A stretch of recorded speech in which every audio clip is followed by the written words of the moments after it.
Hello, hello, happy Mothering Sunday. I hope you're well today. Coming up on today's show, we have...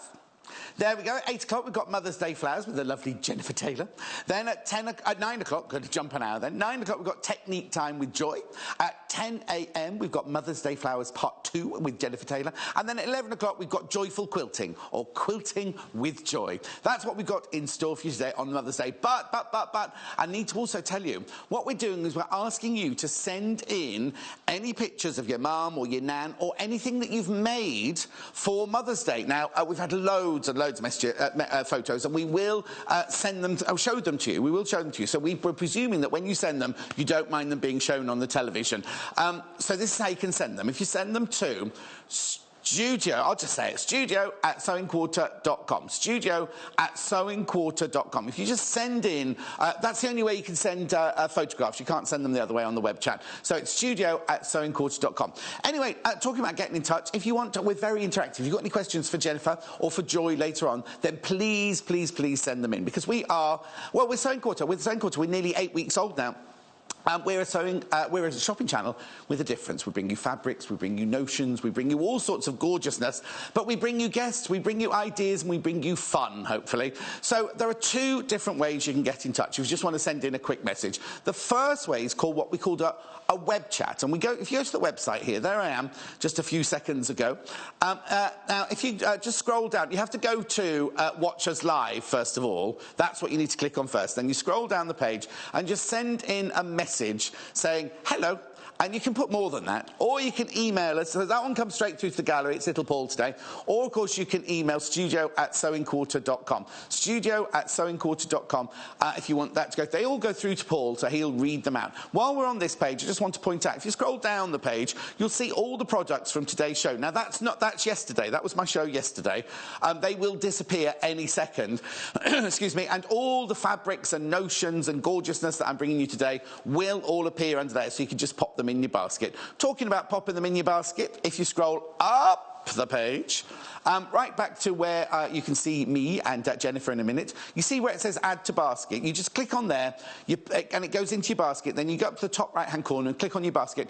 Now, what I would do, excuse me, is I would check out straight away. Because we have this thing where you just pay one post and packaging all day long of £2.95. Because what was happening yesterday was people were putting things in their basket, and how it works is you put something in your basket, it's not definitely yours until you check out. We physically won't take it out of your basket, but say, like yesterday, we had fabric. We had 10 metres left, and 30 people had it in their basket. So I had to say, the first 10 of you to check out will get it, but the second 20 of you won't get it. So I would always check out straight away if you can. So, what are we doing this morning? Aren't they lovely? Aren't they gorgeous? This is just a fantastic, very, very versatile, very, like traditional Japanese flowers. And who better to show us how to do it but Jenniffer Taylor. Good morning, my lovely. How are you? I love your blouse. Right, first thing we have to say is, how fabulous is your shed? I don't know if you follow Jenniffer on Instagram or Facebook, but you've got a I heard it's more than a shed. It's a she shed. Yeah, so it's basically a log cabin, and I built it myself. I know all the pictures from, but the first day you were here on the first day. I was, yeah. And I think your husband and somebody helped him, didn't they? Just putting the mud flat. Yeah, so we've got a concrete foundation. We did all that. So we've got a mixer in. We were doing that all ourselves. Exactly. And then you went home from here, and the next day they were sitting on top of it. Yeah. And then the wood arrived. Well, the wood arrived. arrived. And then literally within days, we built it. There was a log cabin. Then the floor went down. Roofed it. It's got electrics in. I've been prepping the show in there yesterday. I know. And she even got a little bowl. This is how much I follow you. I'm not stalking you. A little bowl to put your tea bags in. I have. Yes, I've got a little vintage. You know, like the metal tea. Dinner caddies, I think they're called. Oh, right. Yeah, no, I've got my tea bags in there, and the little tray at the top is where I put my used tea bags. Got my little kettle going, everything. Is husband allowed in?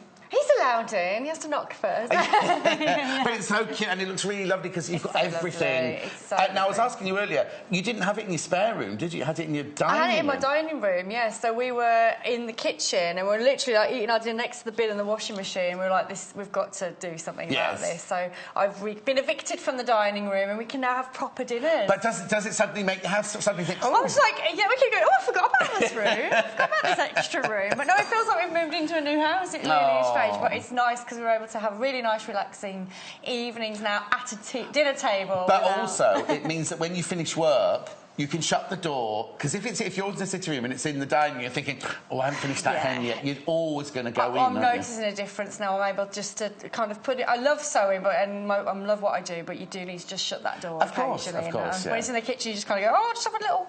I'll have a little look. Yeah. Oh, fantastic. And it looks lovely. Do follow her on Instagram or on Facebook. Are you on Facebook and Instagram? Yeah, so it's Jenny Bob Taylor on Instagram or Taylor Taylor on Facebook. And it's fantastic. It's absolutely fantastic. Right, so what are we doing this morning then? So, we are doing Kanzashi flowers. Do what? Kanzashi flowers. Oh. It's a Japanese technique, basically, and originally it would have been done for headpieces in things like silk and that kind of really luxurious fabrics. But I like to call them forever flowers. That's my take on it. But I just think that it's... don't get me wrong, I love beautiful flowers. Yes. Fresh flowers, the smell is amazing, but they go, don't they? They don't last. Whereas something like this, with the Kanzashi and the Japanese book that we have for you today, it's just packed full of inspiration, different flower types, and it just makes perfect gifts for any occasion. Mothering Sunday is a great example, but birthdays, weddings, and just generally anything that you're making Easter, if you want to decorate Easter eggs and things like that. But when you're making these flowers, they last because they're fabric, so forever flowers. That's my take. Also, you could do like if you've got a bunch of flowers in a room, for example, and then you change the decor of the room. You could make new flowers, or you could like we change cushions to make a room look a little bit different. You could just alter a whole mantelpiece by changing the different colours, making some new ones. Absolutely. Or you suddenly see some new flowers and a new fabric in your stash, and you think, oh, they'd look lovely into that. Yeah, definitely. These are lovely. Should we just show a picture? I'll just show you this picture frame. Here you go. There we go. Oh, there they are. Aww. So, this is one you've made for us, isn't it? It is, yeah. So, this is my my bouquet of flowers with a difference. So, yeah, I just decided to attach them into a frame. So this frame I got from the charity shop. It was only £2, bargain. And I've taken the glass out, but used everything else. And, yeah, so I've just done a appliqued vase. This is actually wool, believe it or not, these sections here for the stalks and the leaves. And then I've done some different types of flowers and just attached them onto the backing. It's lovely, isn't it? Because some of them look like they're 3D pointing out, but these are kind of, even though they're 3D, they're kind of flush to the... I just think it's a really, really good... And you've used the Ditsy Fat Quarter this is all for this, haven't you? Which I'll show you in a second. Definitely. OK, let's get started. Brilliant. OK, well, we've got a menagerie of different flowers for you today, which is why we've gone over the 2 hours, because we just couldn't fit it all in the 1 hour. So I'm going to be showing you today the pointed flowers. So we've got 3 different sizes here for you. Is that what we're going to do first? That's what we're going to do first. Right. And then the next one after that is the round petal one. And they're just lovely, and it is really worth getting them in different sizes. I'll just move the round one over there, because we're going to concentrate on the 3 pointy ones to start with. So the graphics are in for the large... Right, we haven't even seen what's these yet. £6.95. I have no idea. You've done this show before, and I've never seen it. Everyone went wild about it in the office when Jenniffer did it last time. And what you're getting in the kit, you don't obviously get this flower here. Oh, that's my example. Yes. Shall I move that out of the way? Move that away. This is what you get. This is the large pointed petal here. I'll bring the graphics in for the small and the medium in a second, but we are going to be doing the large one first. That's the large one there, and that's the size flower that it makes. So you can see it actually gives you an example of the flower, and it is actually the same size. Oh, yes. So it's a good example there. Actual size, so you get an idea of what you're doing there. And then it comes in 3 different sizes. So as you said, you've got these. It's extra small. Is it small, medium, and large? I've got my lovely glasses holder here that Sue sent me, and I've lost my glasses already. Typical. So I don't want to call them wrong, you see. I think these are... I've got extra small here and small, so it's extra small, small and large. So that's what we've got. Extra small, small and large. I didn't want to get it wrong. No. So I'm going to show you how to use them. Yeah, of course. They are super, super cool. So let's go with the big one, shall we? So we're doing the large one first. We're going to do the large one. So let's bring that out of the way.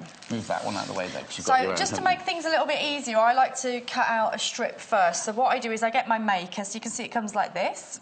Okay, and I just place it on. Now I like to leave a little, a bit of excess fabric on the side of it, and it will become clear in a moment. And do you have to cut this strip to a certain size? No, because it depends on how many petals you want to do. So with this one, it does look nice in 5s, but if you wanted to make them, you could make more. You don't have to have 5 petals. You can make as many petals as you like. Oh, okay. So it's very versatile. Yeah, absolutely, absolutely. So I've just cut it to size. So the first thing you need to do, you'll notice that this actually folds. It folds in half. Okay. Right. So it gives, it creates a sort of template, and you might notice as well that you can see that you've got some numbers on here. What I really like about them is that all the instructions on there are on the top of the actual fitting itself. Oh, so if you lose, does it come with instructions in the pack as well? Yeah, the pack. So if you lost those, you can still use it. Yeah, absolutely. So you can see it says start here 1, and then it's numbered, and it's kind of like oh, that doesn't even make sense, but all will become clear once I do it. So the first thing you need to do is get your fabric and fold it over. So I'm just going to go this way so I can see what I'm doing. So you're going to place the fold of the fabric into the fold of your little doobry what's-it, as I like to call it. Doobry what's-it. So you can see that's clamped it down there nice and neatly. Now I like to go in and cut at this stage. I just find it a lot easier. So what I really like this is actually cutting it. Not only is it going to sew in the right place, but it's cutting it to size for you. Oh, perfect. So it becomes a template. So I'm going to use my big handy scissors, I think. We love these. Jennifer was at the I keep calling it so beautiful. Sewing for pleasure. Last week, Hayley and I sat down through one of her classes, but it was too popular. We had to leave, so let other people sit down. But the Fisker's lady, the lady on the Fisker store, was saying how how fast these sell. How she can sell they're these. really lovely flowers. We're making flowers. Yes. Really lovely scissors, and what I like about these is they're really ergonomic for your wrist. Yes. And so the reason why is because obviously you can see that it's really lifted away from the mat. So this table's quite high, but in theory your wrist becomes in a more relaxed position. And also if there's a little safety catch, so it won't release until You've released the safety catch. As far as action on the hand, it wants to open, so it's just a lot easier. Yes. And what I also like about it is that the bottom blade actually stays still. It's actually the top that moves, which I really like. Good action there, good action. It's lovely, isn't it? So, again, from a cutting point of view, you're not moving your fabric as often. So if you think about normal scissors, you're having to kind of... Yes, and you're also having to do this, aren't you?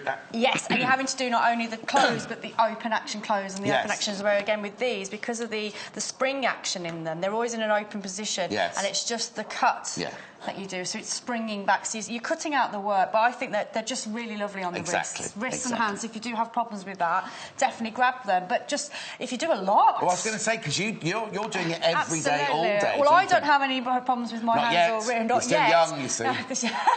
But, when you do a lot of it, then you do need, you can tell when your hands start getting tired, so it is worth getting messages in already. Oh, hello. Hello. From Leslie. Hello, Leslie. Oh, the other white. Right, Leslie's mum, Joan, is what? 86. Wow. And she watches every day. Joan, hello, my love. Happy Mother's Day, Joan. Happy Mother's Day. Oh, that's nice. And message from Sue. And Sonia. Hello, Sonia. I'm loving the flowers. These flowers or those flowers? Are the ones we're making. Oh, looking forward to how to make them. So off you go then. Cool, that's your hint. So I've got my needle and thread. So I've actually double threaded and put a big knot in the end of it. So don't worry too much. And also with the colour thread, I would say if you can match your thread, it's a good idea too. But to be honest, when you make the flower, I've used you can't see it because it all concertinas up anyway. So it's not imperative that you have the right matching thread. Okay. So you can see here it's telling me to start on this side. So I'm going to put my needle into that hole first. Okay. Right. Oh. Okay, so that's it. And I'm just going to flip this over. So you wouldn't need to do this, but I want to show you the other side. So you can see you've got dots there. So you can see now you've got this runner. So it's telling me there's... So not only is it numbered on the front, but it's numbered on the back as well. So there's number 2. So I'm going to pop that through. And the reason why you've got that runner is to allow the thread to pass through. And that's why you've got so much thread as well. I couldn't figure out why you've got so much thread. Well, when you're doing this, you don't want to be cutting your petals. So you need to be doing all of your petals on the one thread. So even though this is going to concertina up... So can I just see the back again? If you of course. If I come through, so I've just come through 4. I'm going into 5 now. So again, you've got that same channel where it's allowed my thread to go in. So you can always tell if you're doing something wrong because you'll be able to see the thread. Yes. Whereas you can can see that it's disappeared into my little channel there. So if I just flip that over now. So I've done 5, I've just come up to 5, and now I'm going to go into 6. So again, it's disappeared down the channel. Yeah. I'm going to leave it on this side and come up to 7.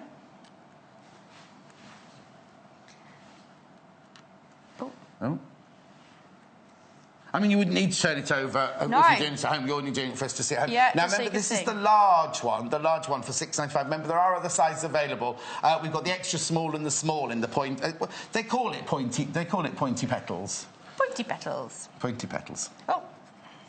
We haven't seen the extra small one yet, I'll show you. There's the extra small one there, $5.95. Okay. I'll go through all of these with you, don't worry. So I've finished now. I've finished at number 12. So if I just flip that back over, it tells you there, number 12, you're finished. OK, so you can see that there? Yeah. So number 12, I finished. So now you can release your catch. So this is why I say cut your fabric first, because then you're running the risk of cutting your thread when you're cutting this out. So I'm going to release the catch. So now that's my maker done and dusted, so I can put that to one side. OK. So now all you need to do is pull your threads. And there we have our first pointed petal. Oh, right. I was totally confused. I thought this was going to come out of that. No. That would be magic, John. That would be magic. So even though it seemed like we used a lot of thread... Yes. At the first instance, you are right, but then once you concertina it, there's nothing left of it. But you're going to add more on, so you definitely need a nice longer thread than what you think. Yes, yes. OK, so that's that one. So I'm going to keep going. OK, so you make the next one to stitch on first. So I haven't cut. Don't cut your thread. Yes. Definitely don't cut your thread, OK? Lorraine's messaged in. Hi, Lorraine. Hello, Lorraine. Could you make these into brooches? Lorraine, you shook as Natasha had to wear one the other day because she's built her breakfast down herself, didn't she? And she had to borrow one to wear. It. I think we've got a brooch on the little stand over there. Haven't we? I'll go through all of them with you. We've got brooch backs to sell, haven't we? I'm sure we have. Yes, we have got brooch backs as well. But look, you see, the thing is, while Jenny's making those, this lovely book, this beautiful book, it's called Japanese Fabric Flowers, and it gives you all the inspiration you need, so you can make the petals with the petal maker, the flower maker, but then take inspiration and patterns from the book. You see. I love the book. I think it's a really loved book. They're all the different shapes. Oh, you've made that one. I've seen you make that one. Yeah.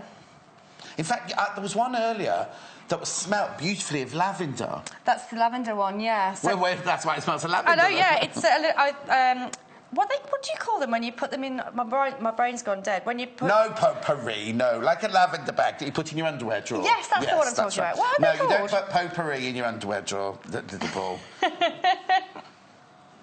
Look at this, right? There are 65 different designs in here for how you can create. So you can create the petals, right, from the shaped makers, and then create all the different designs in it. Isn't it lovely? Look. That'd be lovely. A lovely book to have on your coffee table as well, wouldn't it? It's so really beautiful to look at, isn't it? How much is it? £9.95. It's bargain. Right, now you could pay more than that for an Easter egg, couldn't you? And then look at this. Look at this. How beautiful is that? And as we were saying, an Easter egg will last you a day if you're lucky. A bunch of flowers, 7 days. A book, a lifetime. Oh, look, that's nice. That's a lovely idea, isn't it? In fact, we've got something very similar to that over there on our table that Jenniffer's already made. Look. Oh, now, thank you for all your photos you've been sending in. We will start showing them very soon. Aren't they lovely? Really gorgeous at £9.95. Let us know what you're going to get up to on this Mothering Sunday. If you're going to do anything, let us know if you've had any nice presents already, or if you've made something lovely for somebody. Let us know. Yeah, let me see what you've made. OK, little Paul's going to see his mum, Barbara. After we've got a picture of Barbara for you for later. Or after past, you're allowed to see that. Oh, Barbara won't be up till past, is that right? I'm on my 4th petal at the moment. Oh, it's quite quick then. Yeah, once you get going, it's super quick. Super quick. So I want to see, let's make this petal, and I want to see how you attach it to the petal before. OK. Because we sort of did. I was at a function, I can't remember what it was, and you were the masterclass lady, and we made flowers, but we didn't have a machine to do it. No, so this is what I really like about the book. Not only does it go through the different ways of making your flowers with the makers we have today, but it also shows you how to make different flowers, again, with no maker. Oh, fantastic. Now, that's a brilliant buy, isn't it, then? Absolutely brilliant buy. So it shows, like Jenniffer said, it shows you how to make flowers with the makers that we've got. But if you don't want to make it, who don't get a maker, the book has instructions how to make them without the maker as well. Because we made a really, really lovely... I know the girls, all the vloggers that were there... Yes. ...made really, really beautiful big flowers, weren't they? Exactly. I just disrupted the whole class, but that was... So when you're... so you can see here I've got my 3 petals on already. Yeah. OK, so don't worry too much about concertinaing these up yet. Right. Because you'll do that later. But as long as they're on your thread, and you can see they are, if I just move them away from the maker a little bit. So I've gone ahead and started with my 1. I'm now on 0.4. You can see that because it's just come out. Did you leave much gap between the end of the... Does it matter how much gap you leave between there and there? No, because, again, you're going to concertina it up. Okay. But what I would suggest to do is that you keep it... You hold it in your hand and then hold the maker, because then what you don't want to do is get your thread wrapped around that, because it's just a nightmare otherwise. Yeah. So hold the petals in the hand, keeping this away, and then just continue doing your maker as instructed. So I've just gone into 5, coming up to 6. These are brilliant. Going into 7. I was trying to... Because Jenniffer didn't show me how to make them in prep. It was all a surprise. I didn't realise it was going to be this simple. I thought it looked very, very complicated. Well, I think it's a really nice one, you know, when you just sat at home watching the telly or whatever, because, you know, it's all there. It's small pieces. Well, especially if you're making lots and lots and lots. You could sit and watch the telly while you're doing it, or chat with somebody while you're doing it, couldn't you? Yeah, definitely. So there's the 4th. So I'm just going into my 5th, and then we're nearly done. Do you know what would be good is also if you had a class, if you're doing... Or not a class, exactly, but, you know, like, if you have a gathering of, like on a Thursday you go to whist, and on a Friday you do keep fit. You know, you see all your lady friends in the village hall. This would be a lovely class to do, wouldn't it, together? I might take this to Long Marsden Ladies when I'm there next time and get them to do it, They'd love that. But what I was going to say when you talked about classes, I think this is a great one for things like hubs and things like that for kids, because it is just... You're just following the numbers. Yes, exactly. You're just following the numbers. But also it's good for children. It'd be good for their dexterity and following instructions and all that sort of thing as well, wouldn't it? And also for retirement homes, things like that. Yeah.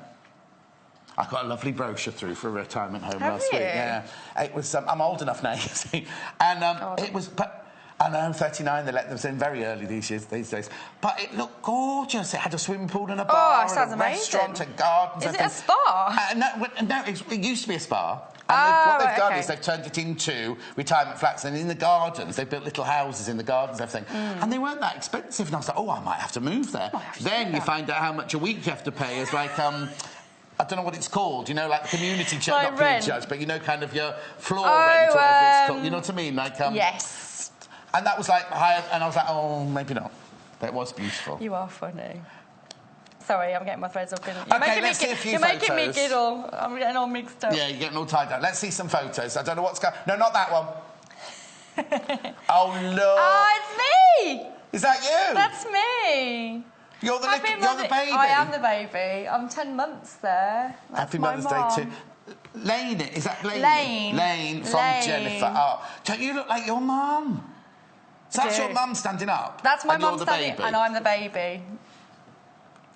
You look so like your mum, don't you? Look at you waving, showing off even from an early age. Always. What is that? Is that mud you're standing in? Yeah, we're in Loo in Cornwall. Oh. It's my first holiday. Oh, that's nice. I love the background. Next one, quickly. Oh, there's little Paul. Little Paul. That's little Paul, the producer, and his mum, Barbara.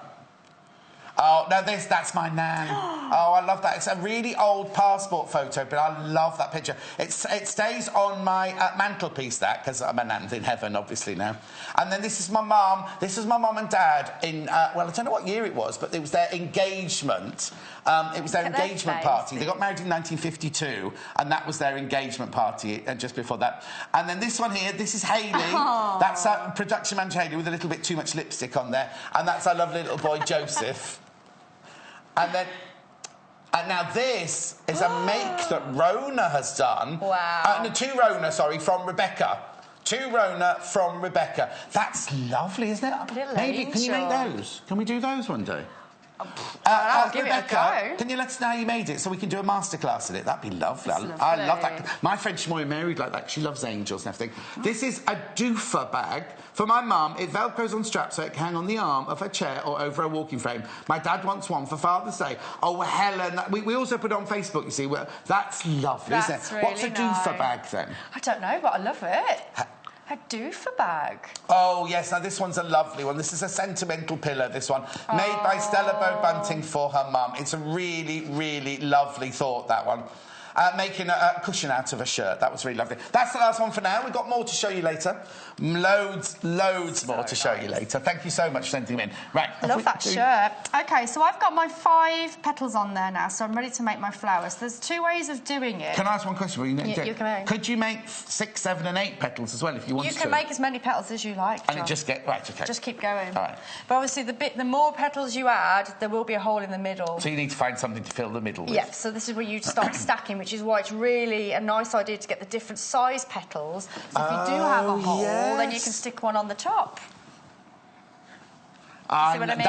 So if you had a big one with a hole in, you could make one slightly smaller that fitted there to cover that hole, and then a smaller one. Just layer them up, stack them up. Nice. So it is worth getting the different sizes. Yeah. Well, this is the large, right? £6.95. I think that's such a brilliant... Because how long would it take you to get a piece of fabric, fold it, and then do the actual stitching yourself? Absolutely. But what you're guaranteeing with the little maker is that your petals are going to be the same size and you're stitching in the same place every time, whereas when you are doing it by hand, you obviously... It'll look like one of yours. It'll look like one of mine. So there's 2 ways of finishing off. Yes. You could just sew into the first fold, of your first petal, which I find is a little bit fiddly because you're having to play with the tension at the same time. Yes. Whereas this method is a little bit easier, where you just pull your thread that has the knot on. Yeah. Okay, so you've got a little bit more length on that. So you've got 2 lengths to deal with now, and then just literally knot it like you would do a shoelace. So pop your finger on there for me. Where do you want it? There. There? That's good. I can feel it moving. Oh, no, there you go. There you go. So there's your petal, go. Ta-da-da-da! How cute's that? How cute's that? So it's a great one for the kids. It's a great one for the adults, but it's a great one for the kids. Beautiful, isn't Super it? Yes. cute.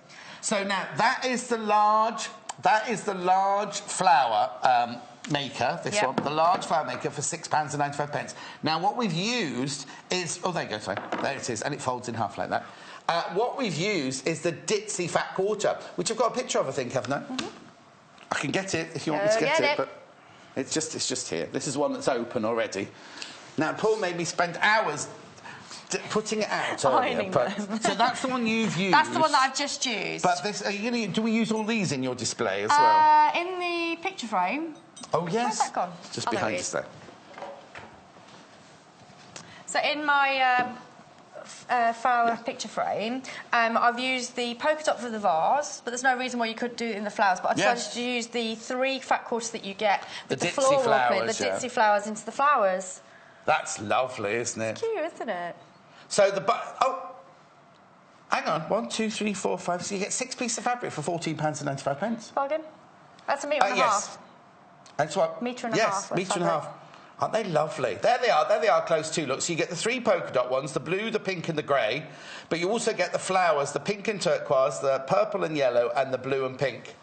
Aren't they lovely? £14.95. I mean, I went with getting a solid for the background, but there's no reason why you couldn't go with a different polka dot. No, but we've got solids. We've got solids available in the show as well. Absolutely. Really, really lovely. So that's the Ditzy.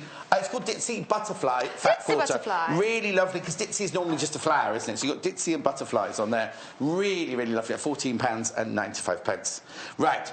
So now which one? The small. Which will be the pink one. You want to do small now? Right, this is the small one. Now, this is interesting because they've used a different fabric for each petal on their actual size one, haven't they? Oh, let me get it out of the glare. There you go. So I just prefer to use the same fabric, but there's nothing to stop you, like you say, doing a different petal in a different colour. Yes.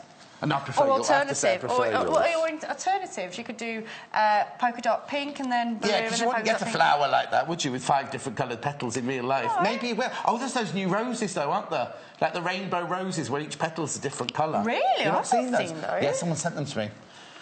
Well, there you go, then. So we're going to make the small one now. Yeah, is that what you want to do? Yeah, OK. So, again, the reason why I've cut my fabric a little bit bigger than my maker, so if I just open that out and show you what I've done, You can see that I've got about ½ an inch either side of my... I just find that when you're folding it over, you really want to get your fold of your fabric, which might be a nice idea to press it so we've got the little clover yes, I'll do actually. it's the mini iron on, Can you just give that little... Oh, you want me to do... Oh, you want me to do some work? Come on, John. I thought you were going to... Perfect. No, that's how... When there's a dressmaker, how many times do you do that? Oh, I'm I call myself a dressmaker. Just to check the irons on, there it gets working. Perfect. I'll just go to that crease. Oh, he's off. He's off with the clover iron. That's it, he's off. I love this. Have you seen the mini iron? Can you see it from there, by the way? Oh, yes, I'm not too... Not too far away, I love it. I mean, you wouldn't do your shirt with it or anything like that, would you? But you could do delicate areas, like the difficult areas, like your cuff, collars and cuffs. Yes. But look, But what's really nice about the clover iron, I think when we do the this one... Yes. It's actually really nice to press the flowers down, so this is going to come in really handy in a bit. So...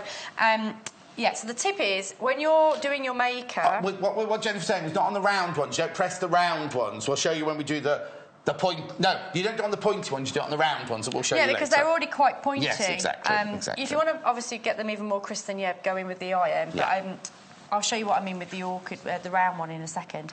So I've folded my fabric over, OK, with the clover I've given it a nice press. And the reason why is that you want to get your fold right into the fold of the maker. So it's really handy that you've got that extra bit of fabric so you can really make sure that it's butting up. If it's too thin, you've got nothing to hold on to, do you know what I mean? So it's a little bit wasteful, but I'd rather make... You're only wasting a smidgen. It's not like... I'd rather make sure my petals are right, you know. But don't do it like this. Where's the large one? Don't be doing this. No. And chopping out, because then obviously you are going to waste it. Because you've cut your strips, haven't you? So I've cut it to size. So it is worth just giving it that little bit extra on the side so you can get your fingers on to pull it into the crease. I just saw little Paul doing it early, cutting something out, and he got a great big fabric like this. He was cutting shapes out, and he... I'm glad I didn't catch him. No, he just because he's too old now to cutting shapes on the dance floor. He has to do them in fabric. You see. OK, so even though we're going in with a different maker, it's exactly the same process. It's just a smaller size. I wonder who sat and thought how to work out where the stitch... You know, they were very clever, weren't they? They are very clever. Think, well, that stitch should go there. Well, this one is a really nice and simple one. Whereas there's one in there where if I show you the back, I'm sure it's this one. Yeah, the next one that we're going to show you, I'm just like, how is that even going to come together? Like, how is that coming together? So I'm on 0.8 now, so just going into 9. Right, so which one are we doing? We're doing this one, small. Yeah, so we're doing the small one. Joe from Warwickshire wants to know if it's got... Oh, yes, it's got the sizes. Look, Joe, look at this one, right? This is the small... 2-inch... I've just seen it. Where is it? There it is. Can you see that? There's so much going on. So that's a 2-inch... 2-inch or 50 millimetres. Right, don't move the camera. Don't move the camera. Stop. Don't move the camera, because I'll just show you through the others as well. So the extra small... Well, that didn't work, did it? Oh, there you go. There you go. 1 to 1.5 inches. No, 1 to 1.5 inches or 35 millimetres. That one is the extra small one. I like that they put little pearl in the middle of theirs, haven't they? Cute, isn't That's it? £5.95. Or the large, which you've already seen, 3 inches or 75 millimetres. On the maker itself, if I just come in, it tells you on the maker. Anyway. They've thought of everything, haven't they? It's on the maker. So if you do lose your packaging, don't worry, because everything you need is on the maker themselves. Do you know what? I'm loving this. On the back, look. This is the small one, petite small one. But no, go down. I love that cushion. I mean, you couldn't use it to sit on, could you? But I think it looks lovely. What's on the back of the big one? You? Oh, look! Oh, sorry, that's the small one there. That's the small one there. I was just showing the ideas on the back, though, of what you can do. I love that one. Oh, and look at that one. Hairbands and rings. I presume they're rings, aren't they? Beautiful. Anyway, lots and lots of messages, because it is Mothering Sunday. I hope you're having a lovely day. Joe, Connie, Rita and Sonia. And... got lots of pictures in. Hang on, I'm getting confused now. Is that one? That's that one. And I'm just getting it right. It's like Snap. Some pictures. Let's have a look at some more pictures. Oh, Claire on Facebook. This is a photo of my mum and I. Oh, look, down there. And some things I've made for her. I'm sure she dreads another handmade gift. Oh, I'm sure she doesn't. No, not at all. I like that. Does she like birds? Things like birds? Because there's an owl there. Is that a yummy mummy skirt there with a what's that thing called? Muffin? No, not muffin. Little cream cake. What do they call? Fairy cake. Cupcake. Oh, that's nice. Thank you, Claire. That is Next lovely. One. From nice. Now, Sarah, I love a good cushion. Designed and made these spring butterflies cushions for my mum a few years ago. This year she had a big birthday, so I'll be making her a quilt. Oh, Sarah, I need to be friends with you. Now, last one for now. Oh, that's nice. My Mother Day makes 5 cushion covers, birds on the front and a swirl of green and blue on the back. Sabina on Facebook. Oh, that's nice, Sabina. That's lovely. Oh, just Shimoy Mary's going to send in her... She made some angel's wings in fabric for her wall. Shimoy Mary loves angels and everything to do with angels. Thank you. Keep your pictures coming in. Studio@sewingquarters.com. Studio@sewingquarters.com. We're at £5.95. We're on the small one now, which is the medium of these 3 sizes you can see on the table here. Right, so I'm on point 11. And if you want inspiration, the book, which is down there, £9.95. Brilliant book. I'll go through the book again for you in a minute. Do you know what? We're more than halfway through the show already. I know! Oh, the lid. Oh, hang on. I don't want it to catch the light. I think there's a light in the wrong place, you know. There you go. That's just covering up. Oh, I know, actually. No, wrong way. What are you jabbering on about, John? There, I'm standing behind it so you can't see my tummy. You're so chuntering away to yourself. Oh, don't. It's because I've worked with Janice too much this week. All she does is chatter away to herself. Oh, she does, doesn't she? Now, so the book here, I'll go through the book with you again in a second. That's £9.95. If you want to make the small flowers, we haven't even gone to the pointy flower yet. We're on the round flower. We're still doing pointy flowers. I'll do that in a minute. Yeah. Okay. Fine. Got plenty of time. What's this here? Oh, the brooch backs that you're talking about. Yeah. I'll show you those in a second. Brooch backs. Brooch back. Oh, no.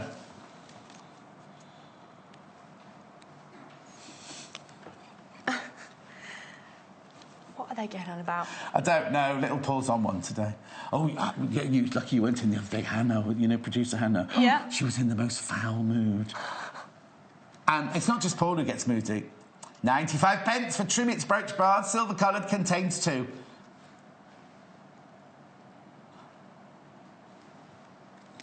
£95. OK? 95p. Right. OK, so we'll carry on making another flag. Now, you're going to layer these. What are you going to make out of this? Well, I was going to hopefully have time just to show you how I did the little portrait of yes. The still life. The still life. We've got plenty of time because, as you said, there's so much to do. And we've got 2 hours. We've got this hour and we've got 10 o'clock, haven't we? So I'm just doing my last one now and then we'll go on to the rounded one and then I'll show you how different it will look if you press the flower rather than leaving it 3D. They're handy scissors they are. So these are another ones as well. Again, same format where they've got a spring action on them. They're just lovely on the wrists. Really nice. Hello, Barbara. Or as I like to call her, Babs. She doesn't like being called Babs, apparently, but she does by me. Anyway, Barbara, little Paul's mum, we're sending you all our love. And he says he'll pay for lunch. Oh, tomorrow, not... Oh, it's Mother's Day today? Today? Yeah, you can have a late lunch, little Paul. Nah. Lunch tomorrow, though. Where are you going? You're going to Scott's again. Where did you go last time? 11... It was what? 12. Yeah, wasn't it called Scott's, though? Oh, Adams. Oh, well. Got that completely wrong, didn't I? Right. OK, so you can see that I've concertinaed it up to create the first petal. Yeah. And then you just concertina it up again, and then that gives you the shape. They're so cute, aren't they? Yeah. So now I've got them all concertinaed up. I'm just bringing them together to Is that all of them on the small? Yeah, that's 5 of them? 5. 1, 2, 3, 4, 5. So again, I've gone with 5, but you can put as many as you like on. OK, so I'm going to do the same technique again. So I'm just going to pull the end with the knot first, just to give me a bit more thread to work with. Yeah. And I'm literally going to do it like as if you would tie shoelaces. Yep, go for it. Big fat sausage fingers in the middle of this flower. There you go. And there you have it. Now, the large is the most popular so far. The large... I don't want to call it machine. What do you call it? The large... Maker is the most popular so far. Really cute. So I'm just going to trim this. Once you've done your knot, you can trim that off then.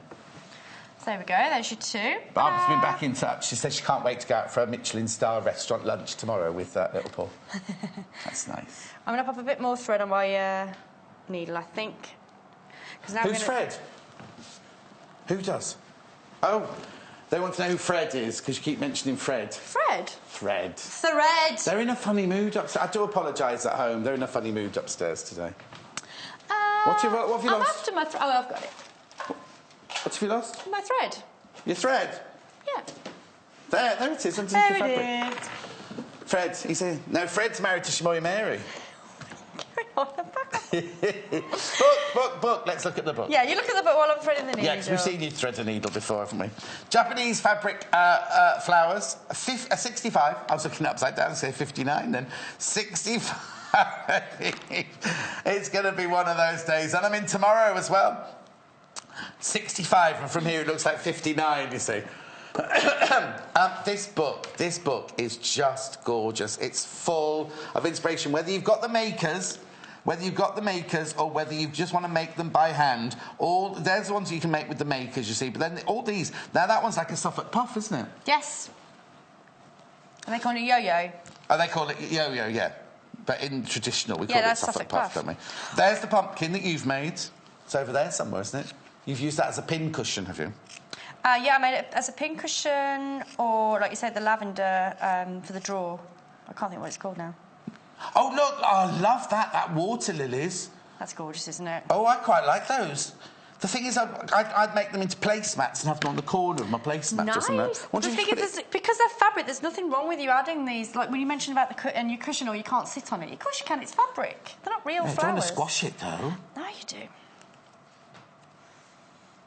Oh, there's everything that Jennifer's made. She made the picture of my mum and my nan, obviously. All the flowers, but the other flowers she made. I don't know what the box is doing there, actually. What box? It was holding up the picture frame of the flowers. Oh, that's right. Anyway, back to the book. It's a nice one, isn't it? Beautiful. £9.95. Now, are you making these later? Are you going to make a bunch of flowers later for us? I'm going to show you how to do the flowers later, yeah. Retro flowers. Stars. There's so much in there, isn't there? Oh, they're the ones from the front cover, aren't they? Dancing dahlias. No, dashing dahlias even.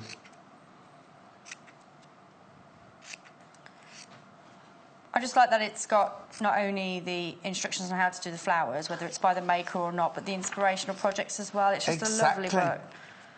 Really lovely book. I like the leaves on here. Now, earlier you were saying, when you launched the show, you said they're originally made for headbands and head decorations. Head decorations, and here they are. That one is... I like the leaves in between the flowers on that one. They're cute, aren't they? As little Paul used to say when he was being professional, unbelievable. Earrings? Earrings? Oh, they're cute, aren't they?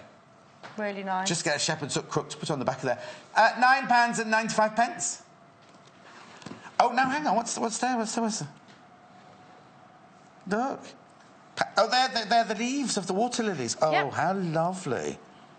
I'm just going to go back to those earrings to prove a point. Oh, I can't find... Oh, there they are.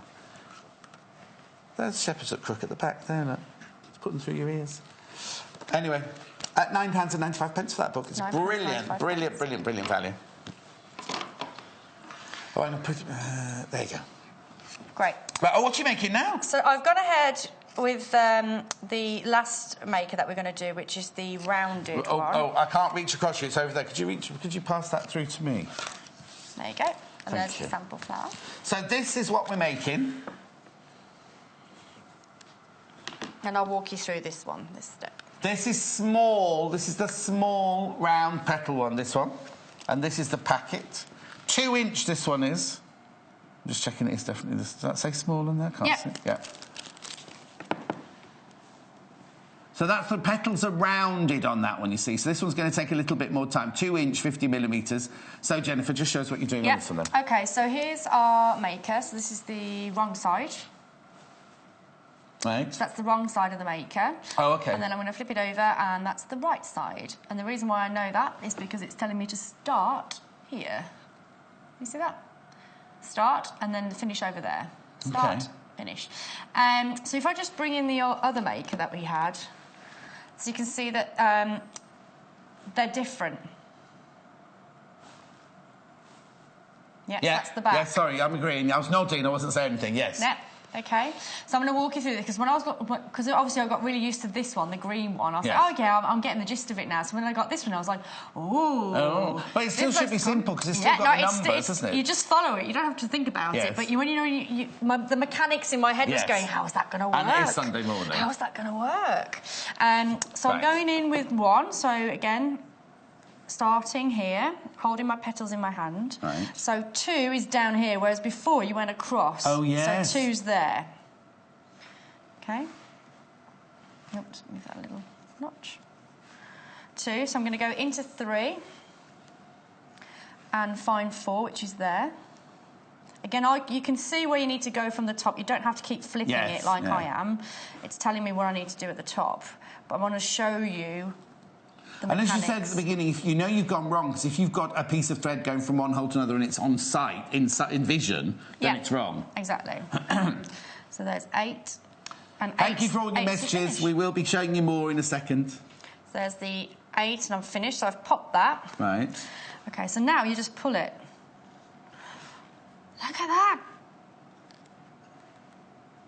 There's intricate little stitches. Oh, wow. So what I really like about it, you've got the kind of circular shape on the front. You've also got this kind of folded, delicate pleating in the back. Oh, I like the back, yes. This is probably better on that one, actually. Oh, yes. There you go. So the back's just as pretty as the front. That's the front. But you could use that as the front if you wanted to, couldn't you? No, there's no reason why you could change it. Oh, I like that. I like that, yeah. It's beautiful. Super cute. So, yeah, I'm just going to go with that. So that's 3, so I'm just going to go on for another couple. OK, then. So the one we're using at the moment is this one. It's the round one. The Clover Kanzashi flower maker. Round, petal, small. 6. Now, this is the only one. We've only got this in a small, haven't we? We only do this one in a small. But the small's bigger than... you know what I mean? It's confusing, isn't it? Well, how big is this one, did I say? 2 inch, 50 millimetres. £6 and 95 pence.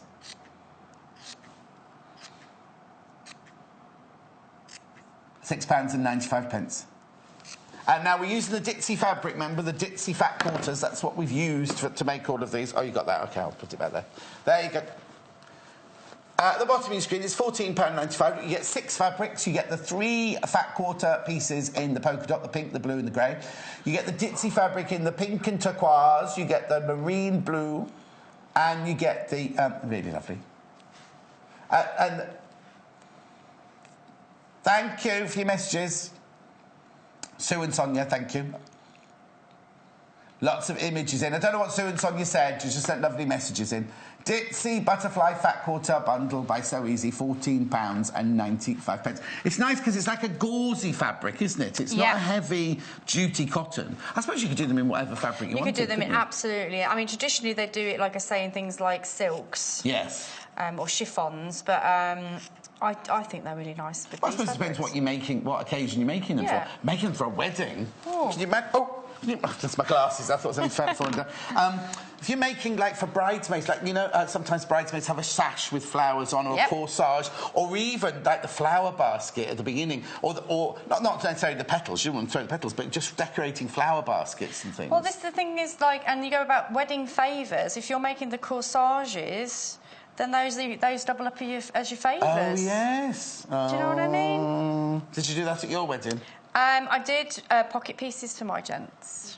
You did what? Pocket pieces, like handkerchiefs. Oh. But I printed them, so it was the same print that I used on the bridesmaid dresses, because I printed the bridesmaid dresses.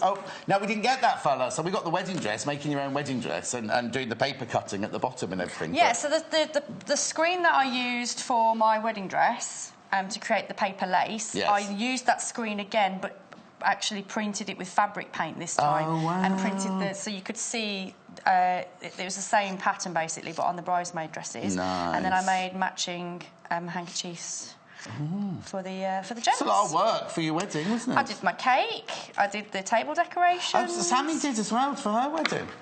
It's all about the handmade. It's all about the handmade.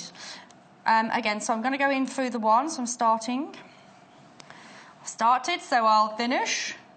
Going into 2. up into 3, down into 4. Yeah. Across to 5. This was like, oh, this is going the right way. It says I am, so I must be.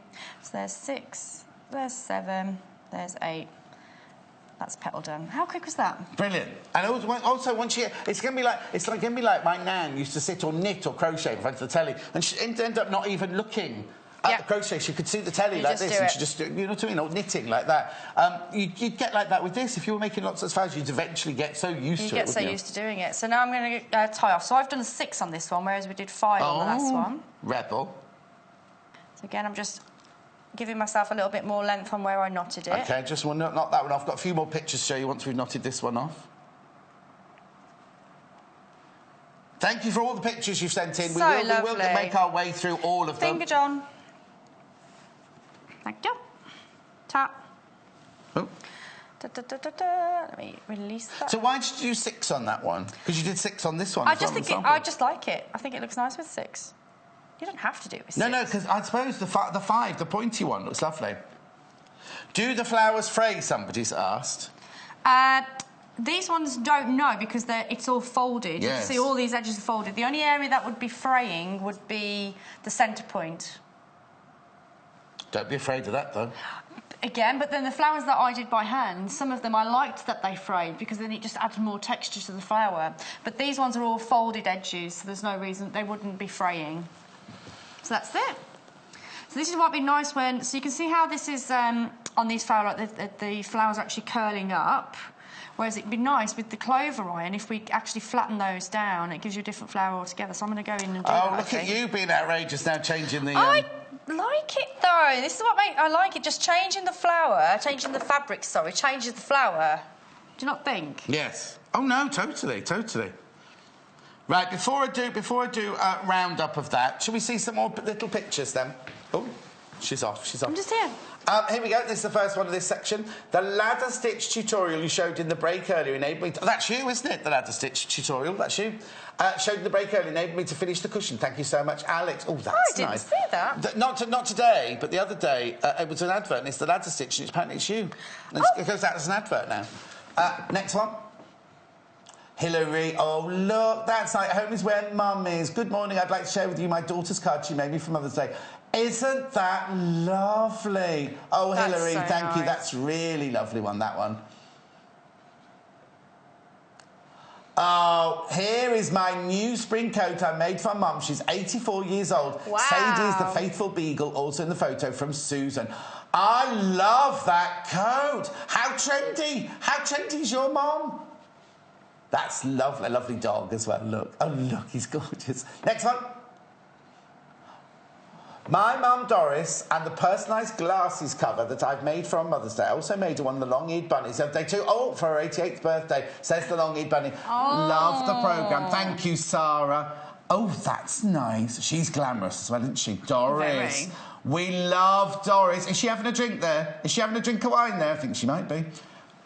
And that glasses case is lovely as well. Oh, look, Lorraine. My beautiful mum, wish she was still here. Oh, Lorraine, that's gorgeous. She looks so happy, doesn't she? Oh, Lorraine. Look, thank you for sharing, Lorraine. Thank you. Right, so what have you just been doing over there with the iron? So, what I decided to do with the clover iron is just take in... Because what's really nice about the iron is, obviously, it's got a really nice pointed edge. Yes. So, I'm just washing my fingers. I've just been using that point to create some detail in my flowers. So that's all you've I've done a little dint at the end. Just done a little dint at the end. So I just went round with my little clover iron. So it's really handy having that little line there. We don't suggest you hold it in your hand when you're ironing in real life. I've turned it off. It's not on anymore. Oh, it's not on. It's not even on. But just to show you what yes, it's not even on. So again, it's just changed the look of the flower again just by doing some little pressing. But how different does it look in the ditzy fabric as well? Because the plain fabric is lovely, isn't it?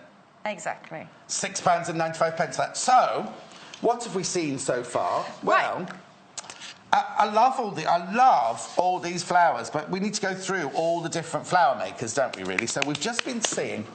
Okay, so let's put that on there.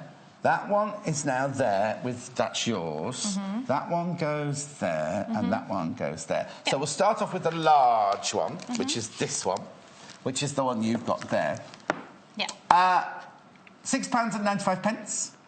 for the Clover Kanzashi flower maker, pointed petal, large, £6.95. That comes with instructions on it, but the instructions are actually on the maker itself, so you don't need to worry if you lose this.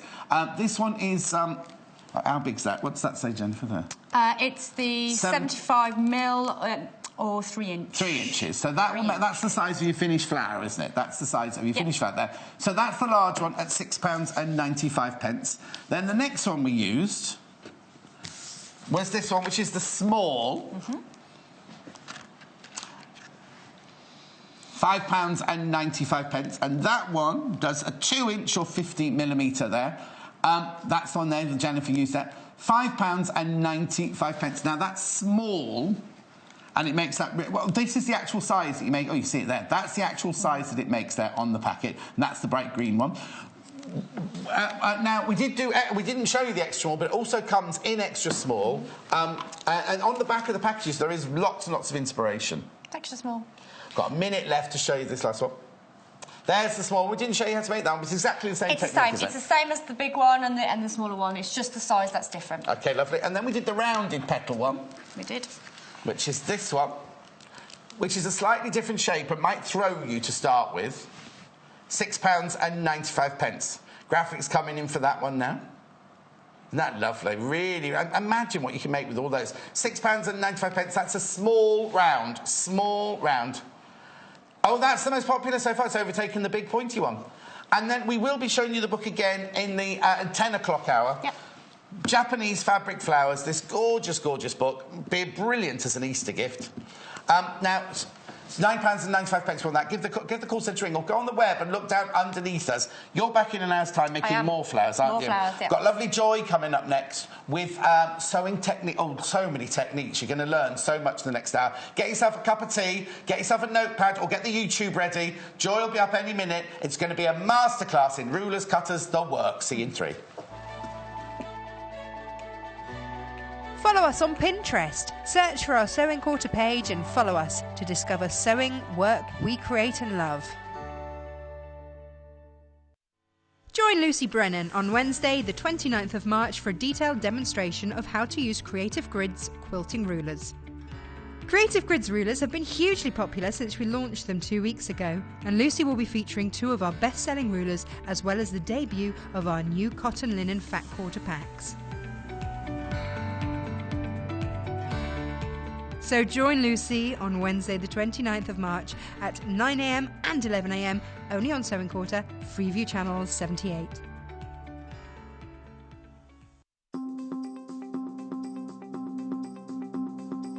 Okay, my name's Joy Edgington and I'm a tutor for patchwork and quilting. I run classes of all sizes and all abilities. I've been able to knit, sew and crochet just about all my life. I worked as a civil servant for 30 years but kept it up as a hobby in the meantime and then moved into full-time teaching. Well, I like making anything new.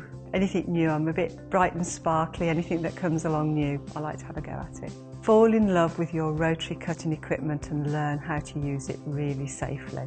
The most favourite item that I've made is really difficult because I love everything that I've made, but I think the things that I enjoy the most is seeing the things that other people have made that I've helped to instill that love of sewing with them. Yeah, I think having the Sewing Quarters a great opportunity to expand patchwork and quilting and sewing in general within the local community, because we're bringing techniques and fabrics and tools into people's own homes, which is really important for people who maybe work or have got care responsibilities and can't get out to things like classes. One of the things I'm looking forward to most about being involved with the Sewing Quarter is being able to look at all the new fabrics, the new tools and techniques that are coming along.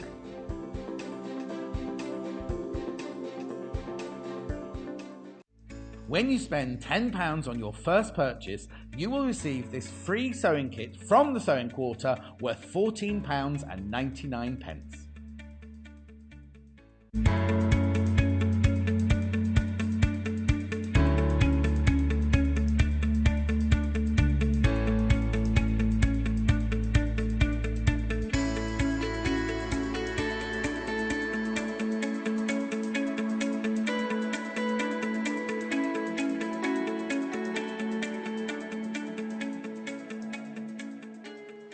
Happy Mothering Sunday. How are you? Having a lovely day? We're having a lovely day here at Sewing Quarter. Before I go on, because Joy's here, she's got so much to teach us, so much to show us, and we're going to have a laugh doing it as well. If you want to send in a picture of your mum or your grandma or anything you've made for your mum or your grandma, you can send it here, studio@sewingquarter.com. Studio@sewingquarter.com. You can also send messages in there, or you can web chat as messages if you just want to do a shout out for your mum or anything like that. Lots and lots of lovely messages from you today. Studio@sewingquarter. Actually, I'll walk over while you're looking at that because I want to see Joy. Okay. Joy, you're looking glorious as ever. So you're going to give me a lesson in everything today, aren't you? Well, perhaps not quite everything. You know, it is Sunday morning, John. Well, exactly. So we're going to be doing, you're basically going to show us how to use a rotary cutter, how to use a ruler, how to use a mat, all the things you might need if you're just starting off, or just to refresh our memory on how to use other things, aren't you? Absolutely. I'm going to start off with right from the very basics for people that have never used rotary cutting equipment at all. And a lot of people, even when they start using, they're not very confident. No. So hopefully this will... Well, I come from like a dressmaker pattern cutter background, Right, and I'd never, ever used a rotary cutter before I came here because literally we just use scissors. Yes. So I'm your beginner, I'm your person who needs to know all of this. Yes. Fabulous. So just if you get too cold, just let me know and we'll switch the aircon off. OK, All right. OK, I will do. Right.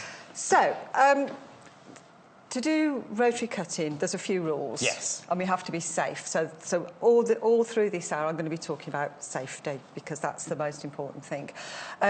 You need 3 pieces of equipment. Right.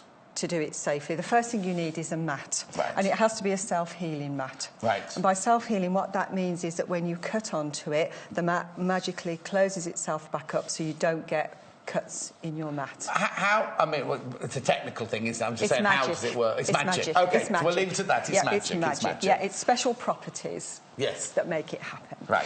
And I've got a nice big mat to start off with. People get very confused about what size mat they need to have. Well, it also depends, I suppose. Sorry if I'm interrupting, but I'm just going to ask a question. Yeah. But if you've only got a small space or a small table... Absolutely. You know, but it's essential, though, isn't it? Even if you're not doing rotary cutting, I think you need one of these... whatever you're working on. Because if you're working on the dining room table... It's not good. No. It's not good if you cut into the... I have done that. Yes. Well, not the dining table, my sewing table, but just even... Because pinning, constantly years of pinning. My dining room table that I had in Twickenham was completely... had lots and lots of little nicks in it where I'd been doing pins. So a cutting mat is sort of essential. Yeah, it's really good. So my advice is always buy the biggest one you can sensibly afford at home to cover the biggest area. If you're going to class, you might want to get a smaller one. Exactly, or you're travelling or whatever, yes. Yeah, so we're going to start off with that. I'm using the mat today this way round in inches because I'm a patchworker, so I deal with inches. But it has got centimetres on the other side. Oh, is it? Because I always go, this one's in inches. I never think of turning them over. Yes, some do, some don't. So you need to decide whether you're a centimetres or an inches. Yes, exactly. I remember this is £39 and 95 pence. I think this is the biggest one we do, 90 centimetres by 60 centimetres, which is 23 by 35, I guess. Something like that. Yes. OK, so we've got a nice big mat. Yes. The next thing that you're going to need is a rotary cutter. Yes. And I've brought 3 different sizes of the clover cutter here to show you. We've got a 28mm, a 45mm and a 60mm. OK, so the 60mm, all our guest designers, because, you know, we send you a tool sheet, everybody wants that one. Why would you get a 60mm one? The 45 one, I'll start with that one first, John, because that one is probably the workhorse. That's the one we use for most things. It'll go through up to 8 layers of fabric, cotton fabric, if you want to. I don't suggest people do that because the fabrics can shift, so you don't get the accuracy.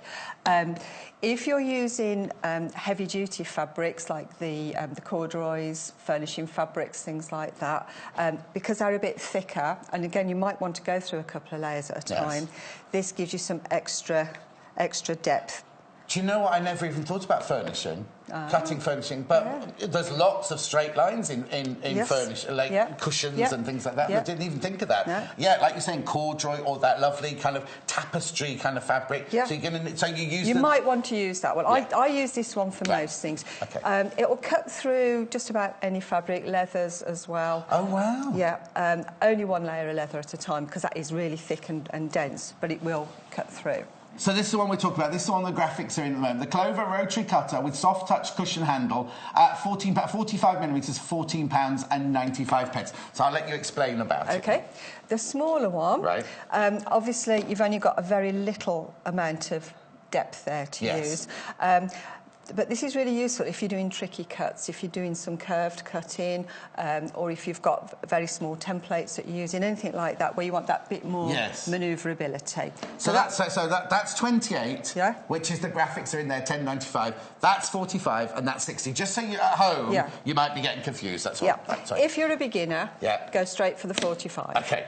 That's the... Joy says. Oh, there you go. The other two are moving. Oh, we're going. Yes, right. No, they're only moving over there. This is one I'm going to use today. Okay, this is the 45 millimetre one. Yeah. You mentioned it's soft touch, which means it's got these slightly rubberised pads on there, which makes it nice and comfortable to hold. Obviously, when we're cutting, we need to release the blade. Yes. And when we release the blade, we do that by sliding this... Oh, it's very stiff. It's a new one. But you want it to be stiff. You don't want it to be a... You don't want it loose. No. You don't want it to flap about. So when I do... If I just slide it back, you can see that the blade gets exposed. Let me... I'm just going to show how Joy did this. So there's the little... and you literally... What it is you need to push it down and pull it back. That's what makes it a little bit smoother. But it is a nice firm... Because as you can see there, I'm not putting my finger anywhere near it, but that is a very, very sharp blade there. So that's why you need that safety catch, isn't Absolutely. It, really? And you never put it out of your hand with the blade out. Right. Never, ever, ever. Yes, I've noticed that all our designers click, and then they cut, and then you hear it click before it goes down the table. Automatically do it. Okay, so we need a rule. The blade, as you said, is extremely sharp. I've demonstrated this at sewing shows, and I have to have two sets. One set with no blades in for people to play with, and one set I keep here, because the first thing people do is, oh, is that really sharp? Oh, that's just made my knees go funny when you did your knees are going to go very funny a lot in this okay. hour. So anybody of a nervous disposition should perhaps walk away. Okay. But why would I mean, how silly to even go, how sharp is that, and put your finger on, because it's going to be sharp, because if you can cut through 8 pieces of fabric with that, it's going to be a sharp blade. It is going to be sharp, it is. Now, I know you'll most probably come to this later, but you're going to need to change that blade at some point, aren't you? Because, you know, like you have to have your scissors sharpened. Yes. So. Yeah. When you come to change it, when you get the rotary cuts, they've always got instructions on the back telling you how to do it. Right. The way I do it is I keep the blade in, I put my finger on here to stop it moving. Right. And then you can... My knees are going again, Joy. you can unscrew this, and then it will release it out, and then we'll just tighten it back. We haven't got replacement blades in this hour, but we will be getting some in, I promise you. Right. The other thing it's worth saying is that sometimes when you get these from the factory, because they've been fitted by machinery, they can be extremely tight. Right. So what happens is when you try to cut with it, I don't know if you can see on there, that blade is not rotating at all. So what will happen is that will just drag. It acts like a fixed knife, and it drags. It doesn't work very good.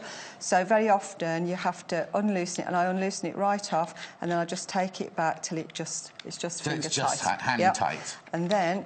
You see, nobody's mentioned that. I've mentioned that at all. That will roll right. Yes. If it's too loose... So that also, when you're changing the blade, if you're changing it the first time, don't be like, oh, I really need to tighten this up. Just tighten it up till it's just fully caught, really.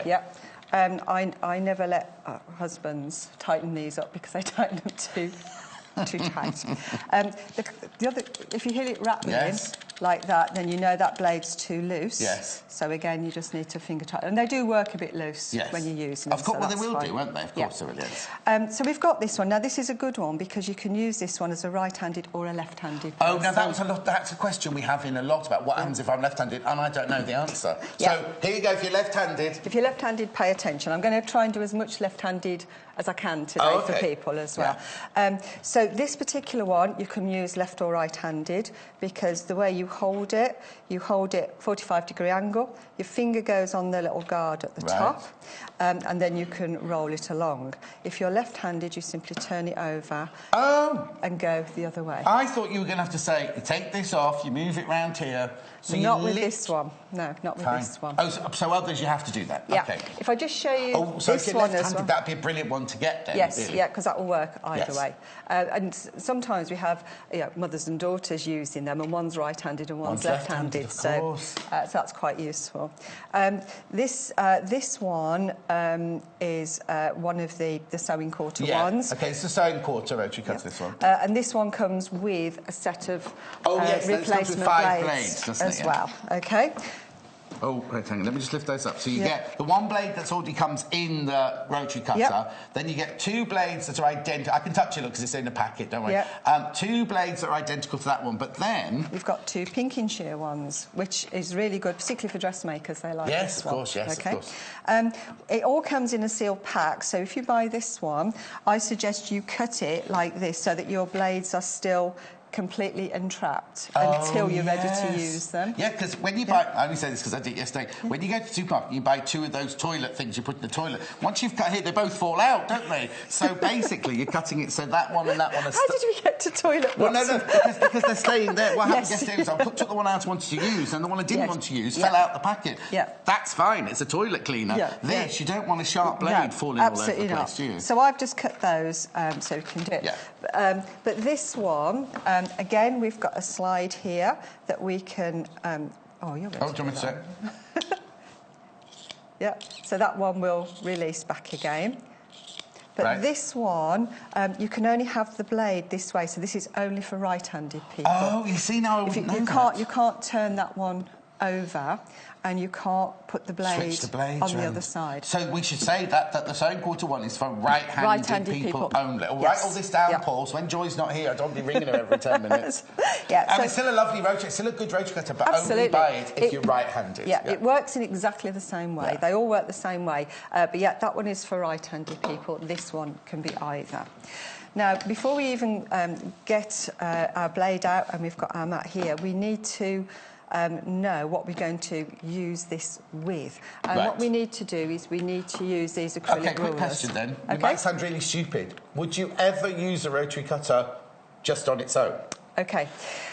The general rule is always use the rulers. However, in the real world, and dressmakers in particular, if you're doing the straight edge of a skirt or a sleeve, you can use your ruler and you can get your straight edge. But then you've got armholes and sleeves, and everything, So my rule is, if you're going to use this freely to cut those, this hand, you tuck it in the back of your waistband, because the temptation is to hold it, and that is not good. Okay, if you're wearing a dress, you tuck it in your bra if you're a lady. Okay, so you tuck it. I've got mine on today, So you literally tuck it in, because then the amount of time it takes you to untuck it and get it round, the rotary cutter's well out of the way. You see, now that's like driving an automatic car for the first time, isn't it? You have to put your foot under the spare foot under the seat, because otherwise you press it thinking it's the clutch. But so you can use a rotary cutter. Of course you can. Without a ruler, because we've only ever seen it with a ruler. Because when I trained, we didn't use rotary cutters, so just use scissors and everything. But put your hand away from the desk, basically. Just don't, nowhere inside. And as I say, general rule is don't do it. Okay. But sorry to interrupt, but I'm just asking questions you ask away. So the first ruler that we're using here, which one's this? So this is the, it's a Creative Grids one. Oh, Rachel the ruler. We love Rachel the ruler. Yeah. And this one, we've got a 6.5-inch wide by 24.5-inch wide. Which is the 16.5 by 62 centimetre there, £23.95. There will be more Creative Grids coming up in the 11 o'clock show as well. Yes, OK, so these are made out of a strong acrylic, and they're made a certain depth, and so you can't use normal school rulers or steel rulers or anything like that with these. They need to be deep, so that when you've got the blade against it, it can't travel over it. If the ruler's too shallow, it Which can a school travel. ruler would be. Absolutely, And if it's a wooden one, you'll cut the wood before you cut straight lines. And also then, don't try and cut round a cardboard template with it. Because you could lay out all your templates if you're doing alphabet bunting or something like that. Yeah. But then as soon as you could go over onto the cardboard or anything. Yeah, and your hand's going to be in the way, so it's not good. So it's not good, OK? Right. So 3 essential bits of equipment, a self-healing mat, an appropriate rotary cutter and an appropriate ruler. And obviously these come in all different shapes and sizes. We'll see more of these, like I say, at 11 o'clock. You can do that. This is the one that most people start with. Yeah. So if you've not got anything at all, this is the one to go with. So we're ready to go, except we need some fabric. I was going to say, there must be fabric next. Yeah, we've got fabric. Yeah. OK. So the first thing that people say is they get a nice... we've got like 1/2 metre here of this plain... this comes out of a bolt. I'll show you the whole bolt. Not bolt, bundle in a minute. Bundle, OK. Yeah. So the first thing people do is they say, OK, right, where do I start? Yes, yeah. And it's, you know, and I want to cut a 4-inch square. Yes. So what I do, the first thing I do is I take it back off them and I fold it back up. You're a very good teacher, can I say that? Oh, You're a really, really good teacher. Bless. Because normally when you think, oh, somebody's going to teach me something, you think, oh, but I'm fascinated by everything, even just wafting your fabric like that. You're a very, very good teacher, can I say? Anyway, I'll pay you later. Yeah. I'll pay you later. OK. So I always fold it back up. Yes. Now, obviously, because we need to measure what size we want, yes, we're going to use this to measure, and we're going to be cutting straight lines. So we need a straight line to start with, OK? Yes. Now, depending where you get your fabric from, it might be nice and straight cut, but you can't guarantee that at all. Also, if it's in your stash, yeah, you could have cut something that was slightly off the last time. Absolutely. So it's always important, isn't it, to check before you start doing, especially if you're doing straight lines for quilting or something like that. So there's a couple of ways we can do it. Yeah. We can either use the fabric and look where the selvage is. Yeah. Now, the selvage is not necessarily straight either. In fact, very often it's not. Yeah. So to get my first straight line, I would place the ruler on. I'm not looking at any markings at all. No markings at all. I'm just looking at the edge of the ruler. Yeah. And very often when you look at fabric, you can see the way that the thread lines are tracking through. Yes. So you can get an idea. You might have a pattern on there, which may or may not be printed straight. I was about to say to you, we had a gingham last week. Oh, no, weeks all over, ago. I suppose. And I was like, it was Sammy, and I was like, why don't you just cut up the gingham? And she went, and we held it up, and we said the gingham was a print, it wasn't a woven gingham. So you'd automatically think, oh, just cut up the sides of the gingham. But it was just slightly off, but it was definitely off. Yeah, it doesn't work. Yeah. Now, it might be that this is slightly off. Yeah. A tiny bit of bias on the cut there isn't going to make a lot of difference. So we could do that, and then I can cut that straight, and then that's going to be my straight line. But very often when you've got a piece like this is a 1/2 metre piece, we've got this lovely straight line, this fold that's here. So what I can do is I can use that fold as a guide for my first cut. And I'm just going to look at any line. I'm going to talk about the lines on here in a minute, but I'm just going to look at any of these solid lines because I know they're straight, and I'm going to line that up on that fold. And then you can see... Oh, you can see how wonky that one is. Yeah, exactly. I think Jay must have cut that one. Yeah. If you try and line up the edge of your ruler, it's very difficult to see. I don't think you're going to be able to see on there. It's very difficult to see whether it's actually right on the edge or not. So by using any of those solid lines on there, then that's ready for us to cut a straight line. Right, before you cut that, we've had a message from Rachel, Mum, our friend Rachel the Ruler. Her mum's messaged in. Hello, Rachel the Ruler's mum, how are you?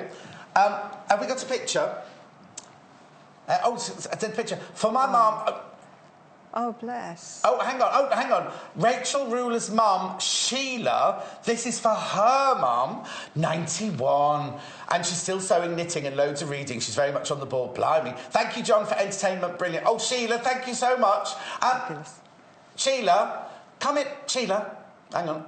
Come in and see us. Bring Rachel the Ruler and I'll make a cup of tea. Everything. I can do that for you in the kitchen. We love your rulers. Do you know, in fact, you know what? It's Rachel the Ruler's mum that first started all this, wasn't it? She was the one who did the first ruler, and then the whole family are involved in it. I mean, it's a fantastic story. It's a real family business, and we love them. We especially love the non-slip, don't we? But the thing is, they're sewers and they're quilters, so they know exactly what you need for a ruler. Anyway, hello everybody at the Rachel Rulers. Anyway.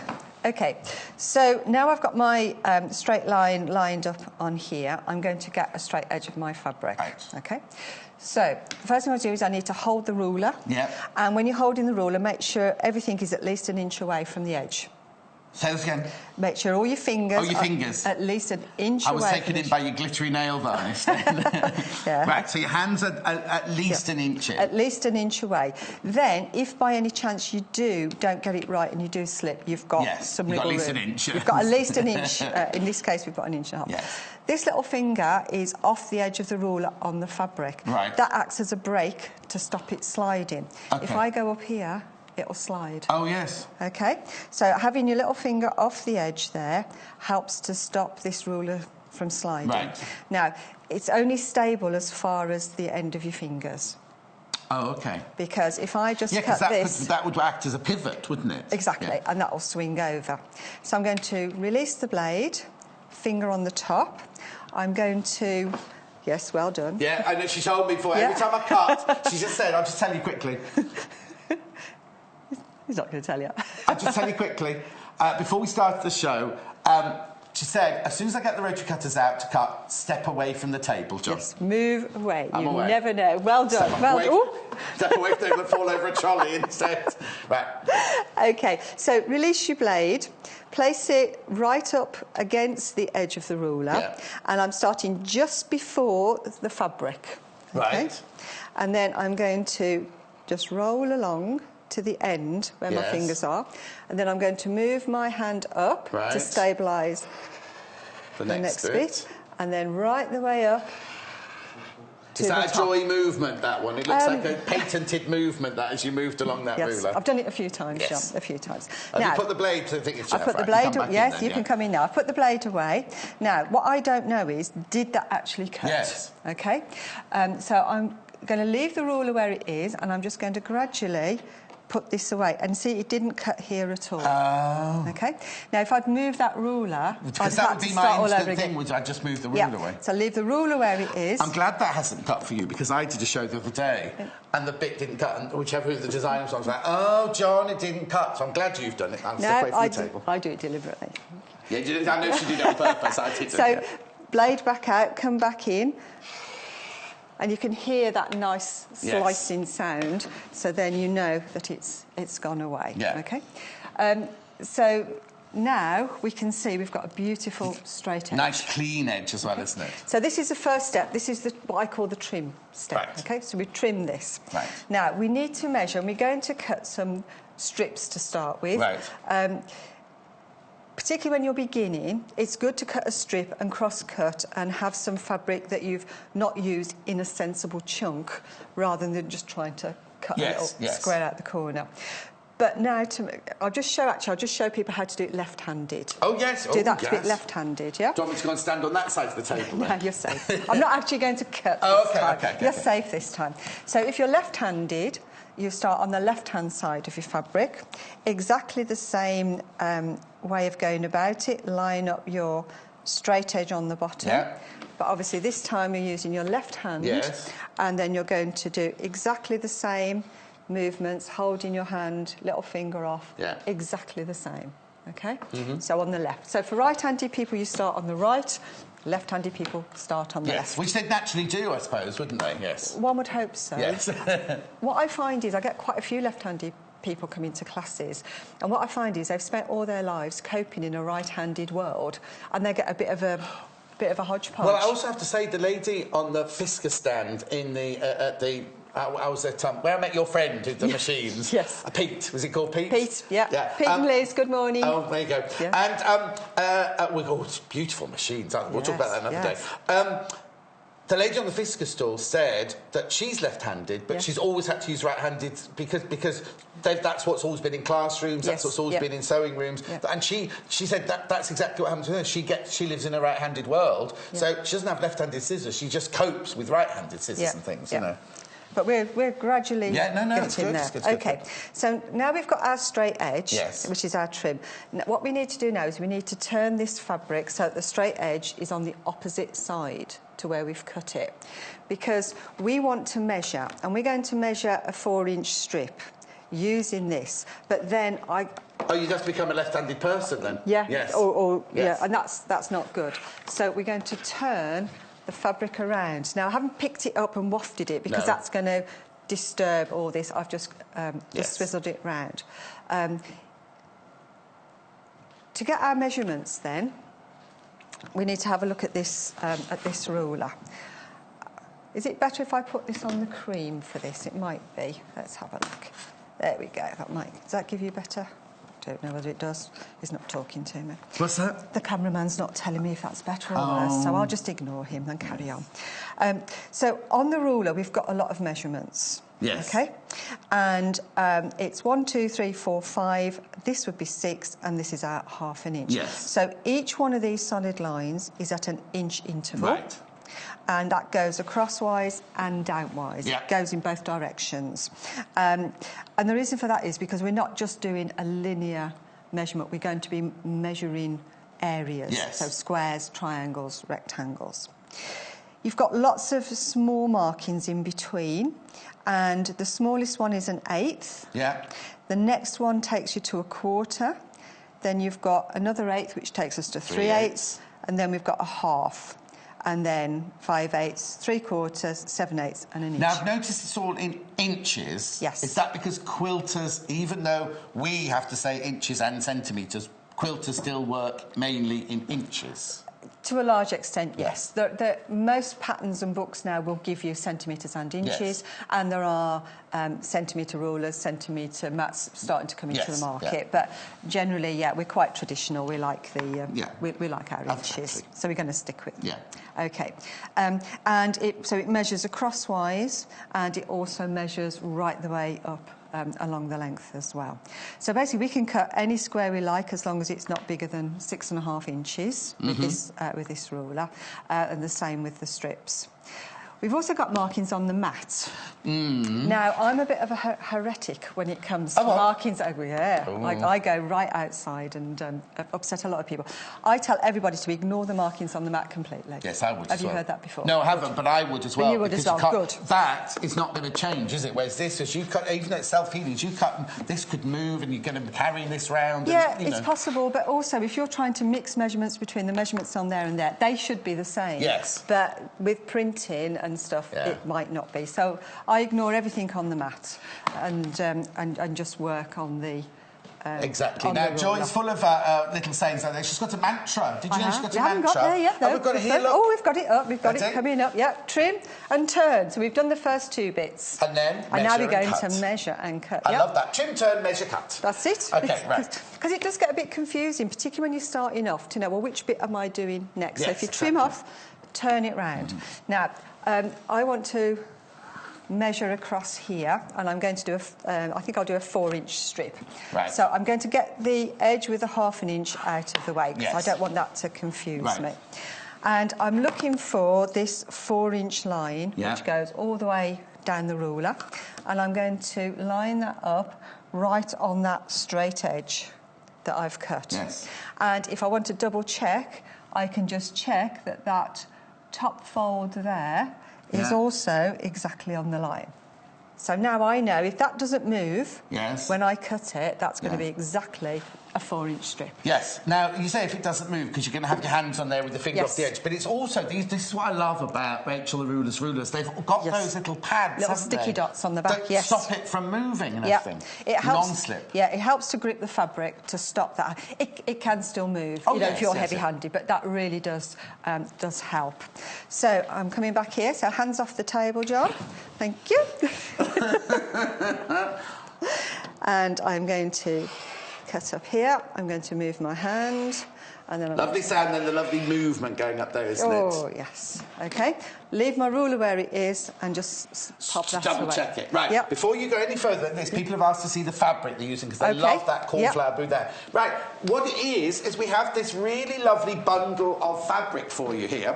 We'll be coming back to Rachel Rulers. And now I've got to say Creative Grids. I call her Rachel Ruler because I love her so much. But anyway, Look, we've got this bundle of fabric, and they're such lovely colours. 1, 2, 3, 4, 5 different colours. You get half a metre of each for £14.95. They're all the spectrum colours, the solid colours, and you know the quality. You know that these are good quality, don't you? And as you've seen, Joy's been using that one there, so you can see you can hear it while it's being cut. You can see, and it's lovely to work with as well. This cotton, isn't it? Yeah. Really, really nice. £14.95. You get 2.5 metres. Look, so you get the I don't know if we've got the colours, or should I just describe them? A deep marine blue there, a cornflower blue, a baby blue. I think this one's called Sunshine, and I would call that one vanilla, wouldn't you? Or buttercream or something like... Oh, no, hang on, Joy's got another idea. No, I like it. I like the idea of having buttermilk.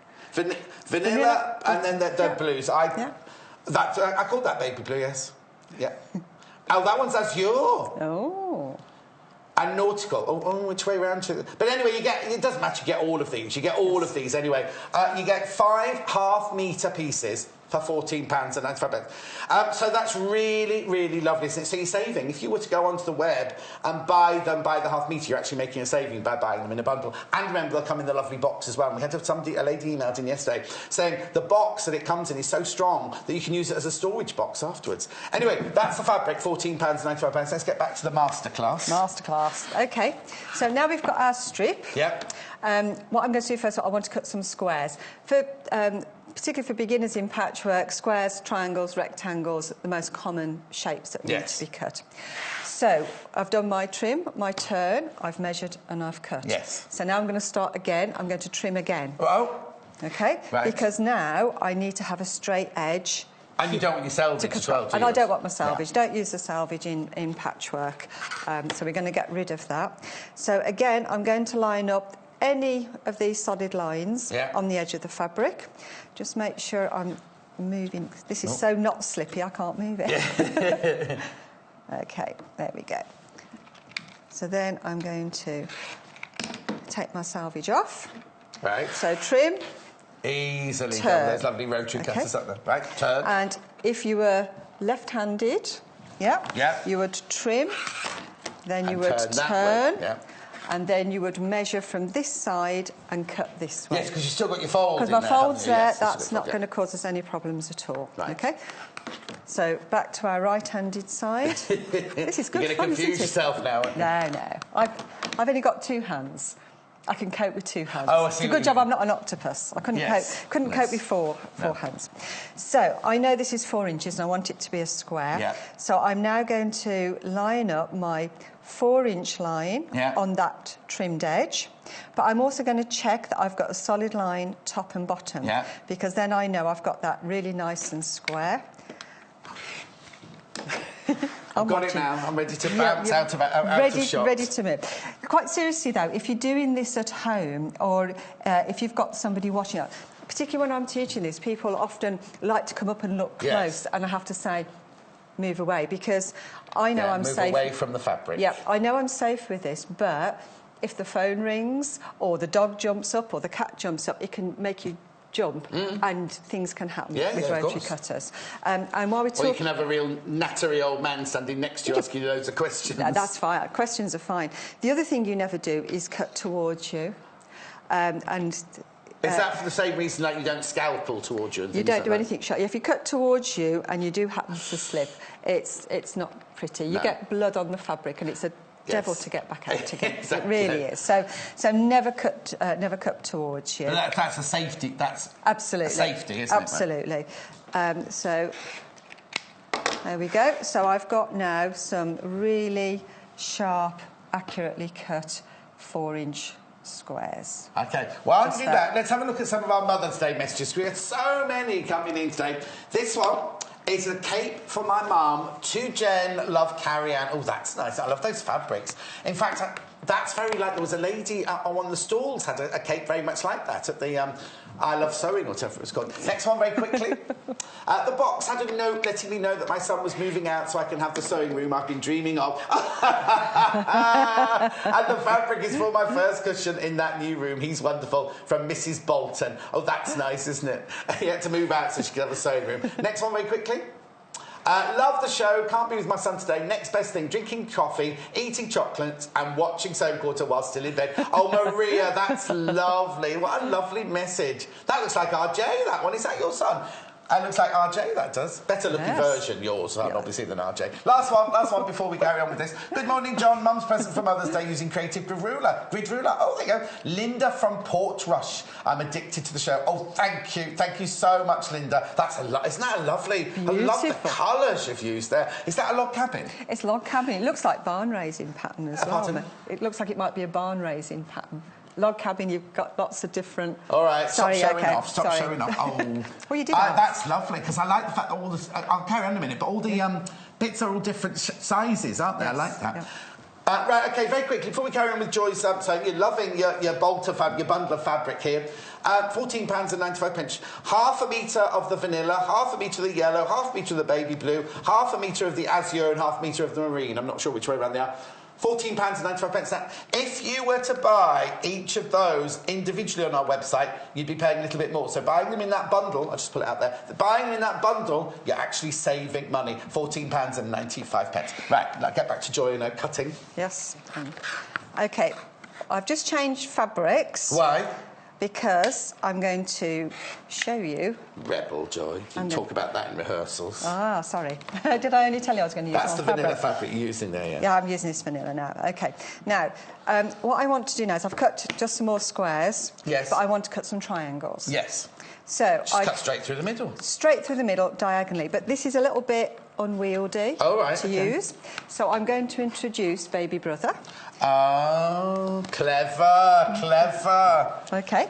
So this is same Creative Grid rulers, same little non-slip dots on the back, same markings. They're called unique. Hang on, I'll try and remember what it was. Unique. Not unique, Tell me what it was, Paul. I've forgotten. Translucent something gripper spots. Oh, there you go. There's a mouthful, isn't it? Yeah, gripper spots. OK. So we can use this in the same way. Yes. Obviously, it's a lot easier to manhandle and to get into place. So all I'm going to do is simply cut across these. Now, this time, you notice, I can't get my little finger off the edge at all. But because it's a square, it's much more stable because I've got my whole hand OK, and that one seems to have more of the little unique dots on them as well, doesn't it? Yeah, it's got lots of them in the corners here to make sure it doesn't move. How big is it? It's 21.6 centimetres by 21.6 centimetres. That's 8.5 inches square. 8.5 inch square, this one, yep. I've got a whole collection of squares, all different sizes, that I use for different reasons. Do you find you use them all? Yes. Oh, yeah. Simple, silly question, really. Yeah, for different purposes. So now I've got some triangles, and what I can do now, if I've got my numbers right, we can start to build up a block on here, and this is called a shoe fly block. Pardon? Shoe fly. Shoe fly. As in shoe fly, don't bother me block. OK. Isn't that a song? Shoe fly, yes, it was. Yeah, you see, you're as old as I am. I think I'm older than you, actually, Joy, but anyway. Very kind of you say so. So this gives you a nice sort of football-y shape, but we're missing some corners. So I am going to cut some more squares, and again, I can go to my little one to do my... This is called cross-cutting. Oh, OK. When you've got a strip and you're cutting across it, we call it cross-cutting. OK. I can do that. Oh, and then you're doing more triangles. Yes. You're getting your exercise in today as well, aren't you? I'm doing steps. I'm like 5, 6, 7, 8. You will end up in that trolley sooner or later, won't you? Trolley in a minute. OK. So then, if I want to come apart... Blow on it. We can pop these onto here. Now, I've cut these to make sure that they fit when we're doing this. If you were doing these... complete square? Yes. And there's your shoe fly. So that's a shoe fly. Shoe fly. Shoe fly block. If you were doing this to make it as a patchwork, you would have to cut these squares bigger to allow for your seam allowance, because when they get joined, they're going to become smaller. Yes. So I've just left them the same size so we can see how it comes together. But if you cut those out, you can work out the seam allowance on the ruler, can't you? We can show that later on, how you'd actually add a 1/4 inch seam allowance. The rule is you add 7/8 of an inch to the finished size. Oh, there you go. That's the rule. That's the rule. There's another rule. That's lovely. Now, those fabrics there are in this bundle, remember? The bundle we're offering you today, 5 half metres of the vanilla, the yellow, the baby blue, the azure and the marine.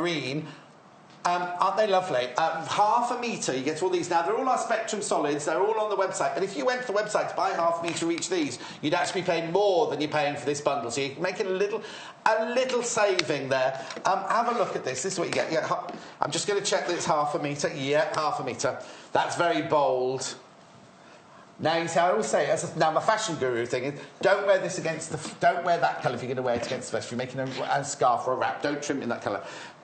Very beautiful, bright sunshine. You like today? Like it is today, apparently, out there. Ooh, apparently so. It's lovely. cold, but it's sunny. I don't mind cold as long as it's I don't mind sunshiny. cold either. No, unless I'm lying on a beach in a thong, then I don't like it to be very cold. Now there's an That's a image horrible thought. for a Sunday morning. Not just for Sunday morning, for any morning. A little Paul loves it, but that's fine, by the way. Okay. Right, what do you do next? So we've done the squares, we've done the half square triangles. Yes. We might want to do 1/4 square triangles. Right. So again, we're going to go diagonally across here. Right. But something I want to show you on this ruler is this diagonal line across here. Because if we line that up on the edge of our square, we've got an extra reference point to make sure we go in straight through the middle. Yeah. Okay? And if we don't move anything, we can come back in and we can do it on the other side. Oh, no, I'm looking. I can look closely when it's just a ruler. Yep. When it's a Rachel ruler, but then step away. Now, quick question though. Yes. Which way are you going to cut that though? Exactly. Because I could do this and then you'd get run right into you. I can't go this way unless I go left-handed. But we have a different mat here. She's thought all this through, hasn't she? So this is a rotating mat. Oh. So what we can do is we can put our squares on and we can cut them so that we're going in the right direction. Away from you. So I've moved those now. I'll take those off and do it. Is that still self-healing, that rotary one? I think it is, isn't it? It's Alpha. Rotating mat, 12 by 12 inches. Well, of course it'll rotate 360 degrees because it goes all the way around, doesn't it? There are 360 degrees in a circle. So now I can just rotate this round to a place to go in. Yes. I could make a point of putting those back together like I did before, but if you've done like we've done here and wafted them out the way, what you can do is line up any of these dark lines on that bottom edge and then get it lined up on your point, and then you know you've got it cut in nice and square. So we'll do one of those and we'll do one. They're not darting in and out, aren't they? This is quite good fun, actually. Yeah, thanks. It's time for you. Can I ask what the little white lines are for on the ruler as well? You can. I will tell you when I've cut this. OK, so I've cut those 4. If I just show you this and then I'll tell you about those. Sorry, I just... So now we can put these back together to make a 1/4 square triangle block. Yeah, the white lines. We had the football earlier. What's this one then? A tennis ball? No, it's just a flag. 1/4 square triangle. 1/4 square. OK. So on here we've got some white lines. You've got the little white lines that are tracking through, which are actually showing you your quarters, your halves, and your 3/4. Yes. The same as the black ones going that way. Yeah. On the long ruler. Again, you can see that they're tracking through at the same point. On this one, you've also got these solid white lines that go right the way across with a little circle in the middle. What I need you to do is just catching the light. Can we go above? There we go. It's clever. It was just catch that. Anna's messaged in saying, Joy. That's me. Can you use any of these rulers to do the Dresden cut? Or do you need a special Dresden ruler?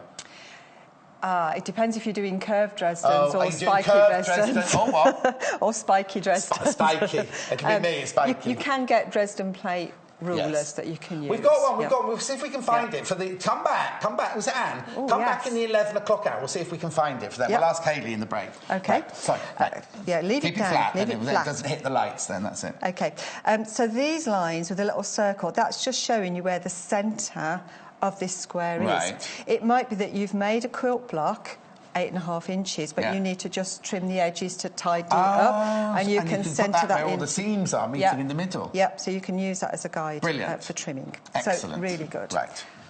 The other thing that we can... So we've got our rotating one for our little bits, which is really good. The other thing that I get asked a lot is, that's all very well, but what if we want to cut something, cut a strip that is bigger than 6.5 inches? Oh, yeah, I hadn't thought of that. So I've trimmed. Yeah, I've turned. Mantra. OK, think of a number between 7 and 10. What number do you want me to pick? Whatever. What? Anywhere between what? Between 7 and 10. Any fraction. 8.5. 8.5, OK. So 8.5, we know that's 8.5, but we're not going to get a straight cut from there because we're going to have to keep moving it. But what we can do is we can use this one. Now, you've got to do some maths now, John. Oh, right, OK. Good job, maths. Yep, good. Good job you picked an easy number. So we've got 6.5 inches on here, and we want 8.5. So 8.5 minus 6.5 is... Right. No, sorry, Paul was talking to me then. So 8.5 inches. Yes. Minus 6.5 inches. 8.5 minus 6.5 is 2. Is 2. So if we use our second ruler and we line up the 2-inch line and then we place this one next to it, we can check our straight line at the bottom, and then we can cut that, and that'll give us our 8.5 inch. So that saves you having one of these in 6.5, 8.5, 10.5, 12.5. You can just... Absolutely. So the widest this can then go is 6 plus, what was this? This 8, one's 6.5. 14. So you can... Yeah, 14, 15. Yeah. So we can use them in conjunction with each other, which is why I've got lots... One of the reasons I've got lots of different size Also, rulers. I suppose, I'm going off piste here, but if you need to do a corner... As in, I'm just showing this from down. But that makes because that one is fine for a corner that if your length's there, but it's short there. But if you have those two together, if you're needing to do if you want a to big trim off corner, trim off a big corner, or something, together, couldn't you? Absolutely. Brilliant. OK. What's next? What's next? Well, we've got squares, we've got triangles of different sizes. Let's go for sunshine. Right. OK. So... Annie mentioned it about the Dresden. Yes. Oh, and we've got a Dresden ruler. There it is. On our, now, have you taken it off the web shop? Is it still in the web shop? If you want that, we'll just show that to you. Have we got the actual thing? And is Jay going to bring us the real thing in? Yeah. OK, sorry about that, Joyce. We like to be interactive, so if Anne asks for it, we'd like to bring it for her. I have one rule in life, and I've used it all my life to say if somebody's old enough to ask the question, they're old enough to get the answer. Exactly. And an honest answer with that. Absolutely. And go on the web. We won't be showing it in the show. You can go straight to the website to buy that because it's very limited in stock. Right, sorry. OK, so I've moved on to the yellow, and I'm looking at the ruler. We've got some lines on the ruler, OK? And we've got 45-degree lines, and we've got a 60-degree line here, and we've got 45s up here as well. Sometimes we don't want to do the boring old squares and triangles. No, exactly. We might want to do diamonds. So, starting with our strip again, if we rotate the ruler this time... Have we cut and turned? No, we've done our trim, cut... Trim and cut, so in the right and now we're measuring. So we've got our straight lines. Yeah. I've not bothered with the selvage this time because it's going to come off in the first cut.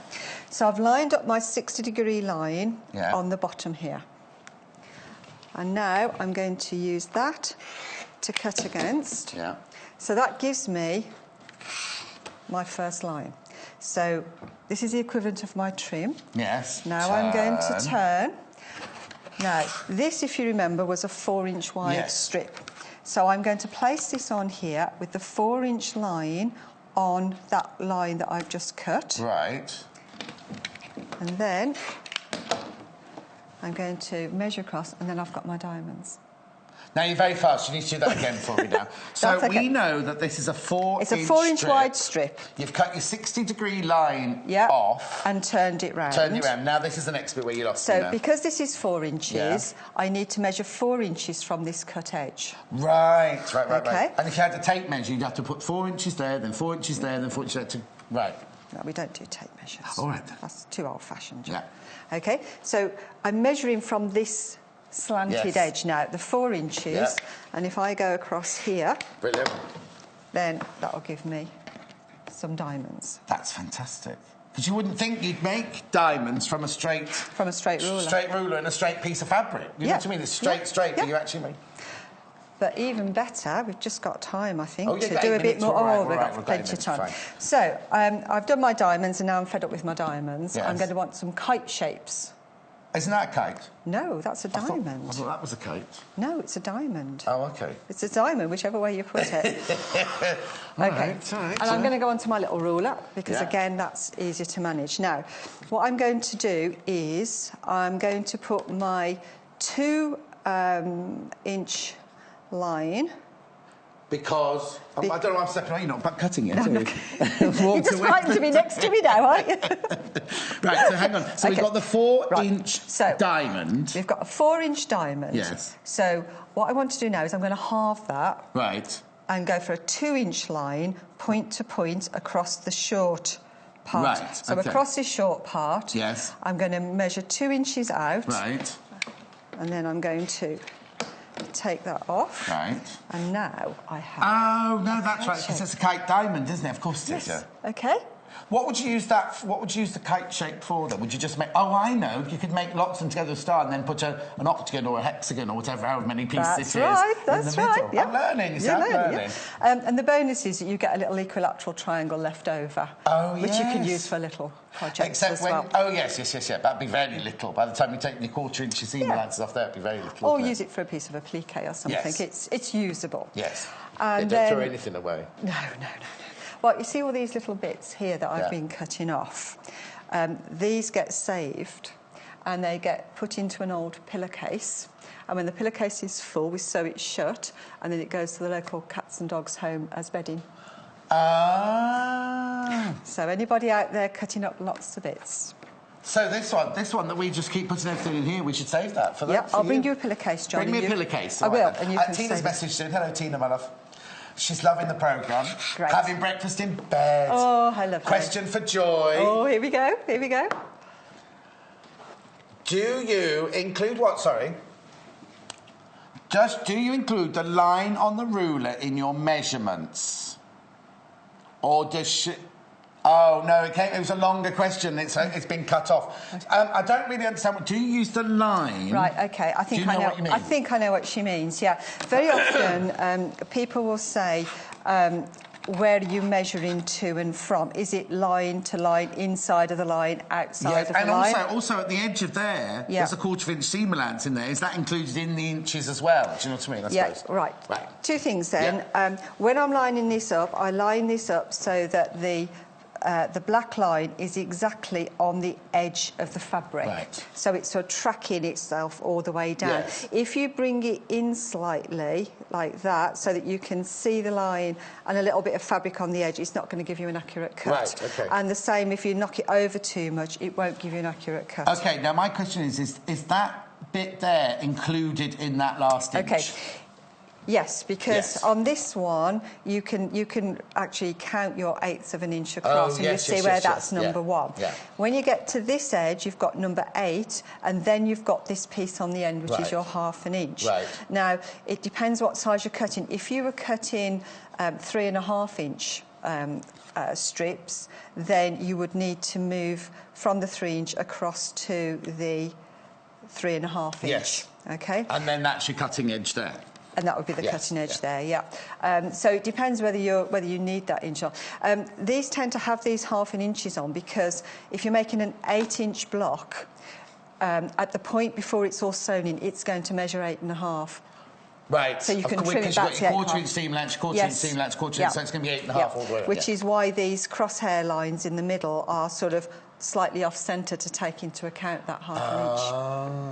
See, it's not. It's at the 4 1/4 line. Yeah, exactly. Okay. Good question. Good question. Good Before you carry question. on, I just want to show the fabric again. Lots of people asking about the fabric here. I'll just put it back in order. There you go. Yeah. You get 5 half meters. You get the vanilla, the yellow, the baby blue, the azure, and the marine. Half a meters of each. Half a metre... Oh, it's nautical, not marine, sorry. Half a metre of each for £14.95. Now, if you buy each of those as a half metre on the web, you're actually making a saving. If you get those, you're making a saving, £14.95. Brilliant. So I'm going to do one more shape, Yeah. and then I want to just refresh for left-handed people. Oh, right, OK, if we've got time, OK? Yeah. So I'm going to go back to my 4-inch strip, cut my diamond. Yeah. I'm lining up my 2-inch line again on those points across there, and taking that off to get my kite shape. Yeah. But now if I turn it round... Oh, there we go. And I can put my 2-inch line corner to corner again, or I can just concentrate on the 4-inch line on that edge and take off that one as well. And there we've got our hexagon. Is that the one that'll fit in there? Almost. Yeah, it would do. Oh, no, it is. It would do if you've got the right sizes, yeah. So we've got squares, somewhere we've got half square triangles, and somewhere in here... All made from the Solid Fabrics bundle, 5 half metres of the Spectrum solids for £14.95. Vanilla, sunshine, baby, blue and nautical. OK. So just from using a straight ruler, because you could do all your cross-cutting with that if you want to, we can get all of these shapes really That's easily. brilliant. Now, I've got 2 minutes left. OK. So you need to tell us about something to do with left-handed people. Quickly, then. I just want to do that because I know it's Apparently always an very issue. artistic and very creative left-handed people, aren't they? They can be. They can be very good, yeah? OK. So, for left-handed people then, you're going to trim from the left. So I won't cut, I'll just keep it in, save you keep jumping. Yeah. So we're going to trim off from the left. Yeah. Then we're going to turn our fabric round.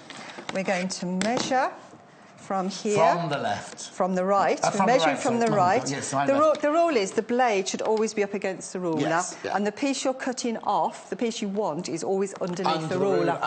So then you can cut this way. Yeah, and then you just slide this one away. The same if you're using the 60-degree angle. Let's do it this way around. You line up your 60-degree angle on here, and then you can cut. And when you've cut that, you would then turn it around this way so that you, again, can measure your 4 inches and slide cut across. from here. If you've got any questions, works. Joy, we've got to go now. If you've got any questions for Joy, she's back at 11. So get your questions in. If you want this bundle of fabric, dial in now. Dial in now. £14.95. You get 5 half metres of fabric. Thanks ever so much. That was brilliant. Got more lessons at 11 o'clock, more creative grids. Yeah. Send in your questions, like I just said. Send in your questions. We've got Jenniffer back up again now, making more flowers. I think she's going to do the flowers in the vase. Not these, but the forever flowers in the vase.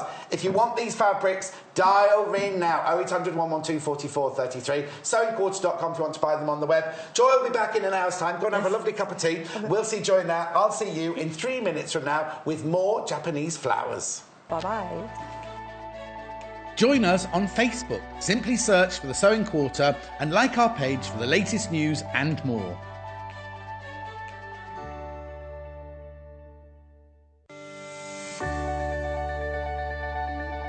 The Sewing Quarter is a new, inspirational sewing and quilting channel here to help educate our viewers with some of the best designers in the business.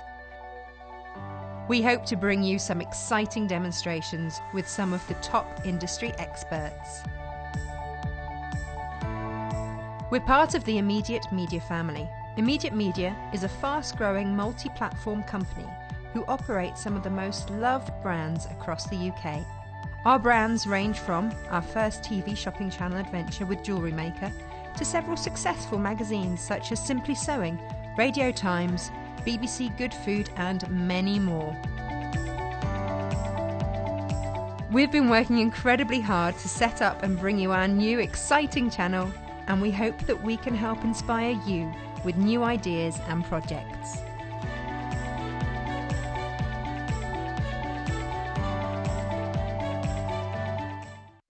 Join Join Lucy Brennan on Wednesday, the 29th of March for a detailed demonstration of how to use Creative Grids quilting rulers. Creative Grids rulers have been hugely popular since we launched them 2 weeks ago, and Lucy will be featuring 2 of our best-selling rulers as well as the debut of our new cotton linen fat quarter packs. So join Lucy on Wednesday the 29th of March at 9 a.m. and 11 a.m. only on Sewing Quarter, Freeview Channel 78. Here at the Sewing Quarter, we want to bring our viewers the best and most exciting opportunities to learn and expand your knowledge. To help do this, we will be bringing in some of the leading industry experts in sewing and quilting to help guide our viewers along the way. Such as Jenniffer Taylor, Samantha Claridge, Lucy Brennan, Jo Carter, Angela Atwood, Karen Lewis, Rebecca Reed, and finally Jenny Fox Proverbs, who is the senior editor of Today's Quilter and Love Patchwork and Quilting magazines.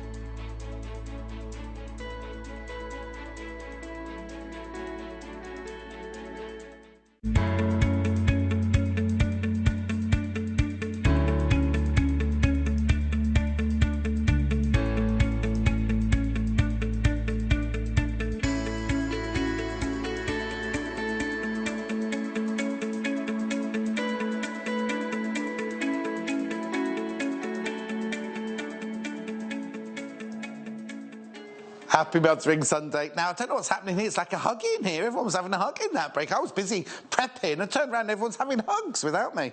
Aren't they lovely? Because this smells of lavender. I was going to say vanilla then. I think it's because I'm a bit peckish. Lavender in there. Isn't that lovely? Do you use that as a bit? Oh, no, that's one you put in your drawer. Yeah. Oh, that's nice. Jennifer's back. We're making lovely flowers from fabric, forever flowers, as she calls them. Now, it's Mothering Sunday. If you want to send in, we've got so many, but if you want to send in a picture of your mum or your nan or anything you've made for them for Mother's Day, we've had loads of messages, been lovely, been inundated. studio@sewingquarter.com, studio@sewingquarter.com. We've already shown you my mum and my nan. We've had a lovely picture of Jennifer's mum. We've got a picture of Timothy's mum coming up in this hour as well. I'll show you that in a second. I'll bring these over. Well, what, you haven't got it? I have got it. I love these. They're so cute. I'm thinking dressing table. Yeah. And knicker drawer. Knicker drawer. Right. Japanese flowers. I hadn't realised how huge. How huge. Oh. How huge the demand for. I was thinking, Japanese flowers. What would do those for? You only have to Google it, and it's Yahoo it or Bing it.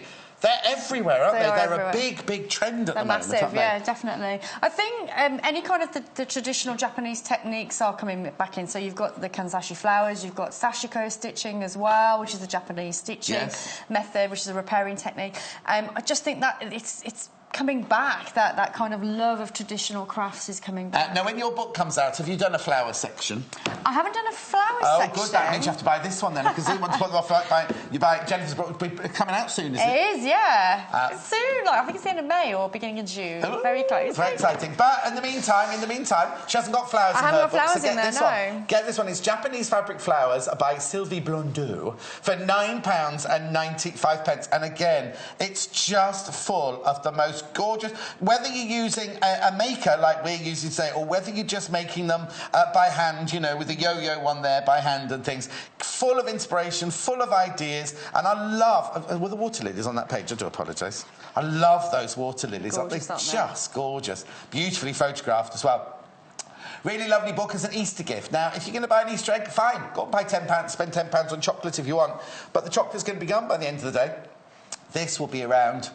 And the flowers that you make from it are going to be around. And very, very versatile. I've got lilies over there. I'll go grab them. I've got the lilies over there. Apparently Paul wants a cheese Easter egg this year. £20 for a cheese Easter egg, apparently. Where's it from? Oh, that's nice. It's the lilies in there. Oh, what? Just not got the pad. That one? Oh, yes. Oh, how lovely. To get to my village, you have to drive over a bridge, over a very quiet river. And in summer, it's just the whole thing. It just looks so beautiful. Lovely. Anyway, the book, £9.95. What are you going to show us this hour, then? OK, so sticking with the floral theme, we've got another... Floral theme. We've got another option of makers for you. Oh, brilliant. So, again, like you're not just stuck with the one maker. We've got an array for you. So, again, we've got this one here, which is our gathered petal in 3 different sizes. Right. I think these are extra small, small and large. Like we had earlier with the... Yep. Spiky ones. Were they called spiky? Pointed. Pointy ones. Spiky ones. Spiky, you could call it spiky. What's that one down there before we move on? And this one here is the daisy. That's the daisy one. I love that one. That's really pretty, isn't it? Should we do daisy first? Can we do daisy first? Yeah, we can do daisy first. Let me just figure out which one. Oh, sorry, no. Jennifer's all prepped and I've made a... No, I've got it. You sure? Yeah. Right, I'll push those forward like that. So this, on the packet, I'll just show you the packet, right? It's nice on the other side as well. It's super cute. This is lovely. So the picture on the front of the packet is the life size. Life size, is that not what we're talking about? Yes, life size. 2 inch... Oh, hang on a second. We're doing this, yeah? This is the one you asked for, the daisy one first. Yeah, this is the daisy one. Yep. Here we go. It's all right. A little bit of confusion there with the computer. Remember, now these are all premieres. You've not seen any of these before. £5.95. Now, that is the small daisy, that one. Isn't it cute? And this is the maker. And Jennifer's going to show you now, if you buy this, how to use it. Now, it looks complicated, but it isn't, is it? Super. But look on the back. You've mentioned the back. I know, I love the back of those. How cool's the back? I actually like the back more than the front. You see, I'd put a really lovely glittery button. If I did it that way round, I'd put a glittery button or something in the middle there to finish it off. I think that way round, it's just... I think that's gorgeous because it looks like the fronds of... trying to think of the flower that it can... You know, like the little... Oh, it's like a daisy. But then, I just think that's really, really lovely. We will be showing some of your pictures in a minute. We've got lots of them. If you want to send them in, please do. Right. OK. So you can see that I've already gone ahead and I've made a head start on some of the flowers. So, right. How many petals are you putting in this one? Because you can put as many as you want in. Again, you can put as many as you like. With that one there, my sample one, that's 7. Oh. 7 on that one. They will say have an odd number when you're doing flower arranging. Yeah, they do, but then there was one that we did last time that actually looked better in 6. Yes. So it's just go with it. Just go with it. OK. So this is your maker. So if you haven't saw our first hour at 8 o'clock, I'm going to go through this super quick for you. No, do. OK, so this is your maker. It's unfolded. It comes with instructions on the maker itself. So this one here is a 2-inch maker, and it's the daisy. If I just tilt this until you can see can you see the numbers on there? Yeah. OK, so that's your instructions. So when you make this makes a petal. So you were like, oh, I thought you made the flower. Yes, I thought that, yes. No, it's just a petal at a time. And what you'll do is you basically fold it in half, like so. And then you're going to basically follow the instructions. So you can see it says 1 start. So you go 1 to 2, 3, 4, 5, 6, 7, 8. So this one goes to 6. So you go through a 1... Back up through at 2, back down through at 3, back up... Yeah. Oh, we'll show you. So that's the front. Yes. So I know that's the front because it's telling me to start and finish. Yeah. Whereas if I just fold it around for you, you can see that that's where... It's upside down now. That's where you're upside down. So upside down. And you can see the little grooves. So those grooves allow the thread to pass through. Groovy. Groovy. It's very groovy. Pass through so you don't tie up your maker. So it'll make more sense now. So what I would suggest you do is cut your strip first. So what I did is I placed my maker onto my fabric and made sure I had enough fabric either side. So about a finger's worth, half an inch extra. So when you fold your fabrics, if I do this... Oh, so you fold it wrong sides together? I like to fold it wrong sides together, just so you can see what I'm doing, and also because you see that I folded it enough. Yes. You want to get the fold of the fabric into the fold of your maker. So if you don't have the extra bit of fabric... Oh, it could catch or anything, You can't really hold it. So it's just that little extra bit there. It makes sure that you are really in the crease of your maker, OK? And then, before you do anything, I would trim around it. So what I like about this is not only telling you where to sew, but you're telling where to cut as well. Now, remember, this is a premiere, this one. I've got this comes from the Fat Quarter, right? The Dashwood Fat Quarter, well, Jenniffer just cuts that. You get all of these. The fabric that I know. The fabric that Jennifer's using is in there, if you see. Yeah, that's my one. That's the one Jennifer's using. This is the Dashwood one. This one, is it Paper Meadow? I keep forgetting what it's called. It's this one. It's this one, Paul. It's the only Dashwood I've got. It's the right one. I'm sure it is. Yeah, no. Here we go. I'll show you there you go. £19.95. You get 8 pieces. Look, they're gorgeous. I love these patterns as well because leafy and flowers on flowers, all sort of nice. You see? Now, that's the same kind of pattern, but in a bright orange. Then we have the lovely, I always call that little piles of gemstones, that one. Then we've got the one that Jennifer's using. Remember, you get all of these. I love this one. Hannah likes this one because they're retro. The kitchen's very retro, so that looks nice in Hannah's kitchen there. And then there's this one. Yep, a really lovely one there. I'm just checking this right one, yeah. And then we've got 2 more. Oops, sorry. I love dots, but that's like, you know, like when you got a hole cutter and you cut holes in paper and then the back falls off and all the bits of paper, all the little dots. I like to think of it, you know, when you look at the sun too much and then you move away and you end up like with spots in your eyes. We don't advise looking. No, but you know, like sometimes when you super and you get like this kind of double glazed dots, coloured dots in front of your eyes. That's what it reminds me of, but in a nice way, like a dreamy way. Thank you. And this one.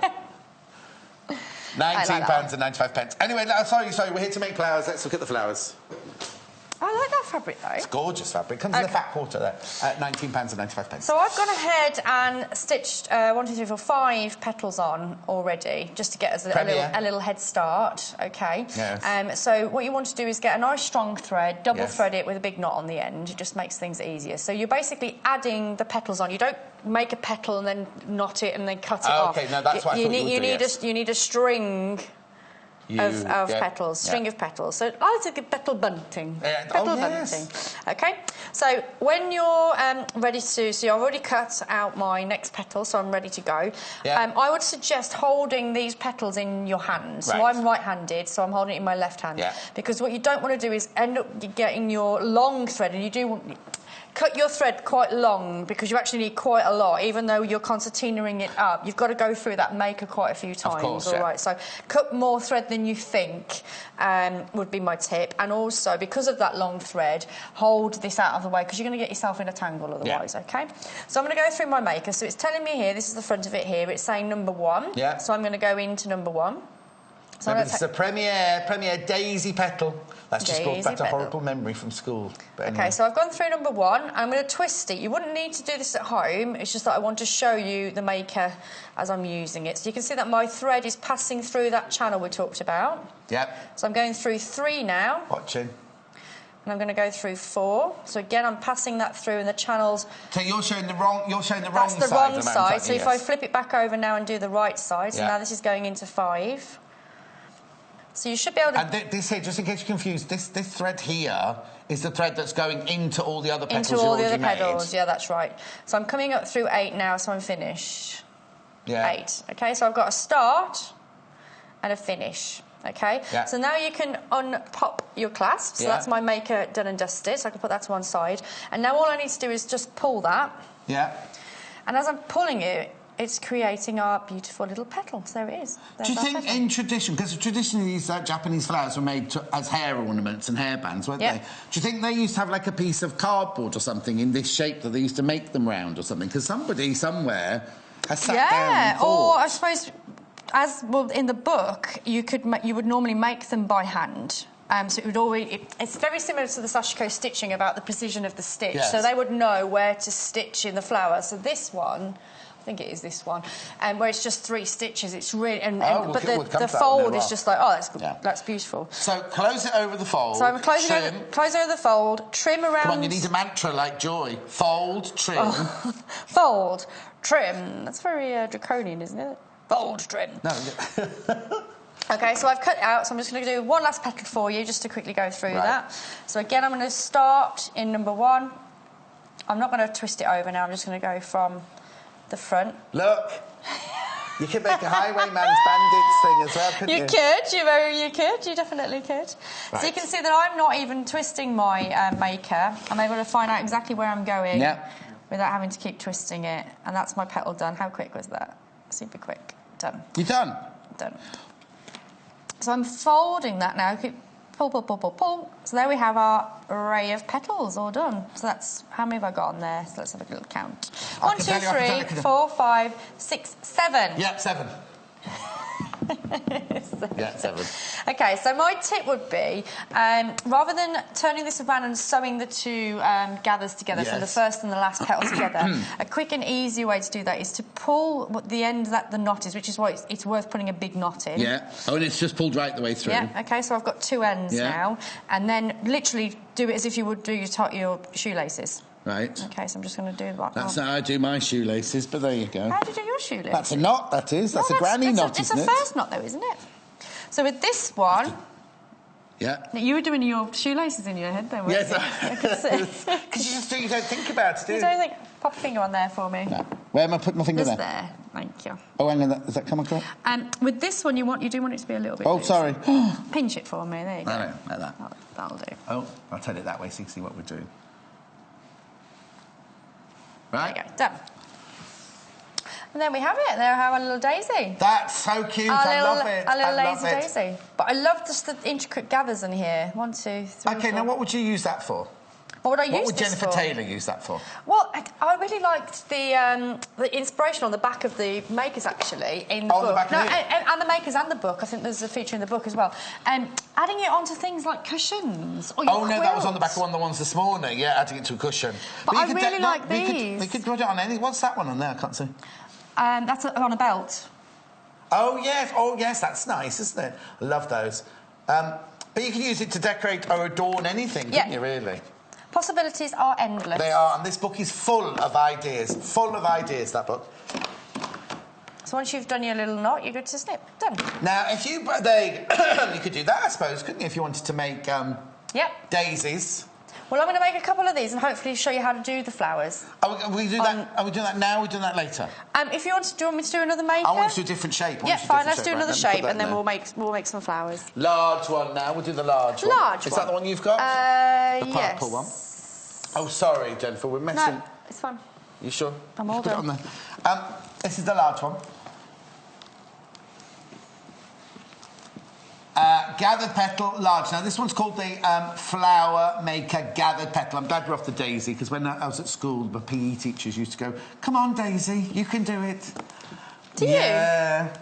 I think that would be, I could have them now, couldn't I, if they did that to you? No, £6.95, this one. Now, this is a much bigger maker, isn't it, this one? Yeah, huge maker. It's the large one, this one at £6.95. This one, look at the inspiration on this one. That's like a lovely picture like the one you did earlier. Remember, this is a premiere. This is the Gathered Petal Large.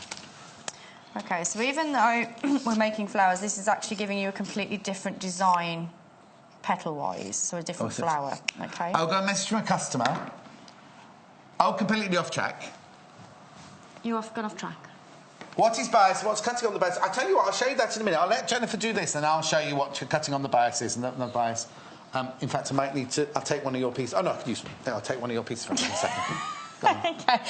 So this maker, again, same concept where you've got the front and the back. I know it's the front because it's telling me to start. It says front. Start and finish. Sorry, wrong way. Start and finish. So I'm going to go into number 1. So again, where your stitching would be different. So I'm going into 2 now. Right, I had a question from the last hour. Those fabrics only come in half-metre increments, Faith. They're already cut. So we can't recut it and put a metre in each of them. They're just in the half-metre increments. So if you ordered 2, you get 2 lots of it. You get 2 half-metres of yellow, 2 half-metres of vanilla, like that. You don't get a metre's length. Right. Carry on, sorry, Jenniffer. That's all right. So I've done all my stitching. So now I'm just ready to pull. So that's that. Premiere, remember this one? Just move that one out your way. So this one's giving us a more sort of structured petal there. Oh, I like in that fabric. It's very nice in the Dashwood fabric, isn't it? So this is our pointed one, is it? No, gathered. This is actually gathered. This is just the Gathered Petal Large, this one, Jenniffer. But I really, really like the structure of that. So that's what it looks like. And I like the front. depth of it as well, because it's not flimsy, is it? It's got nice and deep... then that's the back. Oh, I do. You see, the trouble is... Back's nice as well. Yeah. So again, you get a different feather. Two different looks from the same... Because what, like Little Ball's... Oh, no, you didn't hear him, sorry. Little Ball was just saying, once you've bought this, you can use it over and over and over again. Whether you do it in cottons, whether you do it in silks, whether you do it in chiffons, whether you do it in organza. Oh, can you imagine these in organza? Well, I'll get Lisa in our buying team to get us some organza so we can do some organza flowers. Organza. Right, while you're just doing that... Yeah, you carry on. The person, I don't know if it was who it was that messaged in to ask about bias. What is the bias? Right, if you imagine this is a piece of... Well, this is a piece of fabric. This is cut on the straight, right? This is the selvage, so you know that the grain of the fabric is going down there. What the bias is the diagonal. So you've got the warp going up and you've got the weft going left, right? So that's a straightforward piece of fabric that doesn't have stretch in it. If you imagine diagonally across there, that is what we call the bias, right? So what it is that's got stretch. Because you're going across the fabric diagonally, you see that? You've got the stretch in it like that. So if you made like a 1920s going into 1930s bias cut dress, what you would do on a normal dressmaking dress, you would cut the panel out so your neck's here and then your armhole's here and your body goes straight down the fabric. What you do on a bias dress, which is one you want to really, really float, is you put all your pattern pieces diagonally across the fabric. And sometimes I would always cut these on a stand. So you get a stand the size of your actress when I used to make it. I made Jenny Seagrove a really, really lovely bias cut dress for a show that she once did, and then all the panels are all cut on the bias because they give that stretch. If you do a cowl neckline, it's not going to work on this fabric. You do that on the bias, so you get that lovely fold around the cowl neckline.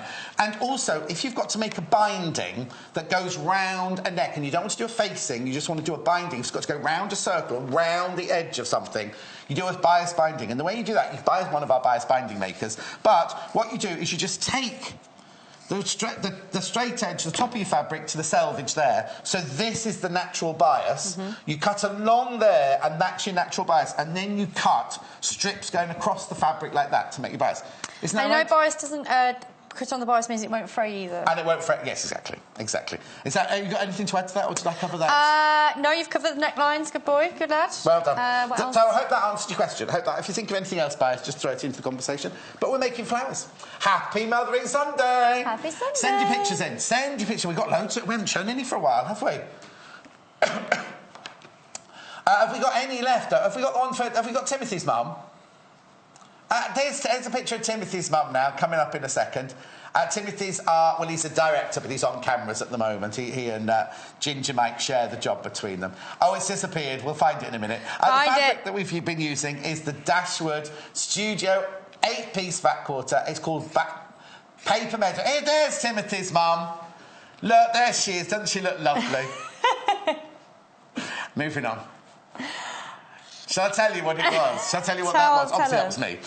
When we used to do Beat the Stylist on This Morning, we used to do the celebrity one. I love that. Whenever a celebrity came in, I had to do a little act with them at the beginning. Right. So if you came on, we'd be doing a sewing trick or something like that. Okay. So when Catherine Jenkins was on, they said to me, would you sing a duet with Catherine Jenkins? I went, of course, I'd be honoured to sing a duet. They didn't tell me that I was going to be Montserrat Caballé. So when I arrived, the week... That's me! That's me! That's not really Tim's mum, that's me! And I sang a duet with Catherine Jenkins looking like that. You look great as a woman. You look great. Thanks. I've seen better, Jennifer. Let's put it that way. Look at those earrings, dashing. I know. Anyway, let's move on. Poor old Timothy's a little bit embarrassed. Timothy looks very much like that, but with glasses. He's almost gone the colour of that. Yes, he has. He's gone the colour of that. Anyway. He's proper giggling, bless him. OK, so Anyway, get your pictures in. Do get your pictures in. Yes, definitely. There you go. So I've got my petals there. So I've done 2, 4, 6. I've done 6 on this, but again, we talk about this quite a lot. It doesn't matter how many petals you have on there. Have as many as you like. You've done 6 on the sample one. Oh, there you go then. OK, so again, I'm doing the same trick where I'm extending the one with the knot in. Still on the large one, yes. And I'm going to swap those together. Go on. Where do you want it? Just pinch it.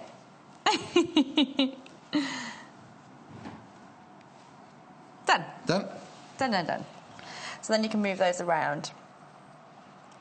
I love that. I think that one's gorgeous. Now, that looks like one that you make Because you could make it without the thing, but it takes so much longer without the maker, doesn't it? Well, the thing is, the benefit of using the maker is that you are getting the precision. Not only is your petal going to be the same size, but you're also sewing in the same place, so the gathers are going to be consistent. Whereas if you do this by hand, you wouldn't get that accuracy. So that's the front of it, and then that's the back of it, which I quite like too.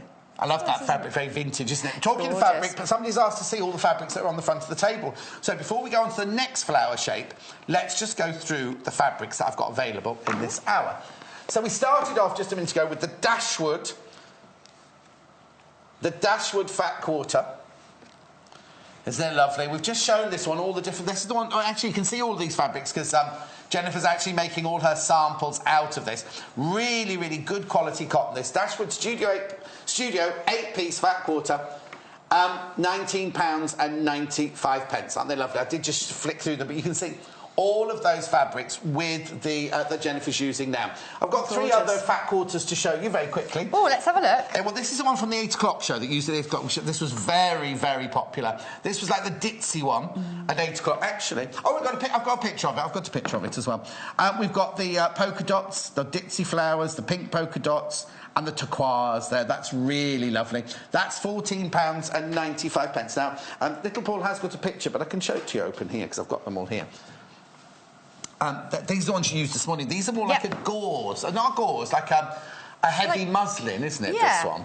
Not quite heavy as a linen, but it's got a nice structure to it. So actually, show the picture rather than me fold them all out. There they all are. They're gorgeous, aren't they? So that one is £14.95 for that Fat Quarter. Then we've got two of our most popular Fat Quarters. Which one do you want first? OK, we'll do this one then. I think you'd love this one because it's roses, but there's little scissors in there as well.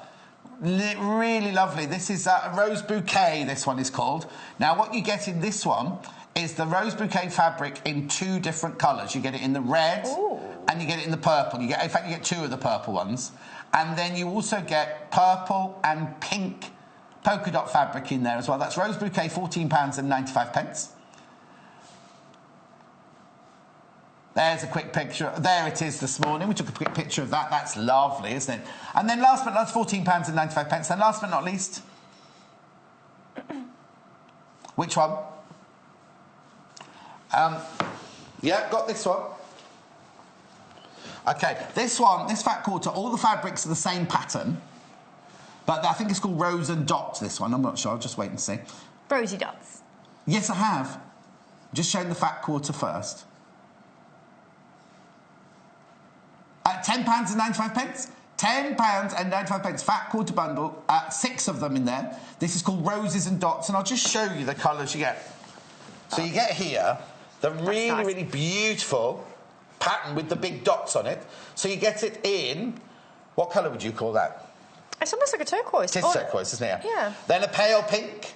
You get all of this. This is the Fat Quarter open. Ooh. Then there's the deeper turquoise, isn't there? Proper pops, doesn't it? Then that lovely Victorian tea rose pink there. Nice. Then the vibrant pink there. And then last but not least, the kind of vanilla buttermilk colour. Aren't they lovely? £10.95 for 6 of them. £10.95. Very nice. Right, back to Jenniffer and the flowers. But somebody just asked to see the fabrics, that was all. No, I'm going to show So we've done the daisy.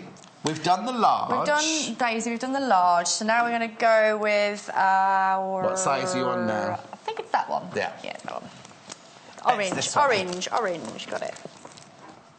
It's the... Oh, there you go. £5.95. Premier. This is the gathered petal small, this one. Gathered petal small, 2 inches, because the other one we got is small. It's even... Not even small. It's not called even smaller. It's called extra small. £5.95. This is a small one. When you get them home, you'll have them all in different colours, you see there. So it's really nice that you can just have them all filed in your craft room, can't you? £5.95. And that makes the one that Jenniffer's got there. That makes that flower. This one here. It's lovely. Now, you see, I'm thinking Christmas with that one. Poinsettia, that looks like a poinsettia. Oh, definitely. And that's what the back looks like as well. Really nice. Really, really pretty. OK, Mike's thinking Valentine's. We've just missed that, haven't we?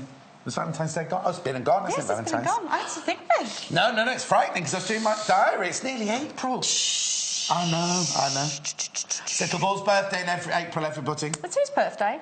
What date is it? 27th. Okay. He says, would you like to go to a party?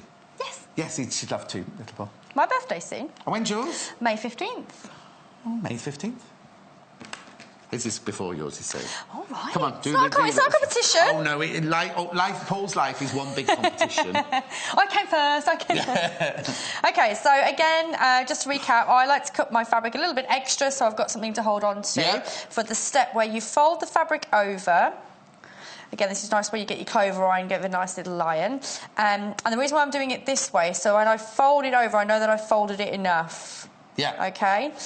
So I'm making sure that the fold of the fabric goes into the back of the fold of So you have to make sure it's really, really, really good. So sometimes it'd be good to actually iron your fabric across so you've got a nice crisp crease going I would across. definitely do that. So there it is, it's all done. So now I'm going to take my scissors and cut around it. So again, this is just making sure that my petals are all the same size. They're lovely scissors, those, aren't they? Everyone loves lovely. those scissors. Nice and super sharp. Cool, so there's my petal done. So I've gone ahead here and sewn a few on. So we've got 1, 2, 3, 4, 5, 6 so far. Right. So I'm going to add my 7th one on here. So again, the same as all the other makers, you've got your instructions with, in this case, it's 1 to 8. And I've got a start and finish position. But you'll notice that the sewing action is different on all of them. So if I bring that one in, which is our daisy one, you can see that it's different. Oh, yes. Yeah. It's just slight differences, but just make the flowers completely different. That will make a different flower for you. So they're not all the same. So the daisy one's £5.95 as well. That's the lilac-y, mauve-coloured one. We're now using the orange one, which is the small gathered petal one. What we'll do is, just halfway through the show, we will show you how to make some of the inspirational thing. Be a bit inspirational, won't we? And show you how to make some of the flowers. After we've done this flower, then we've got some flowers to do this with, so we'll do that. So I'm going into... That's me. See, because I wasn't concentrating. You shouldn't have that. You should never see. Look at you shaking it. I'm getting a shaking head. No, the shaking head is they're blaming me. They're not shaking their head at you. They're blaming me. I'm getting told off. So, but it's good. I'm showing you. I'm showing you that's. You can see that I've done it wrong. So I'm just taking it out of the maker so I can Don't lose the will, John. I'm fine. So luckily, I won't be able to just push this back. I'm threading the needle back through the fabric. Oh, OK. I'm hoping so. Would you not just chop it off? No, I don't want to chop it off. Oh, no, because you're halfway through the flower, aren't you? I don't want to chop it off. Oh, now, what have you done? Right, live telly. Shall we go through the fabrics? I'm nearly there. Or the book. Let's talk about Let's go for the book. Detour! Don't show me. Just do a close-up of the... no. Just do a close-up of my mistake. Yeah. It's been the week of mistakes this week, haven't we? With Jo, who sewed the bottom of her pussycat to the head. Not the real pussycat, obviously the one she was making. And then the next day, missed a stage out, and so had to redo it with Natasha. Then yesterday... Janice. Well, our Janice yesterday, that's all I have to say, really, isn't it? God love Janice. Anyway, the Japanese Fabric Flowers book by Sylvie Blondeau, £9.95. Isn't it lovely? The inspirational, it's beautiful, it's got... do you know what?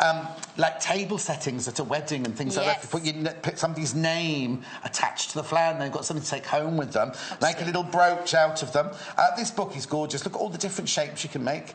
Whether you're using a maker, which we're selling today, or whether you're doing them freehand, like the they call it the yo-yo, but I call it the Suffolk puff. Look.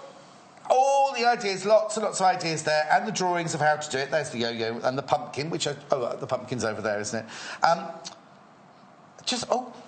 They look like jelly beans then, didn't they? I was a bit peckish. Yeah, hungry. Projects to do. These are all... Look at their water lilies. Hold up, there you go. Wonderful water lilies there. Just the whole thing. £9.95. Even got templates in the back for things like the leaves for the water lilies and... Lovely, aren't they? Anyway, £9.95. Are you ready to go on now? You're just getting on without me now. I'm just knotting it off. We're doing the gathered petal at large. No, we're not. That's the wrong one there. Oh, we're doing I've lost little Paul. We're not doing the large one at the moment. We're doing small at the moment. Pinch for me, darling. Thank you. Done. Okay. By the power of magic television. we have another flower. Ta-da! There you go. No, isn't it cute? Right, before we make a project, I've got some more pictures to show you. Are you ready, little Paul? Oh, hang on. No, we're not ready. We're not ready. So we'll carry on with some flowers. So I'm going to trim that off now. OK? Here we go, then. Here we go. We are ready now. You're ready now? So before we start making them, let's look at some more pictures that you've sent in today to the show.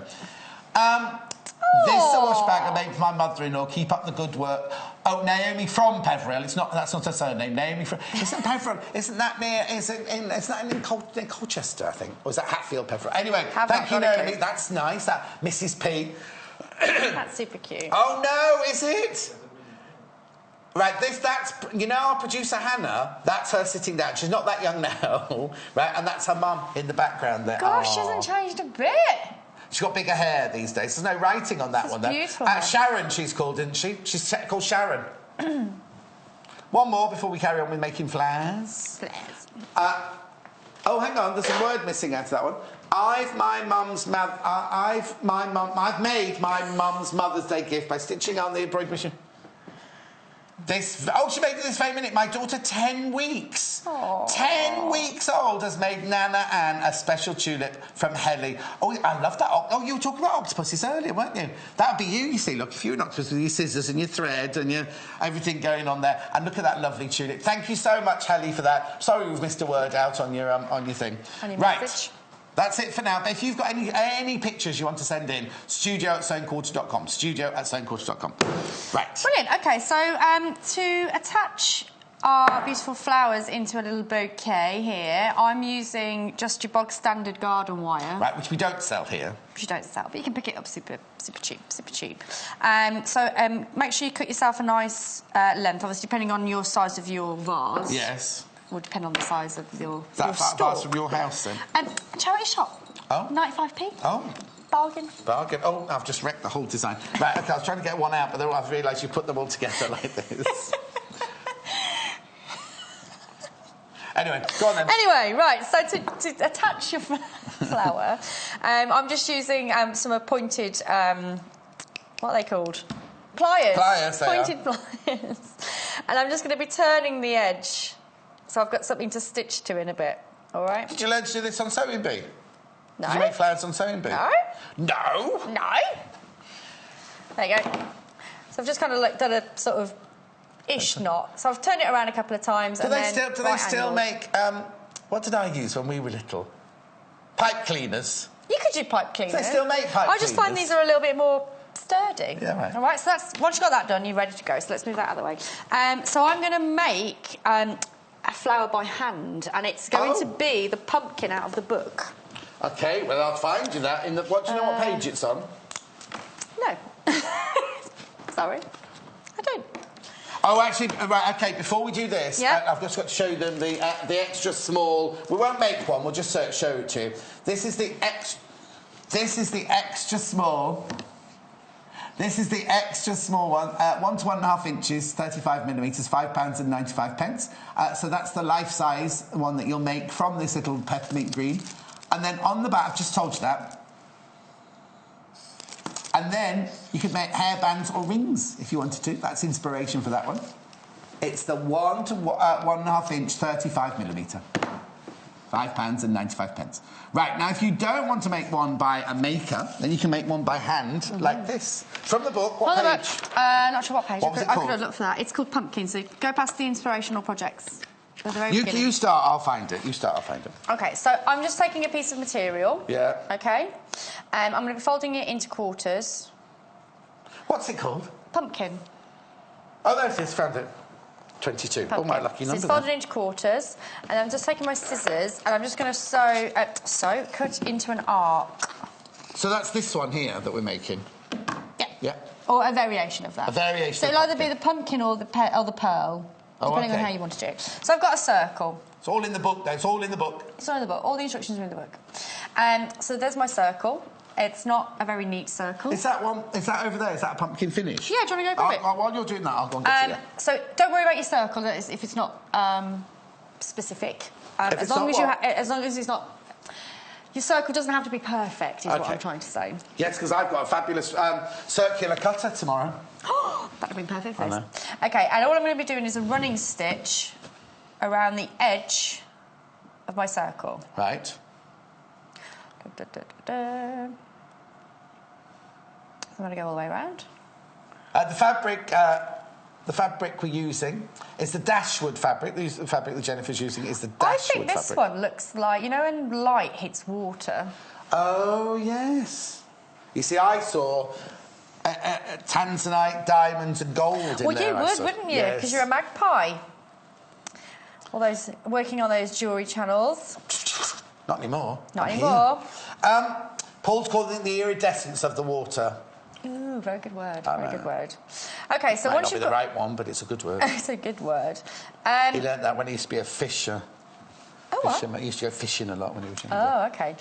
So once you've sewn around the edge, you want... You made a mop cap? Yeah, a shower cap. For a little Shower cap for little Paul? Yep. There you go. Be perfect. You made a little shower cap. Yeah. Okay, so if you were to continue to close that up, then that would be your Suffolk puff, like that. But we're going to stuff it instead. Oh, are we? We're going to stuff it, all right? Where's she off to? A little bit of She's got a little bit of toy stuff in here. A little bit of stuffing. That's an awful lot of stuffing you've got. Oh, no, we don't know how much you need, do you? No. So I'm just popping a bit in first. Because this is how Jo makes the nose for her dachshund dog, her door stopper. Oh, okay. The pattern for this, or the instructions to make this, is in the book. In the book. 35 projects. No, 65 projects. 65 projects.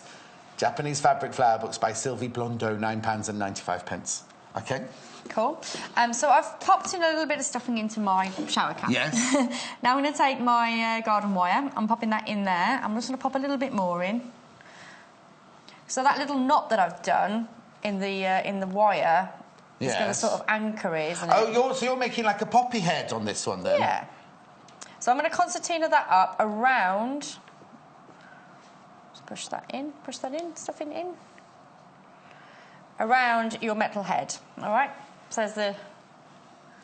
No, I'm watching. Yep, OK. So now I'm going to knot that off, and I'm going to do that with what's called a French knot. Oh, OK, then. Right. Let's watch how we do this.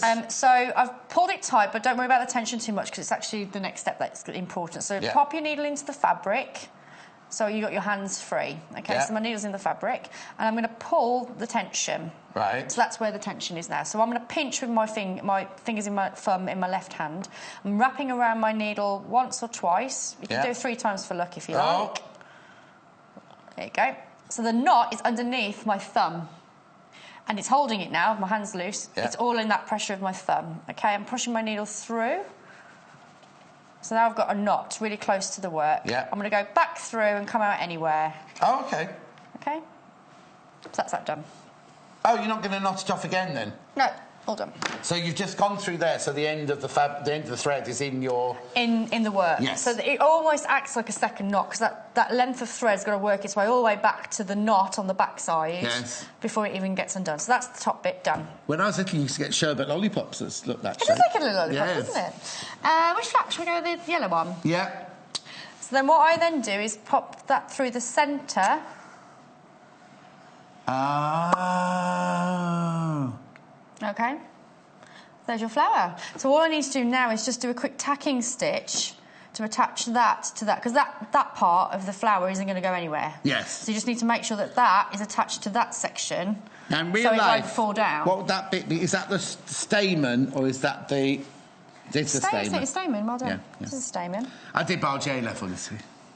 Yeah. Yeah, that's gorgeous. That's done. But again, you could also... You could make almost like a kebab of flowers, couldn't you? You could layer them up, do you know what I mean? Like that. A kebab of flowers, I love that. You really are hungry, John. Look. That's what I mean, look. Well, no, you really could. You really could. All about the flower making, this one, which are all inspiration, all the ideas and how to do them are in the book. In the Japanese Fabric Flowers book. At £9.95.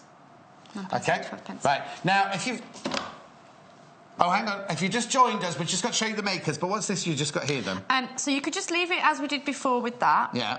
But I'm going to add a little bit more detail to my statement of my flower. Because we made these flowers with the makers, which I'll show you again in a second. Yeah, we can do that again in a second. So I'm going to take some embroidery thread this time, and I'm going to go through where the knot is, the gathers. I'm going to go up through the centre. Yeah.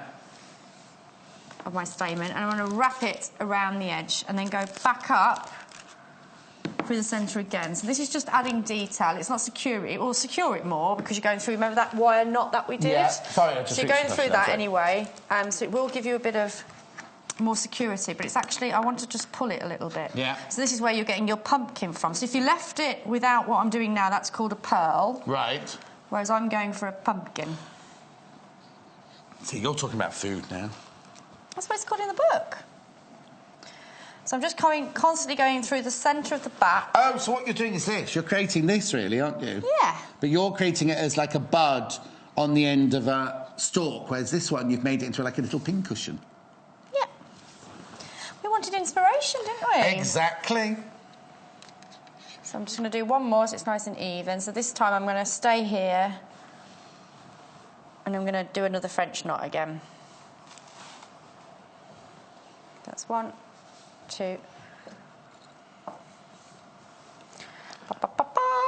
And again, I'm just going to pass through into my little pumpkin and then trim off there. So it's the same process that we did earlier with the French knot, because then that will go hiding away into the pumpkin head. So just distribute my embroidery thread a little bit. There you go. Cute that. Oh, that's cute, isn't it? Now, that's from inside the book. That comes... The inspiration for that, the pattern to how to do that is in the book, £9.95. A lot of people are asking about this fabric, so I'll give you a quick glimpse of this fabric again. Roses and Dots Fat Quarter, £10.95. Very popular today.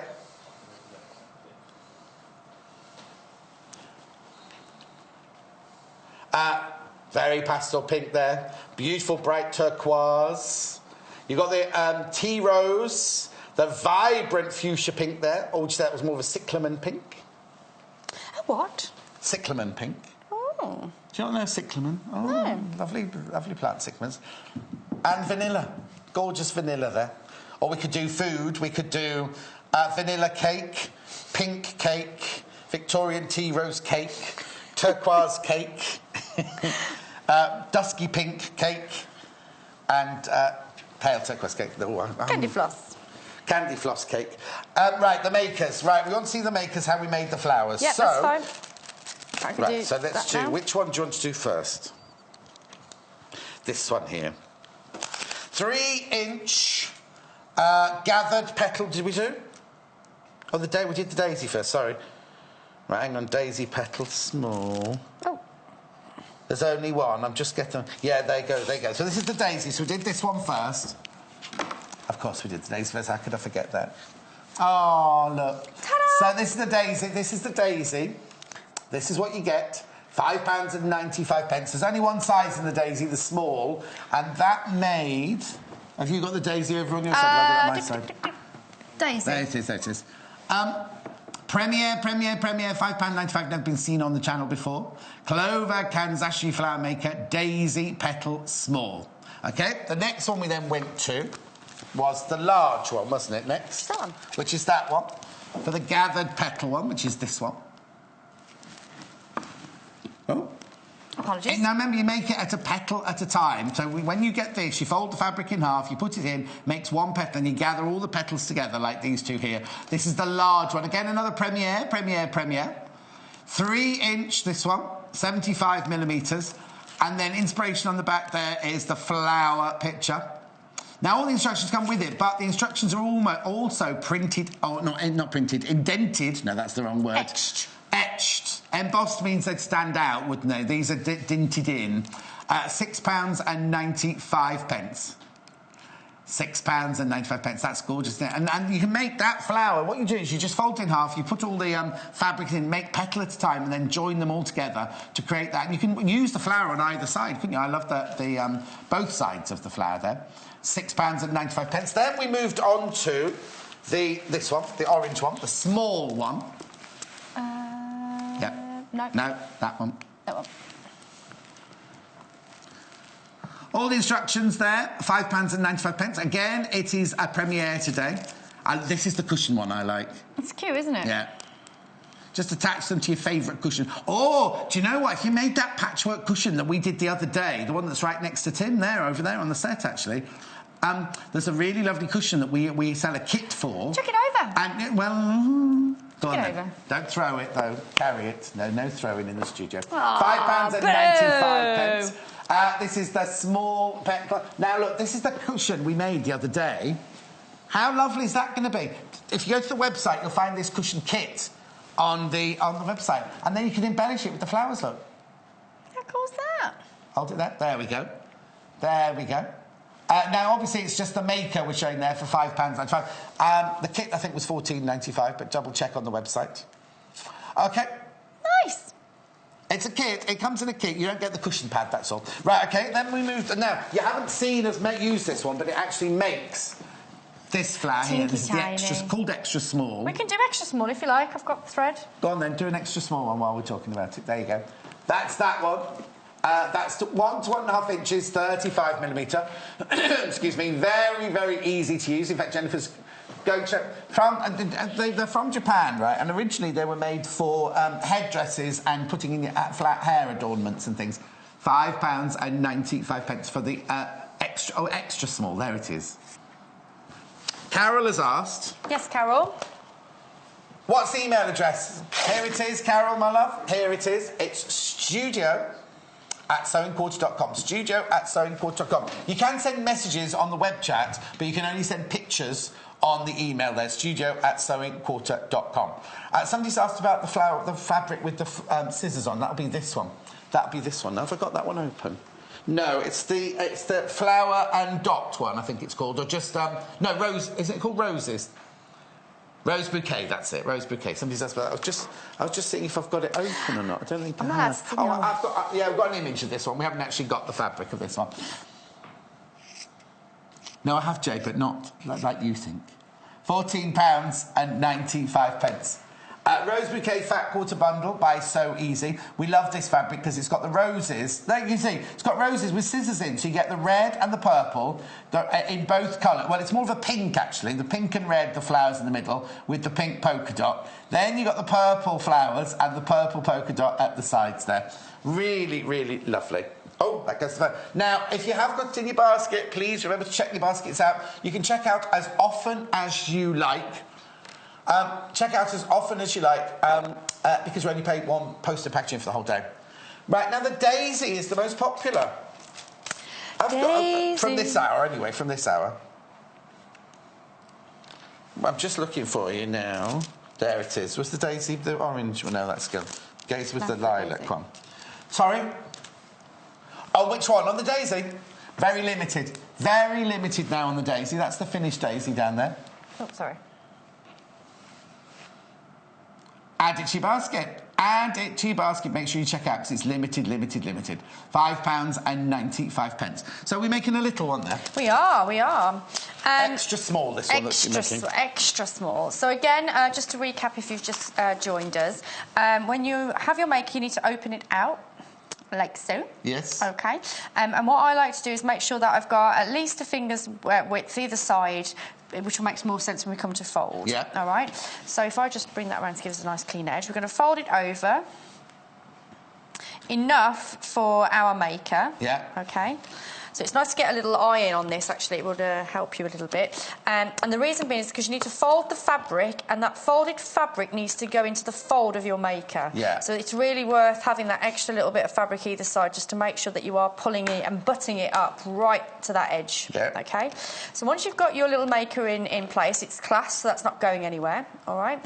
I would cut your fabric now rather than later, because you are likely to cut your threads, and we don't want to do that. Okay, so I've cut that, so that's cut my single petal. Shmoy Mary's husband's called Fred.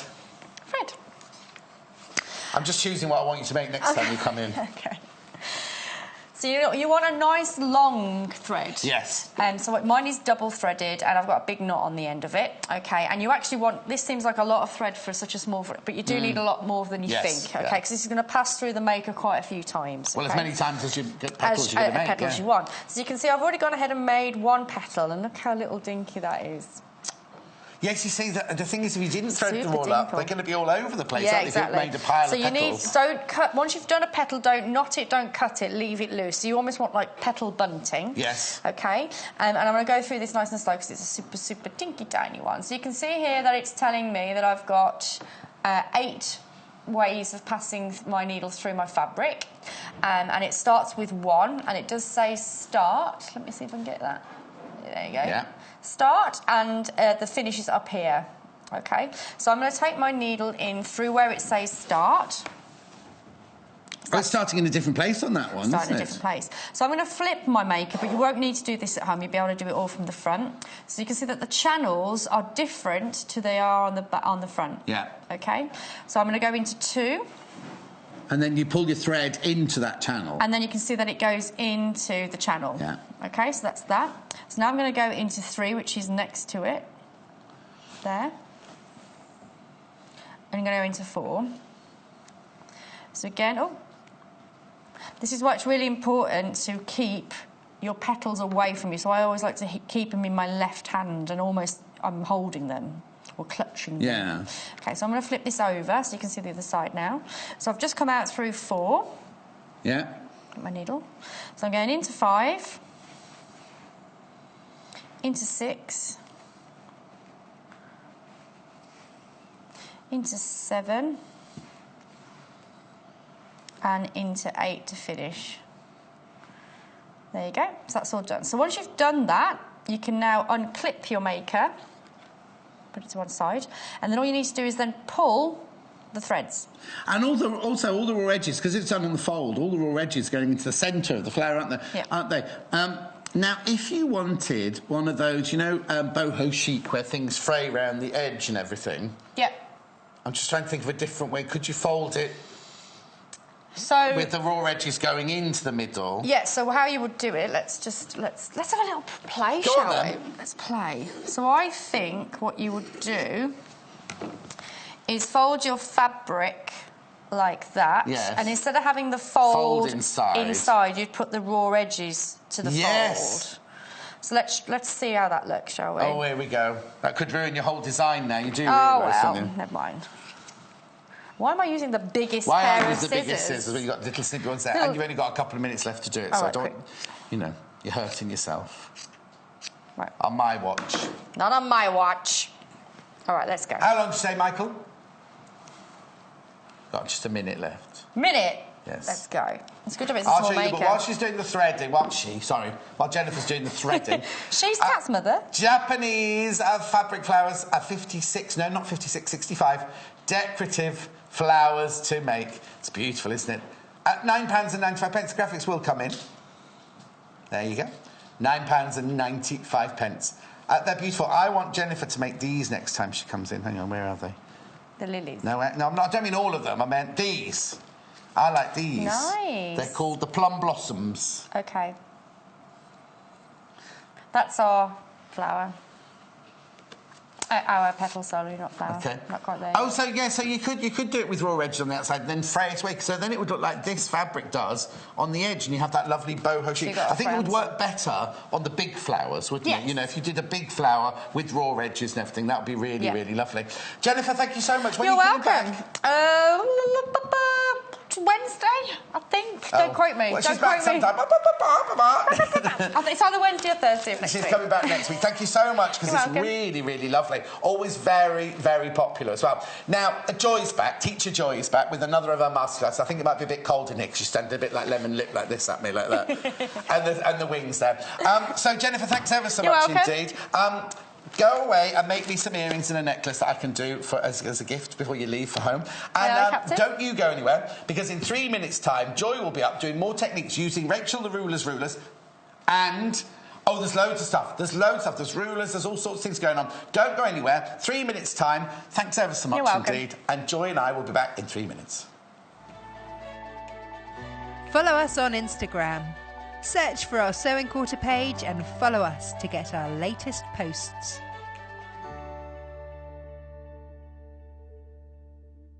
Here at the Sewing Quarter, we want to help you with your levels of sewing. Whether you're a novice or you've been sewing for years and years, we want this to be a fabulous learning curve for all of you. Whether it's making a little gift or making yourself a fabulous outfit, we will be working with some of the UK's biggest designers. You have to join us for that. Don't forget, our sister brands are some of the leading brands in the industry, with Love Patchwork and Quilting being rated top modern quilt title on the market. Today's Quilter has achieved market leadership in the traditional quilt sector. And finally, Simply Sewing was launched in February 2015 after noticing a gap in the market for beginners. Combined, we reach over 150,000 readers every month.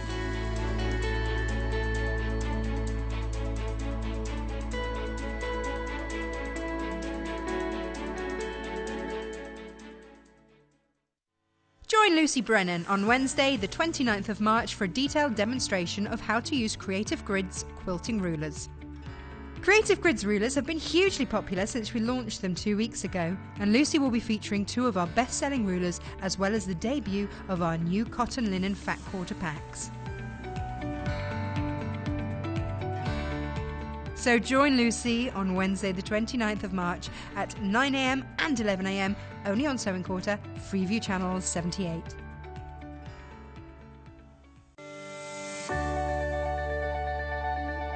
The Sewing Quarter is a new, inspirational sewing and quilting channel here to help educate our viewers with some of the best designers in the business. We hope to bring you some exciting demonstrations with some of the top industry experts. We're part of the Immediate Media family. Immediate Media is a fast-growing multi-platform company who operate some of the most loved brands across the UK. Our brands range from our first TV shopping channel adventure with Jewellery Maker to several successful magazines such as Simply Sewing, Radio Times, BBC Good Food and many more. We've been working incredibly hard to set up and bring you our new exciting channel, and we hope that we can help inspire you with new ideas and projects.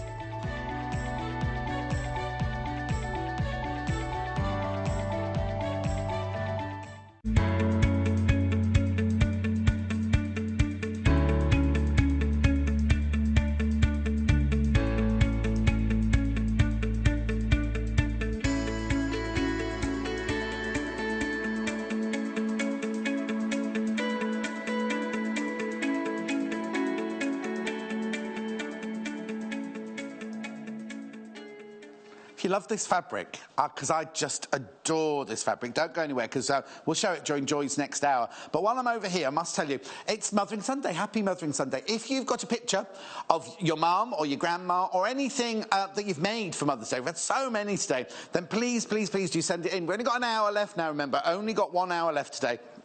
All you need to do is send it here. There it is, studio@sewing... Oh, that's a different slide, that one. So, studio@sewingquarters.com. It's photos of your Mother's Day makes, or there's another one that says send your picture of your mum or your Mother's Day makes to studio@sewingquarters.com. Same email address, studio@sewingquarters.com. Right, come on, Joy, we've got loads to get through this hour, haven't we? Loads of comments.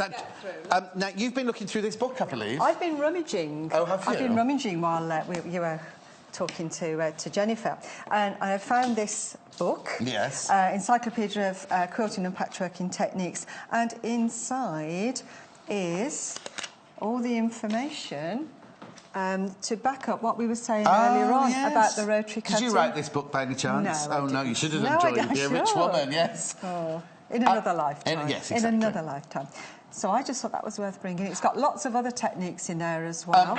We do love this book. It's the Encyclopedia of Quilting and Patchwork Techniques by Catherine Goodyear, £12.95. Not only has it got what Joy's just shown you, but it's got all sorts of techniques about fabrics, about quilting. Really, really lovely, lovely book. All the different blocks there, how to place. It's just special effects that you can do and everything like that. It's a really, really lovely, lovely book. I'll go through it. Oh, there's that one I love. I'll go through it during the show, but we want to get started, don't we? This is £12.95. Look at that. I tell you what, it is comprehensive, but let me just turn to... Look at those beautiful quilts. Really gorgeous pictures. I've got one coming up. I'm not going to find it now, am I? I'm not going to find it. There! Look. That's a quilt. That's not a picture. It's not a picture of a stained glass window. It's inspired by a stained glass window. Isn't that lovely? I love that one. Anyway, £12.95.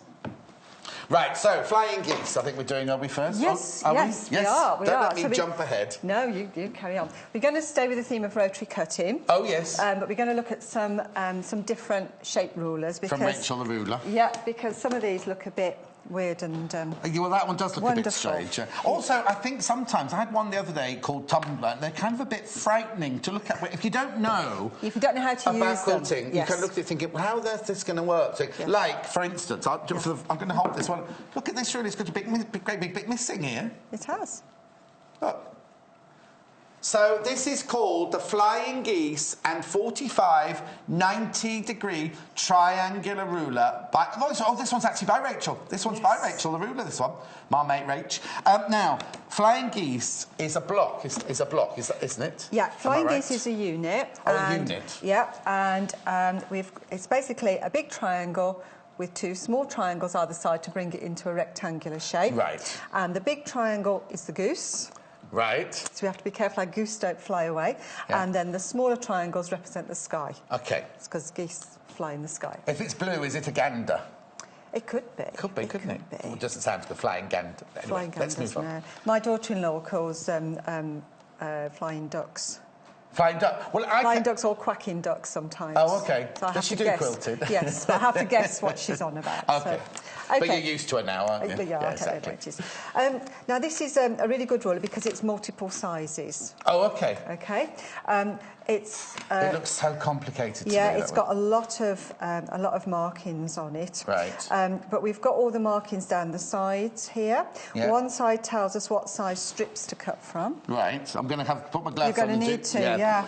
So on the white here, we've got the strip size, so 1.5, 2 inch, 2.5, and so on. Right. That tells you what size strips, because we mentioned in the first hour about cutting strips to start with, so we're back on that. And on the other side, on the solid black lines, this tells us the size of the units that we're going to make, and that's the finished size. So can I just lift that up? Is that the unit we're making there? Is that one exactly flying duck right, goose? Yes. No, it's not quacking ducks, flying goose. It's a flying geese. Flying geese. That's a flying geese. That's a flying geese there, yes. right? That's what we're making. So that's the finished unit. Yes. So if you use this one here, this line here, the finished unit will be 4 inches by 8 inches. When it's all been sewn in. When it's all completely finished together. Yes. So this is not the size you're cutting, but the finished size of the unit. But if you follow that line across here, the way over, it tells us we need to cut a 4.5 inch strip. Because that's now added in our seam allowance. Yes, because that's added your 1/4 inch seam allowances, isn't it? Just before we go any further, these rulers, every time you buy a Creative Grid fancy ruler like this, it comes with the most comprehensive of little leaflet with all the information on it and how to use it and what. And there, you see all the different shapes, like the flying geese. Yes. Just fantastic. You get that with all of the fancy Creative Grids, don't you? Yes, you do. OK, right, sorry. OK. So we need to think of this ruler as being in 2 halves. Oh, OK. So this first half at the top here, this is going to be cutting our geese. Right. OK. Then we need to turn it round to look at... the sky. The sky, yes, well done. OK, so again, we're going to use this. So you pick the same size. So if we've picked 4 by 8 there, we pick 4 by 8 here. And again, it tells us we need to start with a 4.5 inch strip. But we're going to cut using this side of the ruler rather than you see, that now, side of the Rachel ruler. the ruler, what I would have done is that as one ruler, that's another one, charge twice the price. But you're getting you're getting 2 rulers in one, aren't you, really? You are, and you stand a chance of losing one of them if you've got 2 separate ones. Yeah, anyway. So well done, Rachel, we'll put them both together. And we've gone spotty. Oh, OK. I've got all the fabrics that Joy's using this hour I have got, so I'll show you them all in a second. So I've got 2 spotty fabrics. I'm going to have dark blue ducks. Yes. Or geese. Are we going to call? Shall we call them geese properly? Yes, geese. So the geese are going to be dark blue, the sky's going to be and sky blue. And the sky's going to be in sky blue. That's nice and easy to remember. No, we'll forget it. Yeah, probably will. Now, I could use this on my big mat, but if I line this up on here, let's get my edge. I'm looking for the 4 by 8 line. Right. And I'm going to place that on the edge of the fabric, Right. of the strip that I've cut, and you'll see that the top of the triangle Is it missing? Yes, it's blunted drop off. it? No, it's blunted off That's for a it. purpose, and Okay. it matches the top of there. Okay. Okay, and then we're going to cut these out. But you can see straight away we've got this awkward Problem, angle. yeah. So I'm going to bring out the rotating mat. It comes apart. You've Yeah. got this circle in the middle, Just clips in, which doesn't will it? just clip in like this, and then I can use this Right, for cutting okay. these out. The rotating mat is there, look, £32.95, 12 inches square, or what's that in centimetres? 30.4 centimetres. Okay, so I'm going to line this up again, ready to cut. I'm Right. going to use my 45 Okay. millimetre cutter. If I'm right-handed, Yeah. I'm going to start this side. Yeah. Left-handed people will Yeah. start this side, so it Right. works either way round. Hold this nice and firm and roll it across. Right, now. Okay? Now, the magic is I can just turn this around till I'm at the right angle to cut safely So away you from me. don't move the fabric, you don't move the ruler, No. you move the mat. No, just move the mat. And you're still cutting away from yourself. Absolutely, every time. Brilliant. So it's as easy as that. And there's our goose. That's your geese. That's our, yes. Goose. It's one goose. One goose, yeah. It's one goose. There will be more geese in a Yes. minute. So then we look at this and, you know, if I put this back onto here, On the size that we wanted. on the size that we wanted, what's going to happen with all this? You've got an upside down goose. You turn it around and then you can line it up again. And this is the beauty of these rotating mats. I love these. I use them a lot. £32.95, remember? We can line it up, and again, we're in a good position to cut. That mat would Yes. be a lovely gift, wouldn't it? Because it's the kind of thing Oh, people go, yes. oh, I've already got a mat, I don't really need to get myself another mat. But actually, if you want to buy a gift for somebody, it's kind of a Birthdays, luxury. Or Christmas, yeah, Mother's exactly. Day present. If you haven't got your Mother's Day present yet, Yes. this could be the one to Yes, get. I think there'll be a lot of people waking up today thinking, oh, is it Mother's Day? I know, and we've lost the hour as well, I know. haven't we? And what confused me even more was on the radio this morning, the man that was on the radio, I'll step back, the man that was on the radio said, hope you've all put your clocks back. And I was like, I was No. driving in like, oh my goodness, I've put mine forward, I'm going to be sitting outside the studio for 2 hours now. But I wasn't, I was right, he was wrong. Right, sorry. Okay. So we've done the So three we've got geese. some geese. Yeah. Now we want some sky. So we want a triangle for either side. Yes. Okay. Because it's got, that's what it said on the, That's right. on the ruler, wasn't it? Yeah. There, so this is the unit we're making. And are we making ours 8x4 was ours in there? Yeah, 4x8, yeah. 4x8, yeah. 8x4, yeah. So we're making the goose, and so the goose on that one is the red, and the sky is the grey on the Rachel the ruler pattern there. Okay. Right. So this one then, we've used this side of Yeah. the ruler, so now we're going to turn over to this side of the ruler. We're looking for our 4x8 marking again. Yeah. Now, if I put it here, I'm going to be losing all that fabric. Right. Oh yes. Okay. So what I can do is I can line it up at this edge, and because I've got my rotating mat on, I can easily You've done this before, I haven't you? I'll just move out the way. go to Take now, the selvage off. Yep. Now, this ruler has got a little circle Yeah. cut out of it. If I was cutting this right to the biggest size down here, Yeah. in fact, that's the biggest That one there, size yeah. Then, if I was cutting, But you're not cutting, you're just I wouldn't have anywhere To go, yes. So by having that little space there, I can take the cutter into it nice and safely. Excellent. So she's thought of everything, really, hasn't she? Yes, definitely. So you've got the Flying Geese 45 degrees and 90 degrees ruler for £22.95. So now I've just trimmed that away. So I'm going to go across here, and you'll see that one will go onto Okay. there. Turn around Now, these again. have got the seam allowance included, haven't they? They've in got the these ones, seam yeah? allowance included, which is why it looks a bit odd Odd at the at the top, moment. that's what- yeah? yes. So then I can turn my ruler around again. If you haven't got a rotating mat, then you would need Get to... one. Well, get one, but if not, then turn your fabric. See, I could go across No, I'm there. going over here, don't worry. You're so scared of me now. OK. So we've now got our Okay. 2 triangles. Yes. So in terms of the cutting, although it looks really scary, it's really, really easy. So easy. All you've got to do is decide what size you're going to do. Now, could you, because it says there, you can't read that. Oh, you can, it's the graphics on there. It says flying geese and 45 degrees and 90, so can it be used for other things as well? It can. I'm going to show you that in a minute. I'm going to finish off my geese first. Just shut up, John Scott. I didn't say that. No, but I thought you but thought you knew it. I could see the bubble up here. I would not be so rude. So I've got lots of geese and some sky. And some sky. Now, when you come to sew them together... Yes. You will see that, that this will fit on, but you've got little pointy bits sticking out. Yeah, that's right, yes. Because of your seam allowance. So sew on the one side first, 1/4 inch seam, and then you need to press it open before you add anything else on. So in between every single seam? Every single one, because if I put that on and stitch it, I can't open... Oh, no, of course not, no. I can't open that one out. So we need to do that one. We don't have to do ironing, they've already been done. No, we're not doing any of that today. Well, sewing quarter, why would we do sewing? Why would, absolutely, absolutely. So nicely pressed out. Yeah. Second one goes on, and then here Second we one have... goes on. Oh, this is it. Okay. Yeah, and I'm glad you've done every single stage. Yes. Wow. So, well, I think it's easier then, so people can see the transition coming through. So if we see the transition from the first one... Yeah. So that's stitched down. To the second one. Pressed open and ready to add that second one on.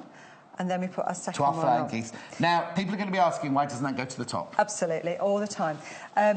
It's important that you have that 1/4 inch gap there, because when you come to sew it onto the next one, you need that seam allowance. You need your seam allowance, so that the seam allowance hits the point. So if you haven't got that gap there, something's gone a little bit awry, and you need to be correct. So now, having the Creative Grids ruler, the Rachel ruler, if you're doing a whole quilt of flying geese, it's going to save you so much time, isn't it? Absolutely. Loads of time. Right, people are asking about the fabric, and also people are asking if we've got any more pictures. I'll do the fabric first. You don't mind, Joy? No, and then we'll do some pictures, and then we'll carry on with the next stage. So, the fabric that Joy's been using, I love this.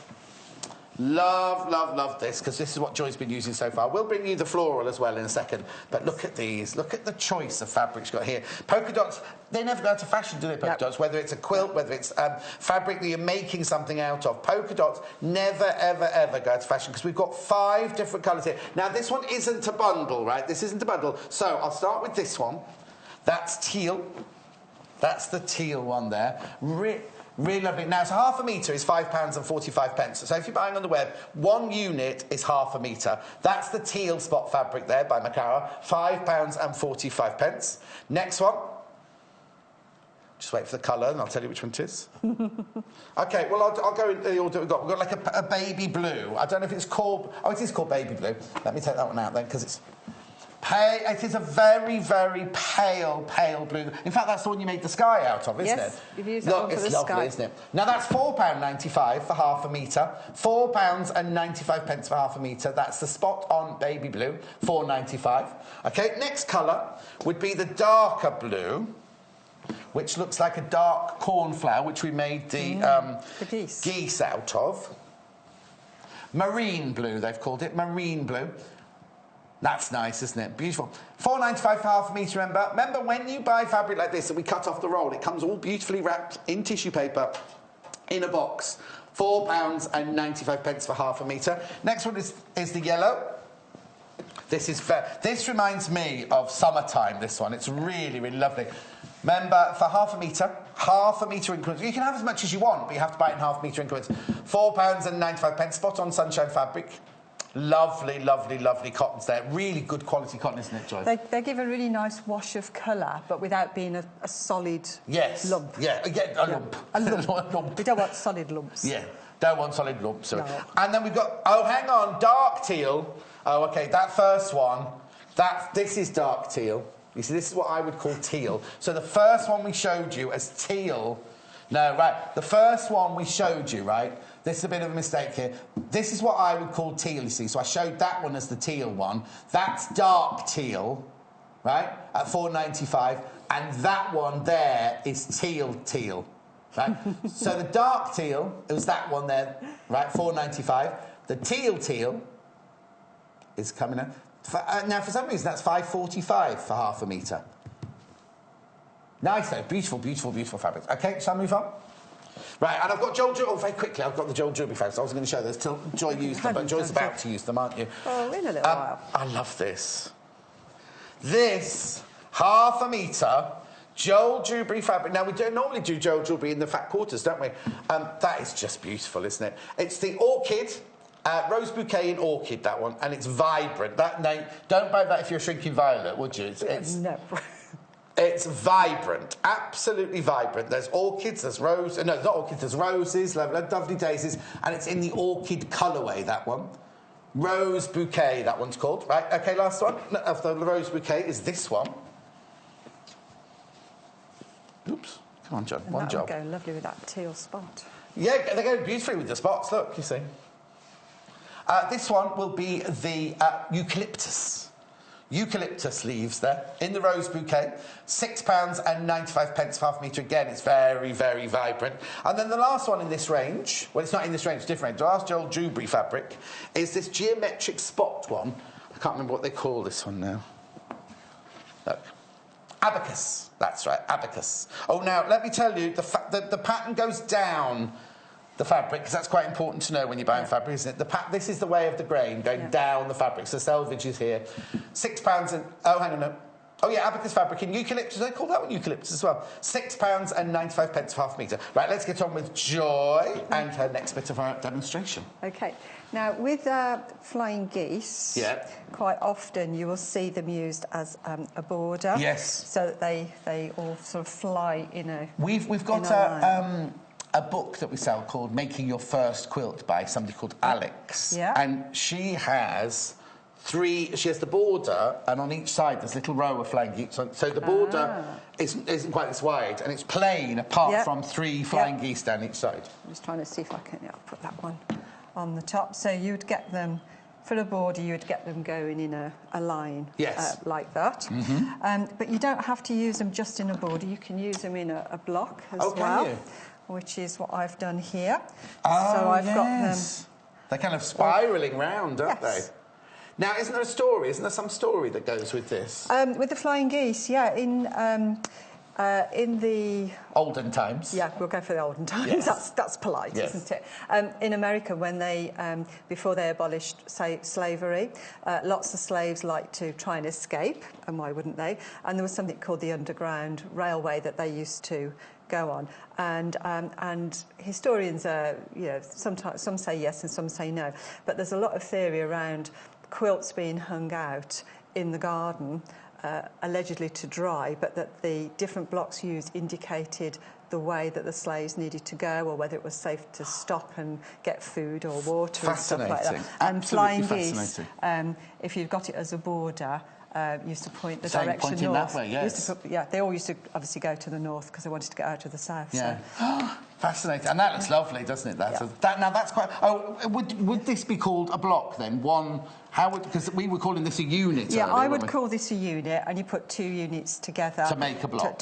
Well, you could have that as a single block, but you put 4 together. Yes. So you could do whatever you want, really. You could put them just all going that way or all going that way, couldn't you? Yeah. It's very versatile. Yep. Lovely. Okay. That was so we've used... I'll just show you the ruler again very quickly. Yeah, because we want to do... I'll just show you this because it's lovely.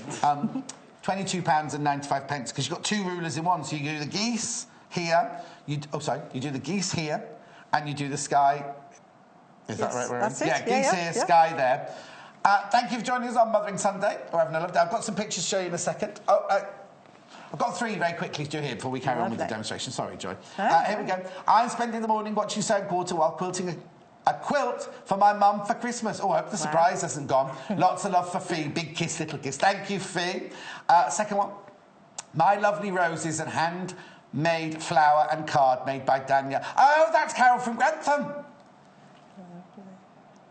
Oh, that's lovely. There it is again. That's it. OK, right. Sorry, Joy. Really pretty.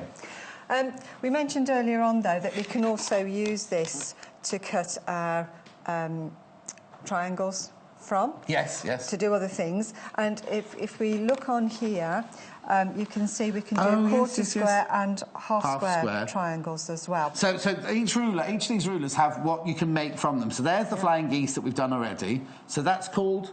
That's a quarter square triangle, and that's a half square triangle. Fantastic. So you're going to show us how to do those two different I'll ones. show you how to do those. Again, I'll just come back to my rotating mat. See, the rotating mat's essential, really, isn't it? It is. So we're going to use the sky side of our ruler to cut our triangles in exactly the same way. Right. Okay. And then when we've cut them, but this time what I'm going to do is put two strips together of two different fabrics and cut them in pairs. Right. So that then when I open it out, I've got two that will go together, over there somewhere, to make our half squares. Oh, that's it straight away then. Simple as that. As simple so you as put that. two rows of fabric together of like the 4.5 inches, like we say we're doing the 4.5 inches together. So you put a pale blue one, the right sides together, put them down, and then use that to slice and just through. cut through them. And then you don't even need to take them apart. If you leave them as they're cut, you can just pick up the pair, take them straight in and sew your seam. And then when you open it up, you've got your... because the Tilda charm packs, they're done like that, aren't they? With the opposing fabrics with face to face. Right, so you can literally just stitch them from being in place. Yes, it's the same principle, but you just cut two strips, put the two strips together. Again, it's time saving. And I know it's not all about time saving because you do it for the joy of it, but if you're doing a king-size quilt, that's an awful lot of triangles cut out, isn't it? It could be quite a lot. Yes. And the beauty of this is you don't have to calculate any seam allowances. All you need to know is what size you want that square to be. Finished size. When it's finished, and then you just pick it out, again, from... In the black, on the black On the sides. black, it'll tell you what size strips you're cutting. How fantastic. That's the 45 degree. That's the 45 degree one. But it also says 90 degrees as well. Well, of course, 90 is this one here. Right. So there's your 90 and there's your 45. But you can also do the same thing again. Using the same ruler? Same ruler. Same triangles, cut your same triangles out like this. Yeah. But instead of sewing them together on the long side, if we sew them together on the short side... Right. Okay. Are you going to make a multicoloured goose? No, I'm not making a multicoloured... Well, I could make a multicoloured goose. No, that's a goose, isn't it? Yes, I suppose you could call it a goose. But it's confused goose. It's a bit like us, really, isn't it? And then, when you've made two of those, you can put them together to make your quarter square. So you've cut... So I've cut the triangles exactly the same way. Yeah. From the 4.5 strip that we showed how to do in the first show. That's right. From here, exactly the same. This one we joined on the long seam. Yeah. But this one we're joining on the short seam. And then, as I say, when you open them out, you've got two which you can put together. And they've all got the seam allowances all included and everything like that. All included, all ready to go. Just an update on some fabric, did I, little Paul? The abacus fabric is most popular so far. Nice. Right, I'm just be careful of wafting, because I want to waft all of Joy's waft geese away. out the way. So this is the most popular fabric so far. Abacus in eucalyptus, £6.95. Lovely, isn't it? The two colours, then the orange dots on there. That's the most popular so far. £6.95 for half a metre. Okay, and then the next popular one after that is the yellow sunshine dot one, which we love, which we say, what do you say, it doesn't look like you're in a yellow blob? That's right, not in a yellow I'll just show you that very quickly. It's very summery. Remember, half a metre, that's a metre there, but half a metre for £4.95. That's the second favourite there. What I like is the polka dot isn't bright white, is it? The polka dot's like a kind of pale lemon colour, so it's not vibrant, it's not strobing either, which a lot of polka dots strobe. Yeah. OK, right, off you go. What's next then, Joy? I think the important thing as well to say when you're doing something like flying geese, you want a really good contrast of fabrics. Yeah. Because if they blend too much, you won't get that definition. No. And these polka dots are really good for giving that... Excellent blend. That blend. See, all these tips, you're getting all these tips for free today from Joy on Mothering Sunday. Yeah. Right, I can't fold this up now. Here we go. I'm going to swap rulers now. I'm going to do another ruler now. Oh, excuse me. Yes. Let me just fold this up then. Moving on to another ruler. Take your time. Actually, I can't get Jay to fold it because he'll be in shock, won't he? I will get Jay to tidy those up for me. Right, so what's the next ruler then? You see, fabric should never be tidy. No, they have to be when I'm on my desk. But anyway.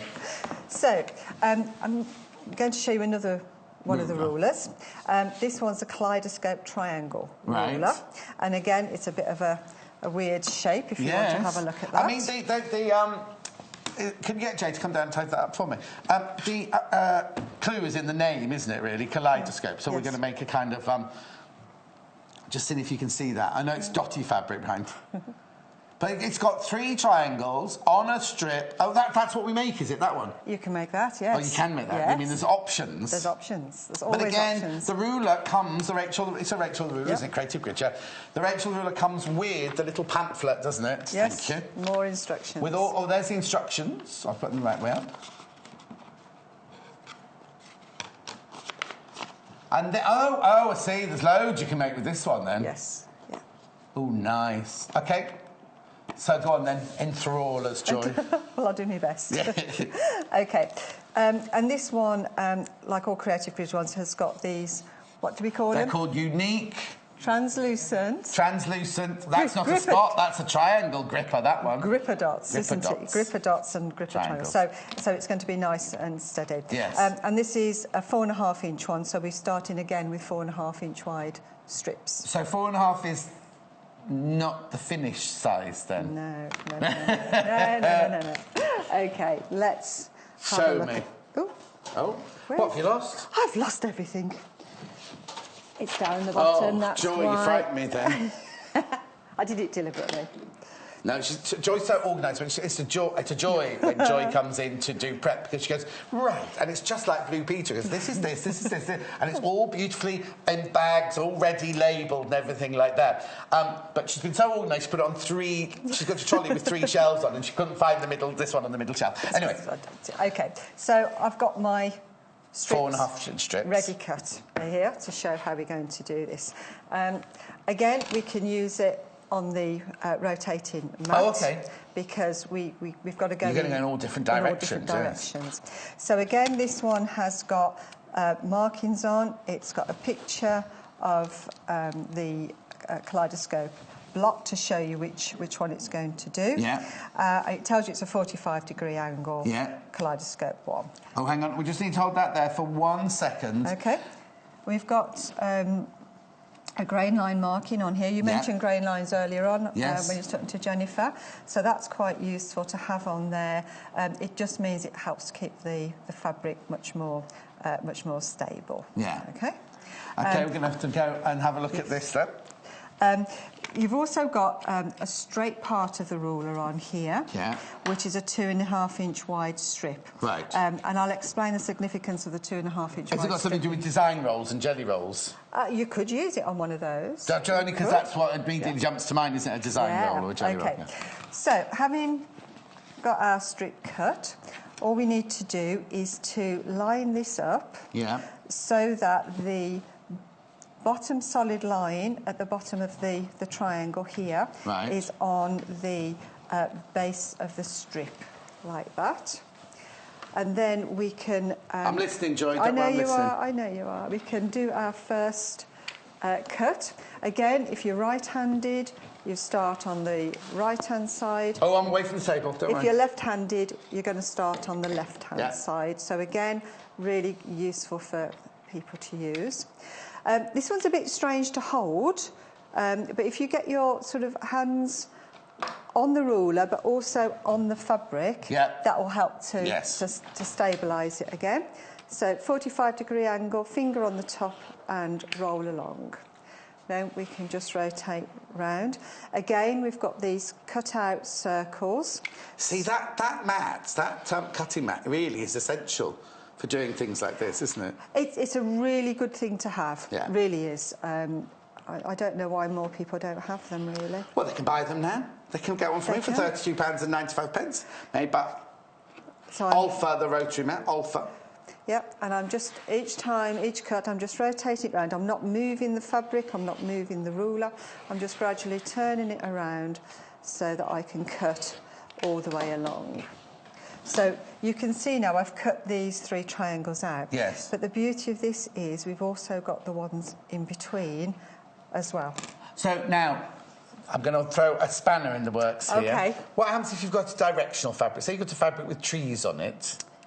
Yes. You're going to have some upside-down trees, aren't Yes. you? Does that matter? But if well, it depends. If you're doing a kaleidoscope, you might want them upside down. Oh, OK. But you just use them for another project. Yeah. Or don't You use never don't use a directional fabric. All right, don't use directional fabric. Yeah. But no. It was just a question that came into my mind. That was all. Directional fabrics are always interesting to use because there's that extra thought process going on about, well, what's going to happen when I do it. Yeah. We're just using these spotty The spots, ones. which are very, very, very popular this afternoon. Okay. Right. And then obviously I can do the same again with my next strip and cut some more out. Now, Which you have to have done already. Hopefully I've got some here. Are we changing colourways now? Yeah, we're going to change colours now because we did that with flying geese. So we're going to go on to these. We're going on to the dark teal, the sunshine. Yeah, dark teal and sunshine. And because I've now got these cut out, we mentioned earlier on about circles having 360 degrees. Yeah. And we need 8 of these to bring us back to our 360 degrees because essentially we're making a circle of them. Yes. The sunshine fabric there in the bottom graphic, £4.95 for half a metre. And then the lovely Creative Grid non-slip 45-degree double strip kaleidoscope ruler, 4.5 inches, 11.4 centimetres by our Rachel the ruler, £24.95. Right, what do you need? So now we've just arranged them out. Right. And all we need to do is sew them together. Right. But when you're sewing them together, you need to make sure you sew them in an order. Oh, OK. Because if you sew on... If I put the yellow on the top of each one, if I sew on the right-hand side of that one and the left-hand side of that one, they're going to be in the wrong order. Oh, OK. So the trick is to stack them up exactly the same way on top of each other, lay them out the side of your sewing machine, and then sew the right-hand side of each set.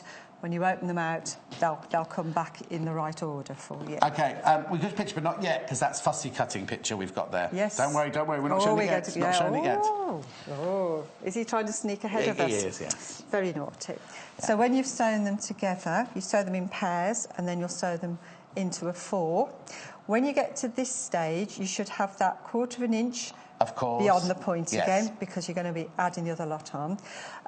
But this is where you really need to check that this is nice and straight. If I just pop it on the line there, you can see that that's coming out nice and straight.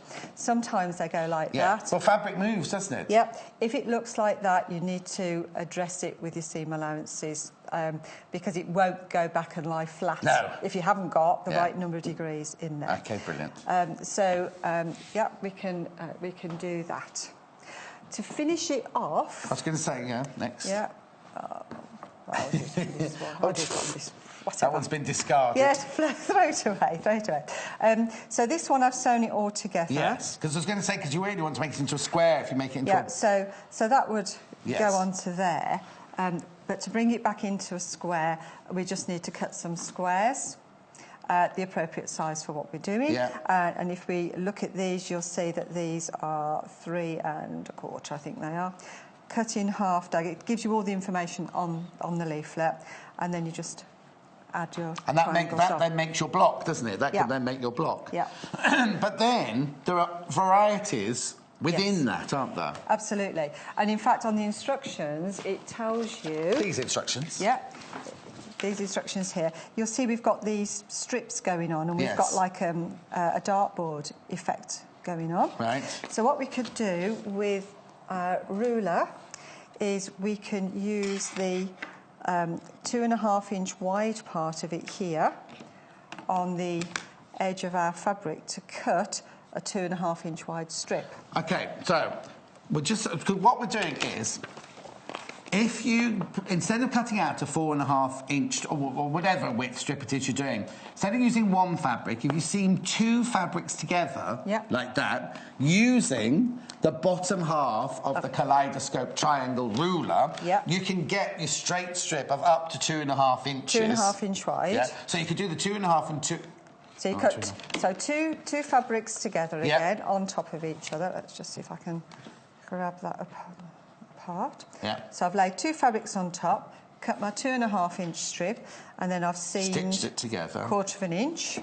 So now, when I open it but now you press it again at this point, and then you wouldn't would press it. Yeah. Okay. But then you've got your strip, rather than using a plain one like we have here, we've got a strip that you can use and cut your triangles out from the strip. And then you cut your triangles out in exactly the same way. But this time, when you cut them out, you'll see that this one will have the dark teal at the top at the pointy bit, and this one will have the yellow at the pointy bit. So then, when you come to put them all together... So I love this one. Yeah. You end up with this more like a dartboard type shape. So there's 2 different options made exactly the same way. But also the joy of the joy of doing this is if you did this in sections, those triangles would be tiny and fiddly, and you have loads and loads of seams to deal with. But you've just dealt with that big triangle as a big wedge. You've tried. So what you've used is that, but because you've cut the seam in there, and like you say, you could put the alternate ones going round to create the kaleidoscope. Yeah. So you've got the dark teal and then the yellow. So you've got your two different sections there. So again, another... It also looks like you've had to cut whatever shape that is, trapezium, or whatever that shape is. And you haven't. And you haven't, because all you've done is your triangles. You just created that lovely, lovely shape. Yep. And with this block, what I like about this block as well is that if you use football colours, and I'm not mentioning any football colours, but... Millwall. I don't know. I don't much for. Not Millwall. Everyone's shaking their head. No. Millwall. No. Is that a football team? Apparently. Okay.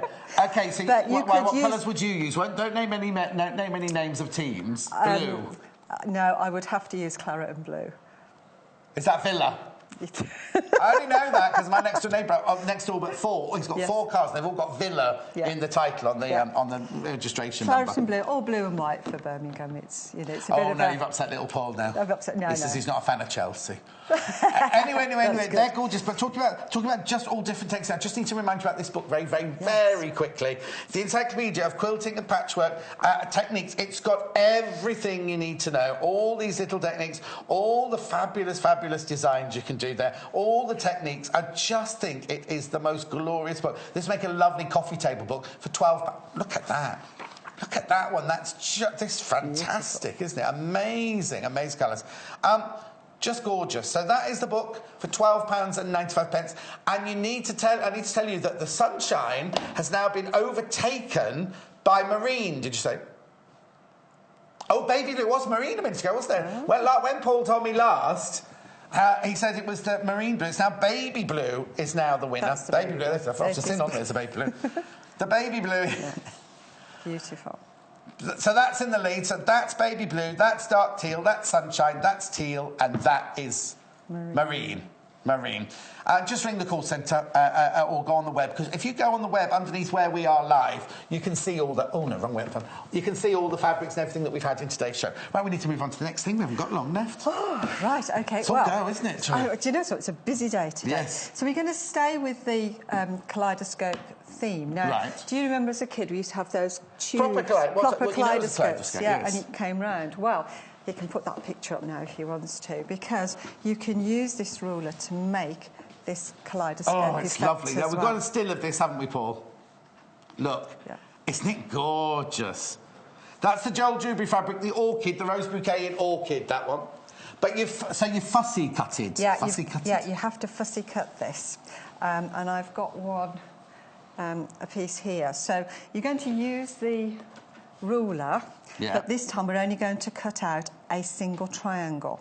And the trick with true kaleidoscope blocks like that is that you have to cut the wedge out from the same part of the design each time. OK, so it could be quite wasteful if your repeat's quite far apart. It's not wasteful. Oh, it's not wasteful. We never waste that fabric. Came out with venom, didn't it? We never waste fabric. Wasteful. But what we do end up with is something that looks a bit like Swiss cheese. Because you do have to go in. That looks like you make one of those bikinis for your holidays, doesn't it? That draws... Anyway. Okay. Yeah, so we're going to, if I just pop that in there, you can see. Okay, now, have you fussy cutted using Rachel the ruler's ruler yes. there? Yeah. So what I've done is I've placed it on here, and then I've cut it around. Yes. And then taken it out. And you can see that I've taken it out of the same part of the design from each piece of fabric. Yes. So I know it's not wasteful, but it is. No. It's kind of, you wouldn't get this because look, go on. People think it's wasteful, yes, because you've got a hole in the middle. But we're patchworkers, so we're going to be cutting this down. Of course, yes. You know, you might waste a tiny little bit. I was only a tiny like that. So look, people are saying, why? There's a bikini there, isn't there? There's one of those, what they called, spaghetti string bikinis. Do you think? I'm not on the same wavelength as you. It's like... No, you've cut that bit out. You're not wearing it like that, Joy. That would imagine if you walked down Birmingham High Street wearing that, Joy. You've even got the bottom bit there as well, look. Yeah. Anyway, come on, we've got to move on. I love this fabric. It's so beautiful. Joel Dewberry. Yeah. So when you're doing kaleidoscopes, you want something like this with a nice, bold design that you can, you can, you know, see where the design's going. You'll like this one. Julie's messaging. She said how excellent. She thinks how excellent Joy is. It's Julie for you, that. I don't know who you are, Julie, but I love you. Oh. Bless her. And then, obviously, when you come to put it together, it sort of makes these repeating shapes all the way around, so you get that true kaleidoscope sort of feeling. How would you then use that? Would you then make that into a square on a patchwork? Yeah, you just put some... Not quite, though. I wouldn't quite use those those I wouldn't colours, use these colours, but they just happen to be here. Yes. You might do. You never know. Oh, yeah, you actually might. Yeah. Yeah, so we're just going to place those on to bring it back into the square. I love the way that Joel Dewberry fabric has created that kaleidoscope. Did you say anything with a bold print on is going to work like that, isn't it? Absolutely. Like the windmills of my mind, that, as they'd say. Yeah. Who sang that? Windmills of my... Matt Monro, was it? No, don't say Matt Monro. It's an in-joke in our family. Oh, is it? Oh, sorry. Yes. No, we won't go there today. So it's worth... Sometimes when we look at these big print fabrics, we love them, but we try to think, well, you know, actually, what can we do? Because if you start cutting into them, you lose the benefit of the design. Yeah. Whereas this one really helps us to bring it in. Wasn't Dusty Springfield, it was a man. Windmills of My Mind was a man. Who sang Dusty... no, who sang Dusty Springfield? Who sang Windmills of My Mind? It wasn't Matt Monro. No, it wasn't Matt Monro. Right, now, let's just have a recap of everything. Yes, because I think we've got a lot going on. Got to have a recap of here. So let's do, little Paul, let's do that ruler that's on at the moment. Let's just have a look at this. The reason we should get one of these. The kaleidoscope for... We've got... well, I've got another one, have I?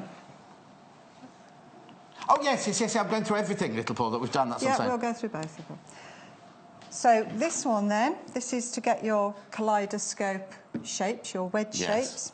We've got the ruler with the line at the bottom of the triangles, which you line up on the edge of the strip of fabric. And then you need to cut down either side. Yeah. Can be used right-handed or left-handed, of course, whichever way you want to go.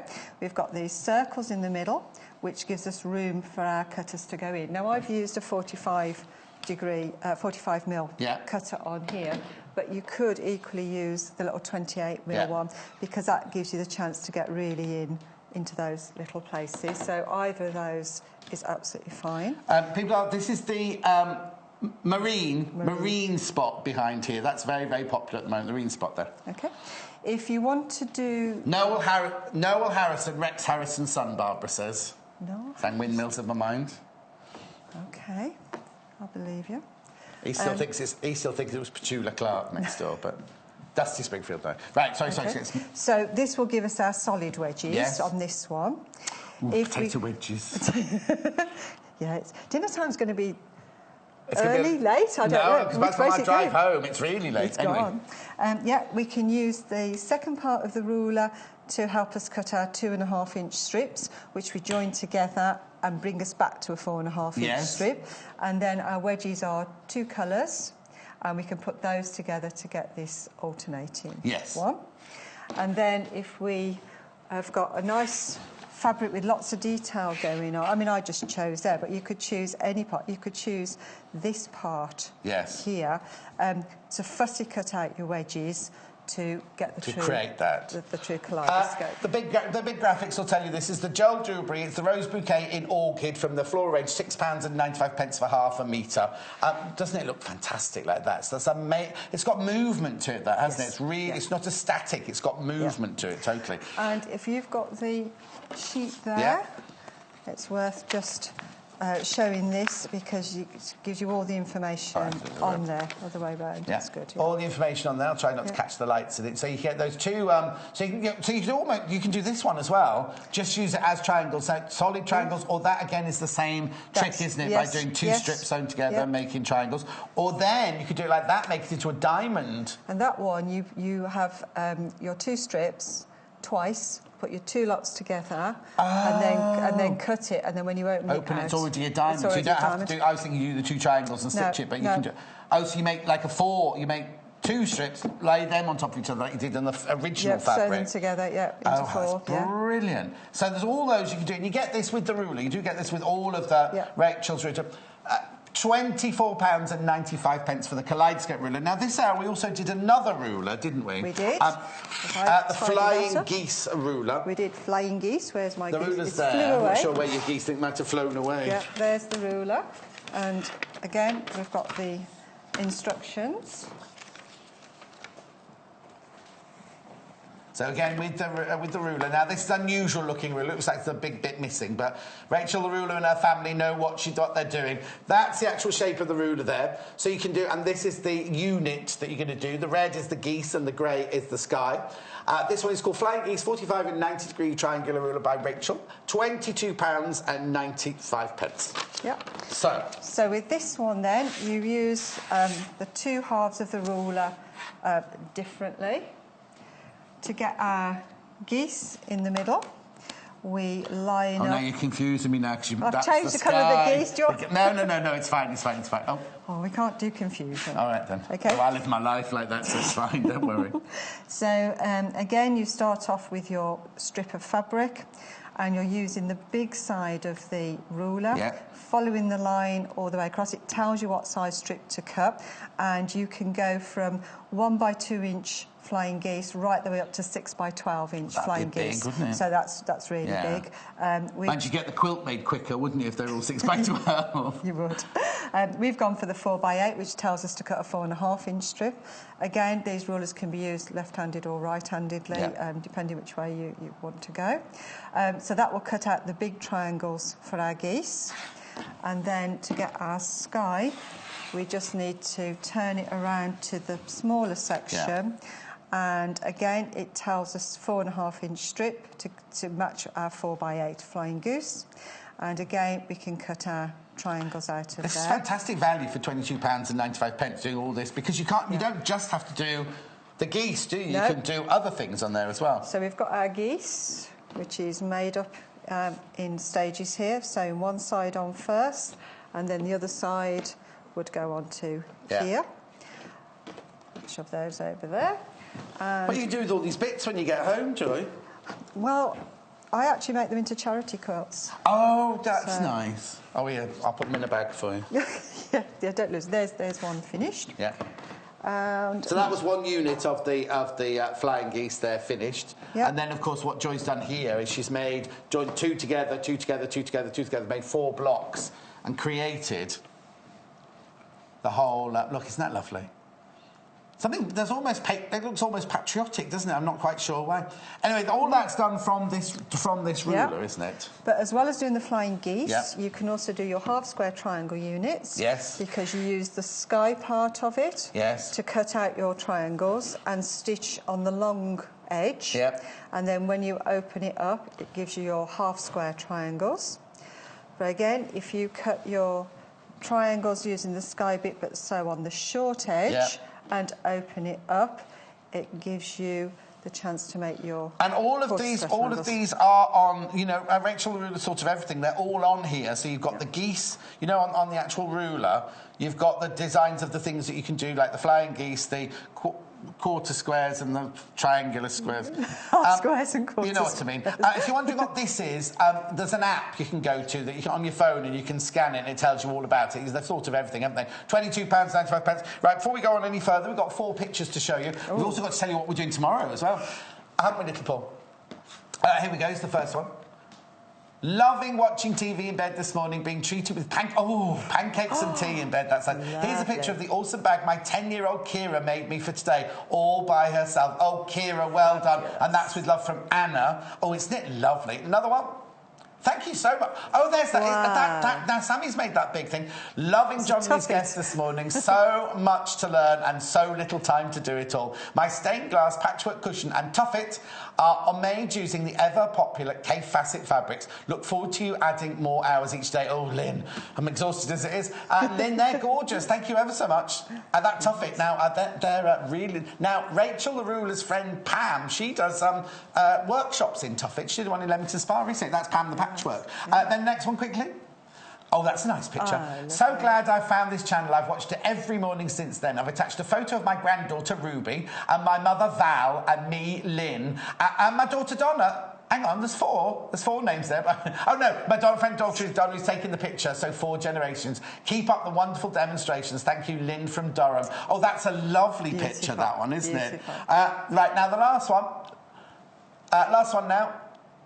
Oh, hello, this is my mum, Joan. Oh, Joan, she has Alzheimer's disease. Using the fiddle mat I've made for her. Oh, Joan. Joan, we're all sending big kisses. We're all sending big kisses to you. Thank you for that. Beautiful. That's love from Sarah. Love from Sarah. Thank you. Thank you so much for sharing. It's really, really lovely. We've had some really nice photos. Fabulous. And considering we're so new, you know when you work on a show that's been totally established. Yes. But thank you so much for all your lovely, lovely comments. Right, so where are we up to? So we've done that. We've got to do fabrics. Got to do fabrics and book, yeah? Fabrics and book. Fabrics and book. Right, let's do fabrics first then. Right, now the spots have been incredibly popular. What's the most popular now? Oh, baby blue still, so we'll do that one first. This is the baby blue. It's a really, really lovely, lovely cotton. Really fabulous fabric. Well, you know that all the fabrics we use from Macau are lovely. £4.95. Now, remember, we sell fabrics in half-metre increments. So this is spot-on baby blue fabric. £4.95 for half a metre. That's the most popular so far. That one is the most popular so far. Right, OK. Moving on to the marine next, which is this one.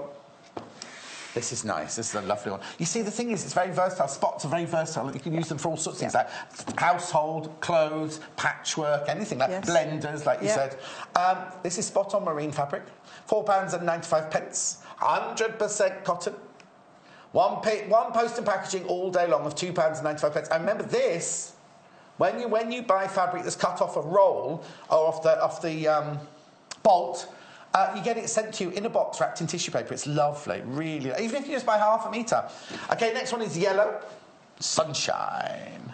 Oh, Jay. I'll give this one a waft because Jay's creased it. So now this is a metre. You get half a metre increment. But if you wanted that would be 2 units. If you're buying on the web, that would be 2 units.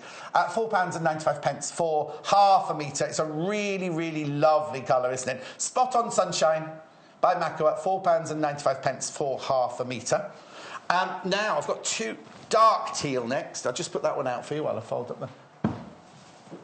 There's the dark teal one. Really lovely, isn't it? That's beautiful. Which colour's your favourite one then, Joy? Oh, I like the yellow and I like the lighter teal as well. Oh, you like sunshine and light teal? You see, I like the sunshine and marine together. I think yellow and blue also lovely together, isn't it? Yeah. Anyway, sorry, that one, there's the dark teal one. I'll just show you very quickly. Those are the 2 I like. They're the 2 I like together, you see. Blue and yellow together. I always love those colours. Right, last one is the light teal, which is this one. This is £5.45 for half a metre. Again, it's a really, really good quality. Fabulous quality. £5.45 for half a metre. OK, I'll just do that. Now, book all the other fabrics. Yep. Fabrics, gel jewellery first. OK. Eucalyptus first. This is the most popular one. Eucalyptus first. Out of the gel jewellery. Half a metre. Now, obviously, that's a metre there. You get half of that. £6.95 for half a metre. Beautiful colours. The eucalyptus, and then it's got a mint in there as well, and the orange, like Tic Tacs. £6.95 for half a metre. Isn't it lovely? All you need to do is give us a call, go on the web, you can say... Now remember, we are repeated on the web on a loop now, right the way through to next morning, or you can watch it on YouTube. And the joy of watching on YouTube is you can pause it, because if you're watching Joy earlier thinking, oh, it went a bit fast then, you can pause it and rewind it. I'm not saying you were too fast, but you know what I mean, if somebody's cutting something out with you. This is lovely. This is the rose bouquet in orchid by Joel Drewbury. Yep. Whoa. Look at that. That is just stunning. That's like a really, really vintage fabric, isn't it? That they've brought up to date with the colours and the way they've drawn it. £6.95 for the half metre. Look, that is glorious, isn't it? And the last fabric, last but not least, is the same one, the rose bouquet, but this one is also, Joy, is in eucalyptus. Just spread that one out for you. Oh, thanks, Joy. I spread it out. Teamwork, that's what it's all about, isn't it? Absolutely. Really, really lovely. Oh, look at that. That's nice. Now that, you see, as well as... You see, I think you make a really lovely skirt out of that, but I also think you can make lovely cushions out of that, because it's very, very... there's something really lovely about those. Right. Oh, hang on, not the book then. Right, last... If somebody wants to see the geese... Oh, sorry, we've got a minute left, so I've got to do this very quickly. 45 seconds. Joy, you've been a joy as usual. Thank you. And the people have loved, they've absolutely loved all your tips and everything. Good. When are you in next? 12th of April. Oh, until the 12th. Oh, that's 12th of never, isn't it? £22.95 this ruler. I'll be back tomorrow. Where's the menu for tomorrow, very quickly? Creative Grids, non-slip, 6-inch flying geese and 45 and 90-degree triangular ruler, £22.95. We'll just show you tomorrow's menu because I've only got about 10 seconds left. There we go. Tips, tricks and tools. Here comes the sun. That's me on my own. Artful applique cushion. Taylor's tool time. An artful applique bag at 11 o'clock. It's me and... Oh, Victoria. I've not worked with Victoria before. Victoria Peak tomorrow. So, thank you, Joy. Thank you for all your lovely messages. It's been such a lovely day to work. Yep. I'll see you tomorrow at 8 o'clock. Bye-bye.